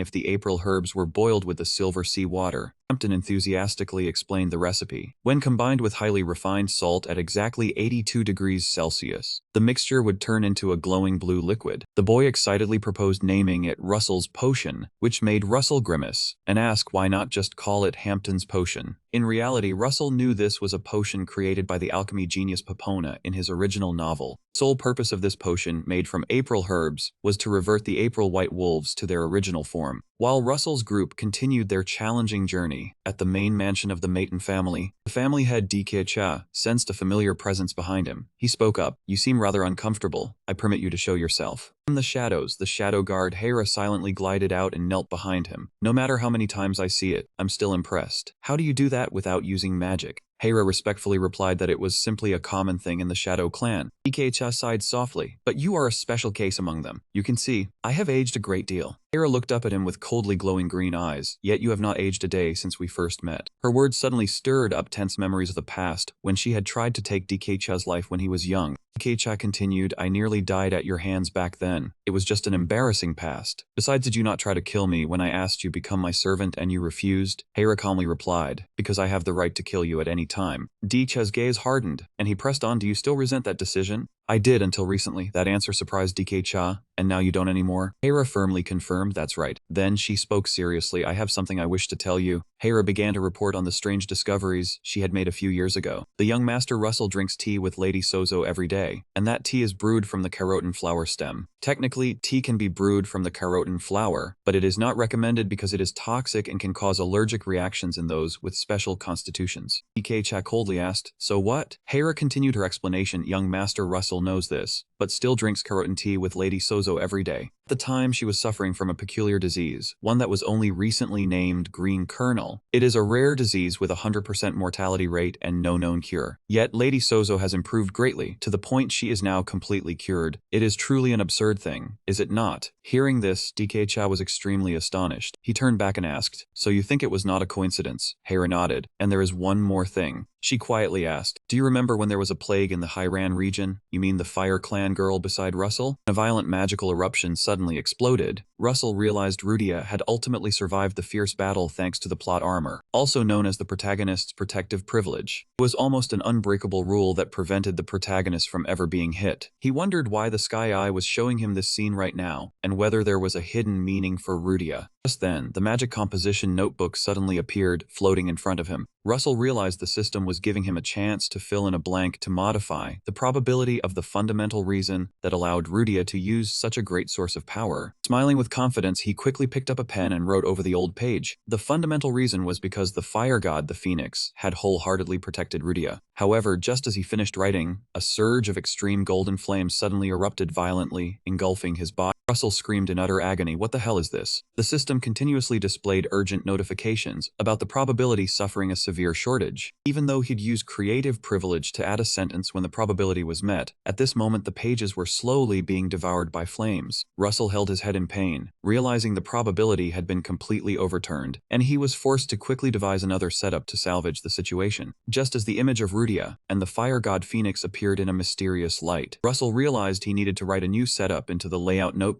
to resolve the probability deficit. He quickly wrote that, because Phoenix found it difficult to interfere directly in human affairs, it could only lend its divine power when Rudia willingly sacrificed herself. Immediately, the system sounded a confirmation notification, and the probability requirement had been fulfilled. Watching the sparkling golden dust converge in his palm, Russell let out a relieved breath upon succeeding. He knelt down, panting and clutching his aching chest. Indeed, the gods could not easily interfere directly in this world, and always required a special condition to accompany their intervention. What he had just discovered was that Rudia's ultimate power only truly erupted when she was willing to sacrifice herself. At that moment, Hampton's frantic call cut through his thoughts. The squire carrying a heavy backpack ran over, anxiously asking what to do next. Russell's gaze turned wary. He knew the 7 April White Wolves would attack the group tonight. Without hesitation, he ordered Hampton to bring the potion bottles. Hampton obeyed, quickly opening the backpack and pulling out the pre-prepared glowing blue potion vials. Just then, the sound of rustling footsteps and sharp claws lightly touching the cold ground nearby reached them. The pack of white wolves had officially appeared, tightly encircling the group around the burning campfire. "They are here!" A wary shout rang out. A gigantic wolf with rippling muscles and blazing red, murderous eyes stepped forward, letting out a fierce roar. Facing 7 ferocious monsters, Russell remained calm. He draped a towel over his shoulder. Powerful purple mana sparks crackled around him. He silently assessed that each one was strong and moved in a pack, so this fight would be quite troublesome. Russell quickly assigned tasks, calling out to Rosalind and Miran in turn. He handed them the blue potion vials he had just crafted along with instructions. "Pour the potion on them, just get them to touch it if you like. Throw it directly at them." He turned to Rudia, who had already gathered fire in her hands. Russell ordered her to use fire magic on the wolves that had absorbed the potion, needing a layer of fire attribute mana to coat them. Immediately, the pack of white wolves growled fiercely, and then crazily charged straight at them. Alpha let out a terrifying roar, directly targeting Russell. Facing the sharp claws flying at him, Russell was completely calm. He told himself that in the end, they were just monsters he had created, and he would follow the plan exactly. He immediately activated his defensive magic, and the system displayed the status of petrification and mid-level combat magic, physical enhancement, being applied. However, the wolf's brutal swipe still tore the flesh on Russell's arm. He gritted his teeth and endured, secretly shocked. Their attacks were penetrating his defense. Seeing Russell injured, the wolves became even more frenzied. Roaring and charging forward, Miran and Rudia immediately took up defensive stances to hold back the pack of monsters. Looking at the encircling wolves, Miran flashed a cruel smile, her beast-like eyes gleaming. "Even if you jump to attack, you are just a bunch of puppies. I know how to deal with little cuties like you." Miran's confidence startled Rosaline, who turned her head and called out loudly. The pink-haired girl was completely frozen in shock at the sight before her. Instantly, Miran unleashed her full bestial power, transforming into a massive tiger beastkin with rippling muscles and powerful orange and black stripes. Miran's appearance in her half-tiger form immediately turned the tide of the battlefield completely. Miran let out a contemptuous roar. "You are all too weak, run back to your mothers." Her ferocity as a tiger tribe woman left the monsters wailing helplessly. Not stopping there, Miran fought with increasing ferocity. She continued to charge into the middle of the wolf pack. "Call all your friends here, I will eat all of you." Noticing the wolf pack's attention was completely drawn away, Russell immediately acted. Just as a white wolf lunged at him, he lightning fast threw the blue potion vial directly at its body. The magical liquid quickly seeped into the monster's flesh. Russell immediately turned and shouted, "Rudia, now!" Receiving the signal from Hudson, Rudia focused all her fire attribute mana, condensing a massive, blazing fireball in her hand. She decisively launched the extremely powerful stream of flames toward the target and shouted, "Fire spark." The violent flames immediately engulfed the white wolf that had been hit with the potion. Witnessing the precise attack, Rosalind quickly fell back to defend. She watched the thick smoke and worriedly asked herself, "Good, it hit. Did it work?" However, from within the blaze, a huge dark silhouette with glaring eyes suddenly stood tall and stepped out. Seeing the entity gradually revealing itself from behind the smoke, Russell smiled with satisfaction. Success. Contrary to his calmness, Rosaline was so shocked she trembled and stammered, "The April White Wolf." Stepping out from the ashes was no longer a ferocious wolf beast but an old bald man with gray skin and a muscular body. The alpha wolf let out a terrifying roar, directly lunging at Russell with murderous intent. In the nick of time, Russell quickly sidestepped the vicious pounce and shouted, "Hampton." Now receiving his master's ultimate order, Hampton clearly replied, "Yes, young master." The boy lightning fast pulled shimmering blue potion vials from his luggage pouch and hurled them with all his might toward the pack of monsters. The potion vials flew through the air and shattered right above the head of the charging white wolf. Under the effect of the special potion, the entire surrounding pack of white wolves began to fall into chaos, collapsing one after another from the poison. Seeing the once-in-a-lifetime opportunity had arrived, Russell immediately called out, "Miran." Immediately, the half-tiger woman roared in response. "All right." She swung her 1,000-pound fist, delivering a brutal blow to the head of the writhing wolf and roared with fury, "Take this, you bastard." Not giving the wolf pack a chance to recover, Russell quickly ordered the fire mage, Rudia. Immediately, Rudia stepped forward, channeling all her blazing fire attribute mana into her hands and shouted, "Fire spark." However, the alpha white wolf, thanks to its keen instincts, managed to dodge the attack by a hair's breadth just in time. Seeing the attack miss, Rosaline, standing nearby, gritted her teeth in frustration and yelled, "Damn it, it missed." Raging flames swept through the empty space. Noticing the 7 monsters trying to counterattack from different directions, Rudia immediately hardened her face and shouted orders to the group, "Scatter." A massive explosion of fire blazed fiercely across the night sky. Standing beneath the brilliant radiance, the pack of white wolves looked up in utter horror. Witnessing the precise attack, Russell immediately turned to praise his companion. "Well done, Rudia. You are truly a genius." Receiving praise from her master, Rudia blushed with happiness. She cheerfully replied, I like being praised a lot." The fierce fur gradually disappeared, revealing a group of naked men trembling as they looked at their own bodies. They burst into tears of relief when they realized they had truly been turned back into humans. Immediately, the men knelt down and repeatedly kowtowed to Russell's group. The one in front emotionally shouted, "Thank you for freeing us from this curse. You are the benefactors of Ray Bowden." Hearing the strange name, Rarson furrowed his brow and asked, "Ray Bowden?" The man, crying and hastily explaining, said, "Yes, we are mages who once lived in the Ray Bowden region." This revelation shocked Rarson deeply. He paused to ponder. "Wait, Ray Bowden? That is the country currently frozen. How are they still alive?" Memories of the cold, desolate ice kingdom surfaced in his mind. And the reason that happened, it was because of Evion's horrific massacre. Rosaline clearly declared her true identity. "My name is Rosaline Grandin, the only daughter of the Grandin family." Hearing the illustrious name Grandin, the White Wolf chieftain trembled and gasped in astonishment. Rosaline asked sternly, "I understand you were affected by the curse, but why didn't you surrender? If you surrendered, you would have been shown mercy." Right at that moment, a blue system notification suddenly appeared before Rarson. Lai Dihuen, the strategic god, was very interested in this situation. The sudden appearance of the god Mu Mo startled Russell, who turned around with heightened caution, wondering what Lai Dihuen was scheming at such a sensitive time. Answering Rosaline's question, the White Wolf chieftain sobbed bitterly, painfully explaining, "Because we were afraid that if we surrendered, Grandin would behead us all." Rosaline immediately denied loudly. The Grandin family would never do that. Seeing his companion's naivety, Russell stepped forward, coldly extinguishing her illusion. "You see, Grandin worships dominance and power. The world and the ruling families are not as kind as you think, Rosaline." Russell continued to question, "Do you think that's how they usually handle these matters?" Rosaline confusedly explained the process. "Since it happened in territory managed by Grandin, we would probably just report it. Then the intelligence department would compile the information, and the judgment office would make a decision."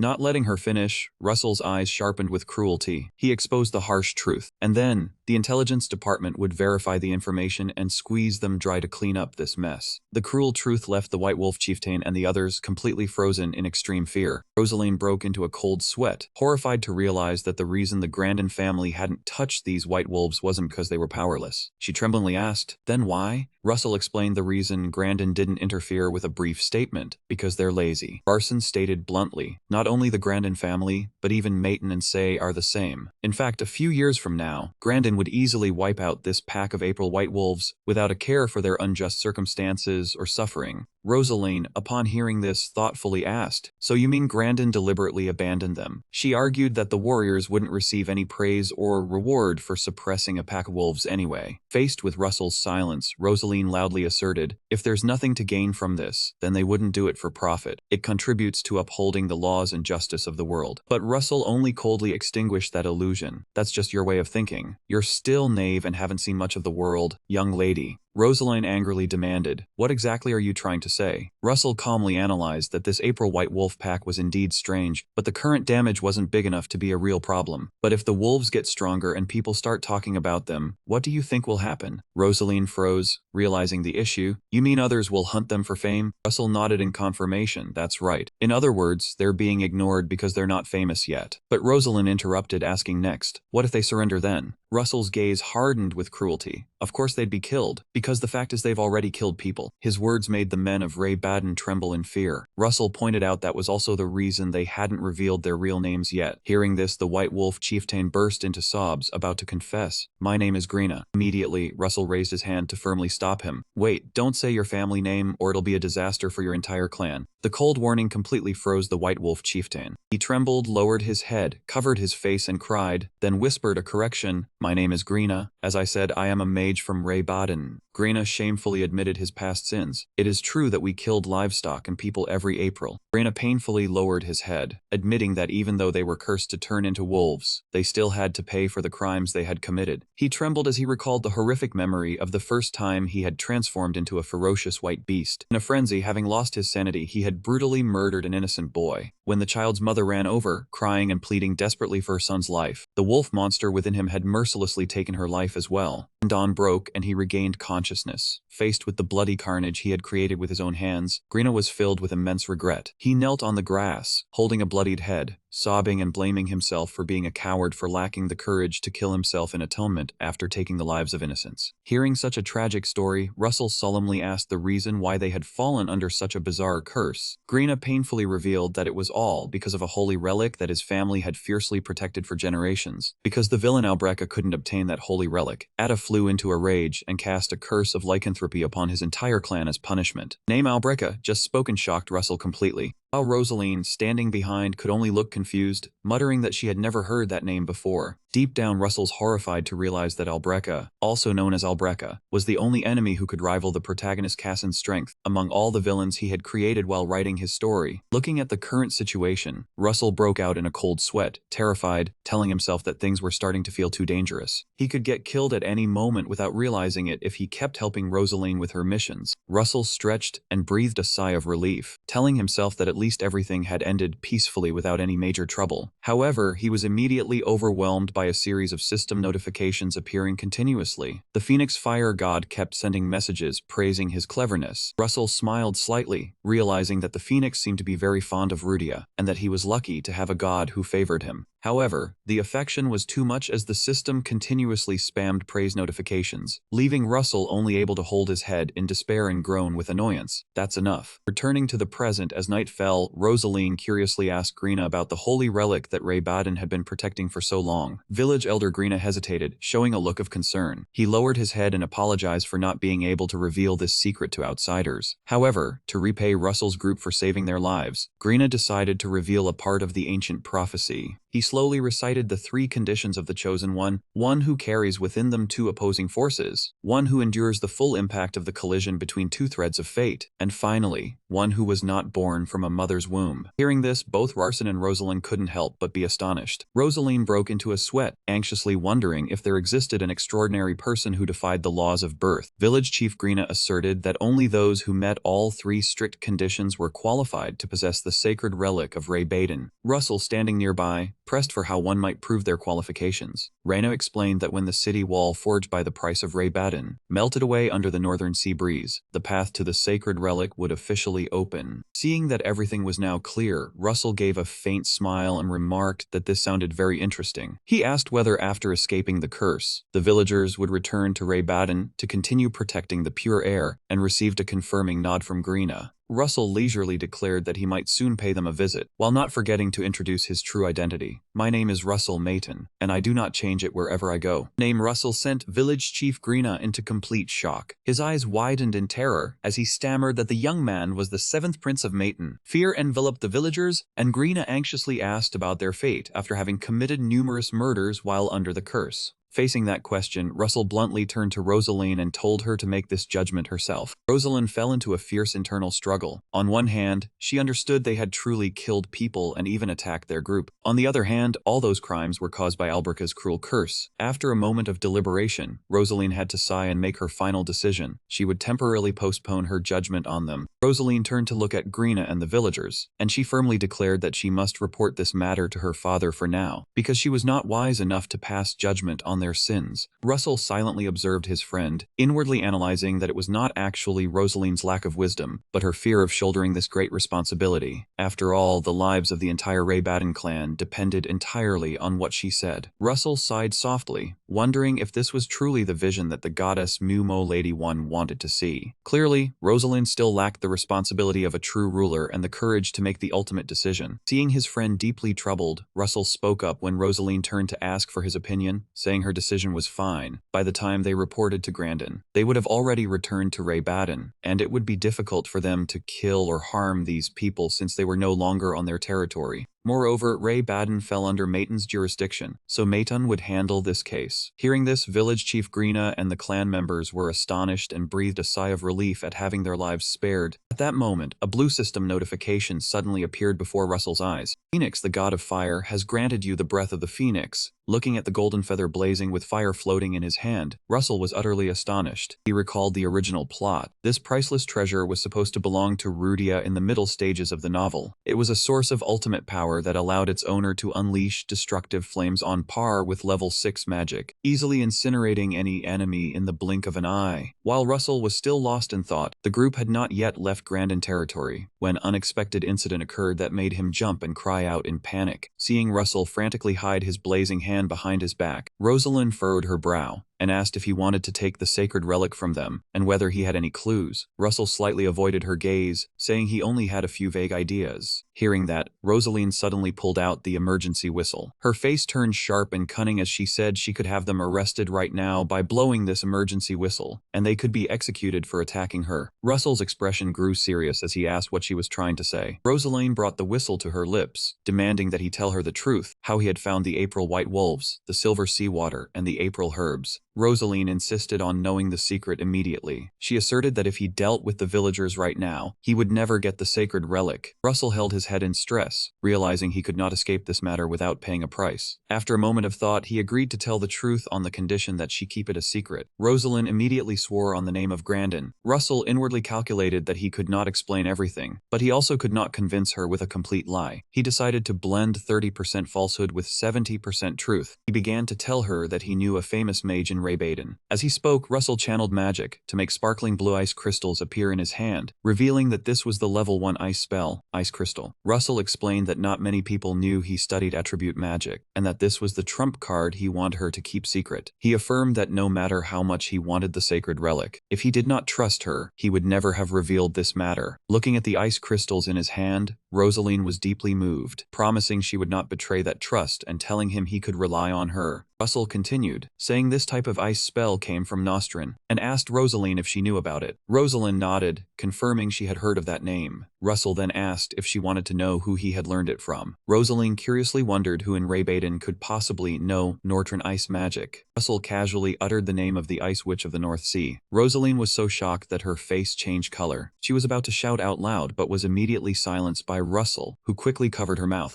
He signaled for her to keep quiet and advised her to calm down, emphasizing that he needed her to show proportionate trust. Rosaline blushed as she removed his hand and whispered nervously, asking about the relationship between him and that wanted female criminal. Russell calmly replied that she was the one who had taught him ice magic, so he would not reveal anything further. Rosaline reluctantly accepted and told him to continue walking. Russell thought to himself that he had actually given the Ice Witch what she truly wanted. That was a secret transaction between him and her. However, from a hidden corner nearby, the young servant Hampton had overheard the entire conversation. The boy's eyes widened, and sweat poured down him like a bath as he realized the shocking truth. The gentle librarian Evian was the Imps Ice Witch of the North Sea. Seeing Hampton standing frozen, Russell and Rosaline quietly turned to look. Caught eavesdropping, Hampton was terrified beyond measure. He immediately fell to his knees, crying and begging Russell for mercy, apologizing, "Young master, I had no intention of eavesdropping or anything. It was because you spoke loudly, or because my ears are too sharp, not anyone's fault." Russell looked at the weeping young servant, thinking that indeed Hampton also knew of that person's identity. As for Rosaline, she carefully observed Russell's expression, deep in mental conflict. She told herself that what Russell said was highly likely true, and if she kept pressing for more details, she would surely be dragged into extremely troublesome secrets. Thinking that, Rosaline decisively spoke up, "Fine, I will assume you gave her something extremely terrifying." She then quietly asked, "What happened next?" Rosaline's words left Hampton standing behind her utterly bewildered. The boy broke out in cold sweat, thinking something extremely terrifying. It was just cutting off the boy's train of thought. Russell continued to explain that in return, he had learned ice magic from her. That was the reason why someone like him, who originally had no talent for attribute magic, could cast Nortran ice magic. He wondered if saying this much had already silenced that difficult young lady.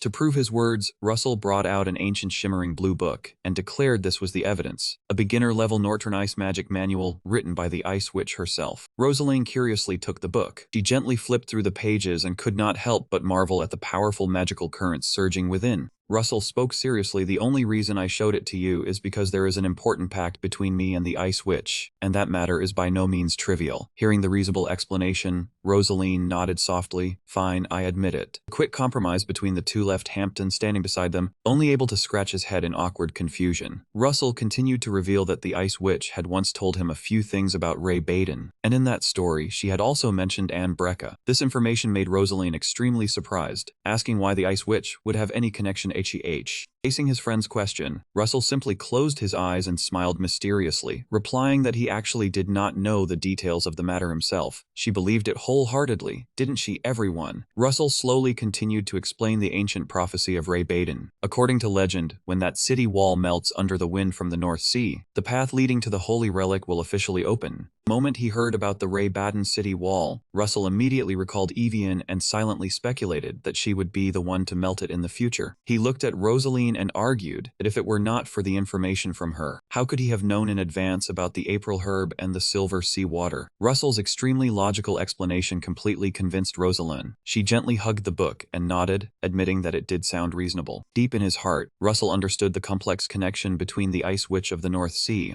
villain Albreca, and also the curse of the April White Wolf Pack. Russell realized that all three of these factors were now completely intertwined. "That is exactly why I told Hampton to prepare the April herb and silver sea water in advance." Stepping forward excitedly, Hampton confirmed, "Clearly, that is right. You are the one who ordered me to do so." Meanwhile, Rosaline gently hugged the Nostran magic book close to her chest. She quietly turned her face away, her cheeks suddenly flushing red with shyness as she recalled the unwritten rule of the mage circle. She stammered in her thoughts, "I have heard that a mage personally gifting someone a book written by their own hand is extremely rare, almost impossible unless there is a very deep romantic bond between the two." Russell continued analyzing that, when a mage personally wrote and gave away their own book, they were putting their very life on the line, because whoever found the book would be able to discover a way to counter that magic. That was why, for an ice witch being hunted down as relentlessly as Evian, giving away the book she had written with her own hands carried an enormous significance. Hearing Russell's sincere analysis, Rosaline blushed slightly and bowed her head to thank him for his honesty. She turned around to leave, declaring that she would repay that trust by deciding to place her complete faith in him. But she still reminded him that she hadn't forgotten what Russell did when they were kids, truly a grudge holder. To her, that was truly a terrible memory that was hard to forget. Russell could only scratch his head and laugh awkwardly, thinking to himself that the current soul wasn't the one who caused trouble, but he still felt guilty inside. Rosaline firmly declared she would trust him but wanted to ask one final question, whether that holy relic was truly that important. Russell looked straight into her eyes and seriously affirmed it was extremely important, because he knew well that everything would be meaningless if he didn't complete the task entrusted to him. Hearing his resolute answer, Rosaline breathed a sigh of relief. Russell then added that he wouldn't reveal so many secrets to anyone else but her. Russell's unexpected words made Hampton, standing behind, look over in astonishment. Rosaline was completely overwhelmed, her face flushed red with embarrassment, her heart pounding in confusion. Suddenly, a blue system notification appeared before Russell's eyes. Joker had been persuaded by his words and began to develop feelings. Looking at the notification, Russell's eyes widened in shock, cold sweat dripping down as he faced this sudden change. The system continuously displayed urgent notifications. Joker's script script had been decided and the alias was completely rewritten. What astonished Russell the most was the line displayed right after Joker's alias had been changed to the Rook. The moment the notification of Joker changing to the Rook appeared, Russell was taken aback, wondering why it was the Rook. In a deck of cards, Joker is the wild card that can completely turn the tide of a match. In chess, the Rook is a powerful piece second only to the Queen, and can checkmate the opponent on its own.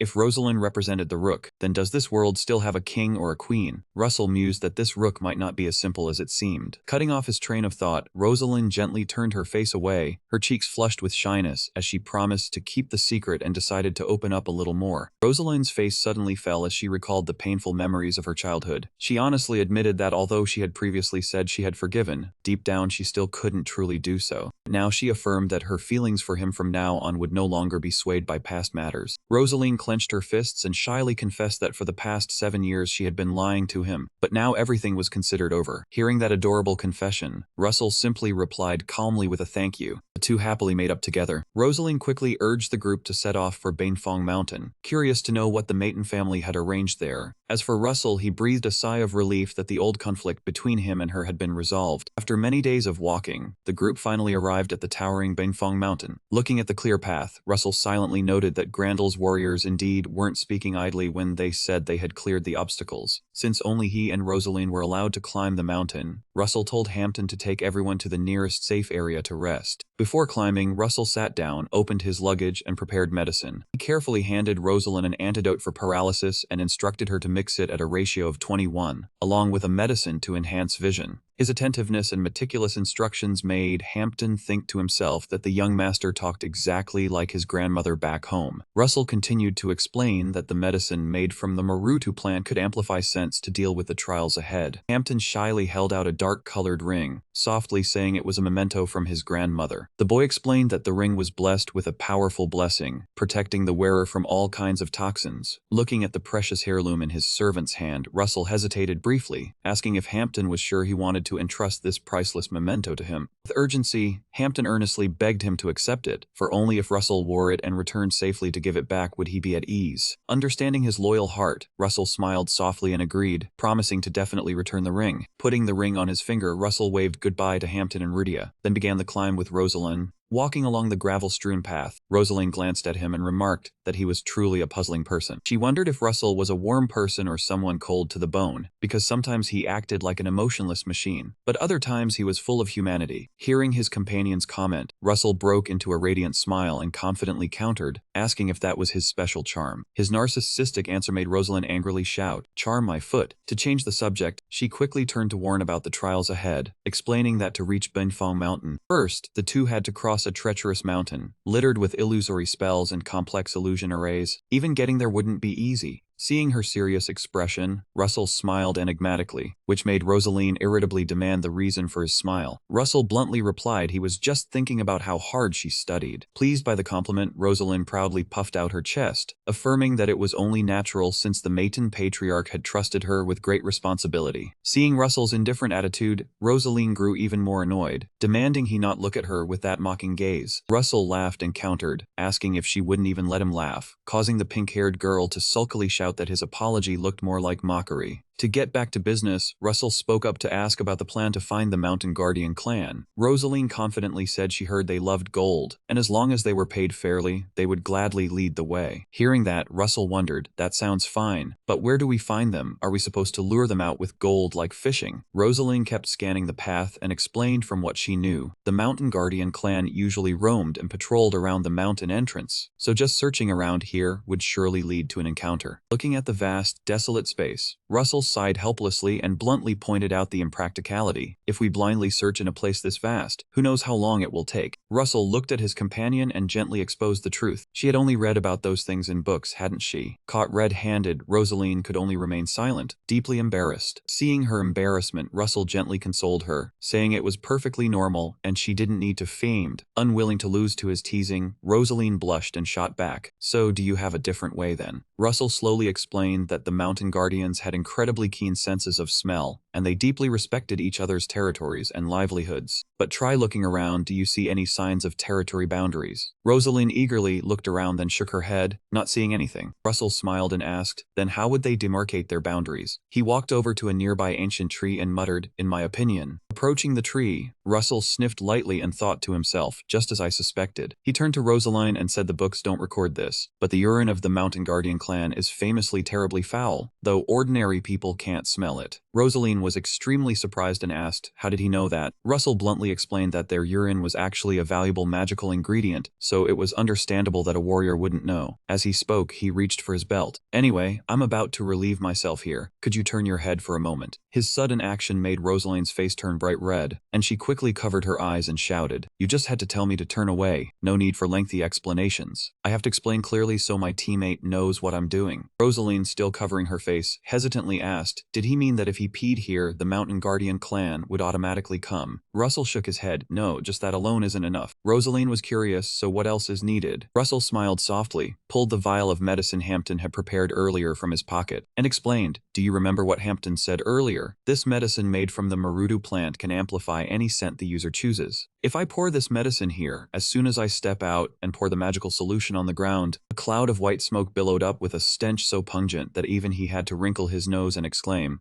that's foul. He quickly adjusted his clothes and reassured his companion. They just needed to wait now. Their sense of smell was sharp. They would come soon. Rosaline, pinching her nose, asked skeptically, could they really smell it in such a desolate place? The books never mentioned such strange tricks like this. Who would write such crude methods in a book? Russell could only force a smile and reply, well, you do have a point. It does smell a bit ticklish, doesn't it? Right then, the faint rustle of footsteps sounded. Russell immediately pulled Rosalie into the bushes to hide. They're here, hurry and hide. From within the forest, 3 short, hairy creatures of the Mountain Guardian tribe slowly stepped out. They continuously sniffed around. What is that smell? It's really strong. As soon as they pinpointed the source of the scent, all 3 immediately lunged into a scuffle over it. It's mine, you lot, get out of the way. Then Ding Quang slammed his hand hard on the ground to monopolize the scent. Witnessing the bizarre scene, Rosaline awkwardly asked what they were doing. Russell whispered an explanation that they wanted to monopolize the scent so it wouldn't spread too far. Rosaline glanced at him with a hint of suspicion. Are you going to say you read about this in the library too? Russell replied bluntly, that's right. The Maton family writes about everything. Suddenly, the 3 guardian beasts stopped and turned their eyes toward the bush where the 2 were hiding. A green-furred guardian beast with eyes shining brightly with excitement charged over, pointing at Russell and exclaiming, is it you, the owner of that wonderful scent? I have never smelled anything as wonderful as that. Russell smiled a slight, proud smile. I'm a bit rude, because I'm too embarrassed. The green-furred guardian beast then made a request that left him completely stunned. Could you give us a little more? Russell asked back, bewildered. You mean you want me to pee again? Immediately, another guardian beast wearing a red hat gleefully pulled out a giant glass jar and shouted loudly, no, put it in this jar. Having watched the whole charade from start to finish, Rosaline, standing beside him, could only blush and be at a loss for words. Seriously, this is too weird. Fancy fighting over something like that. The green-furred guardian beast cheerfully held out the large glass jar in front of Russell and yelled, put it in this jar. Faced with their strange fanaticism, Russell could only ask in confusion, why do you need my urine? The green one immediately excitedly explained that territory disputes had been extremely fierce lately. He believed this super strong scent would help him create a powerful territorial marker to intimidate his rivals. However, Russell had no intention of fulfilling that peculiar request. He glanced at the other 2 dwarves, then decisively pointed to the brown-skinned dwarf wearing the red hat who stood behind holding a wooden staff. I want to trade with the other one, not you, that one. Startled by the unexpected nomination, the brown-skinned dwarf was taken aback.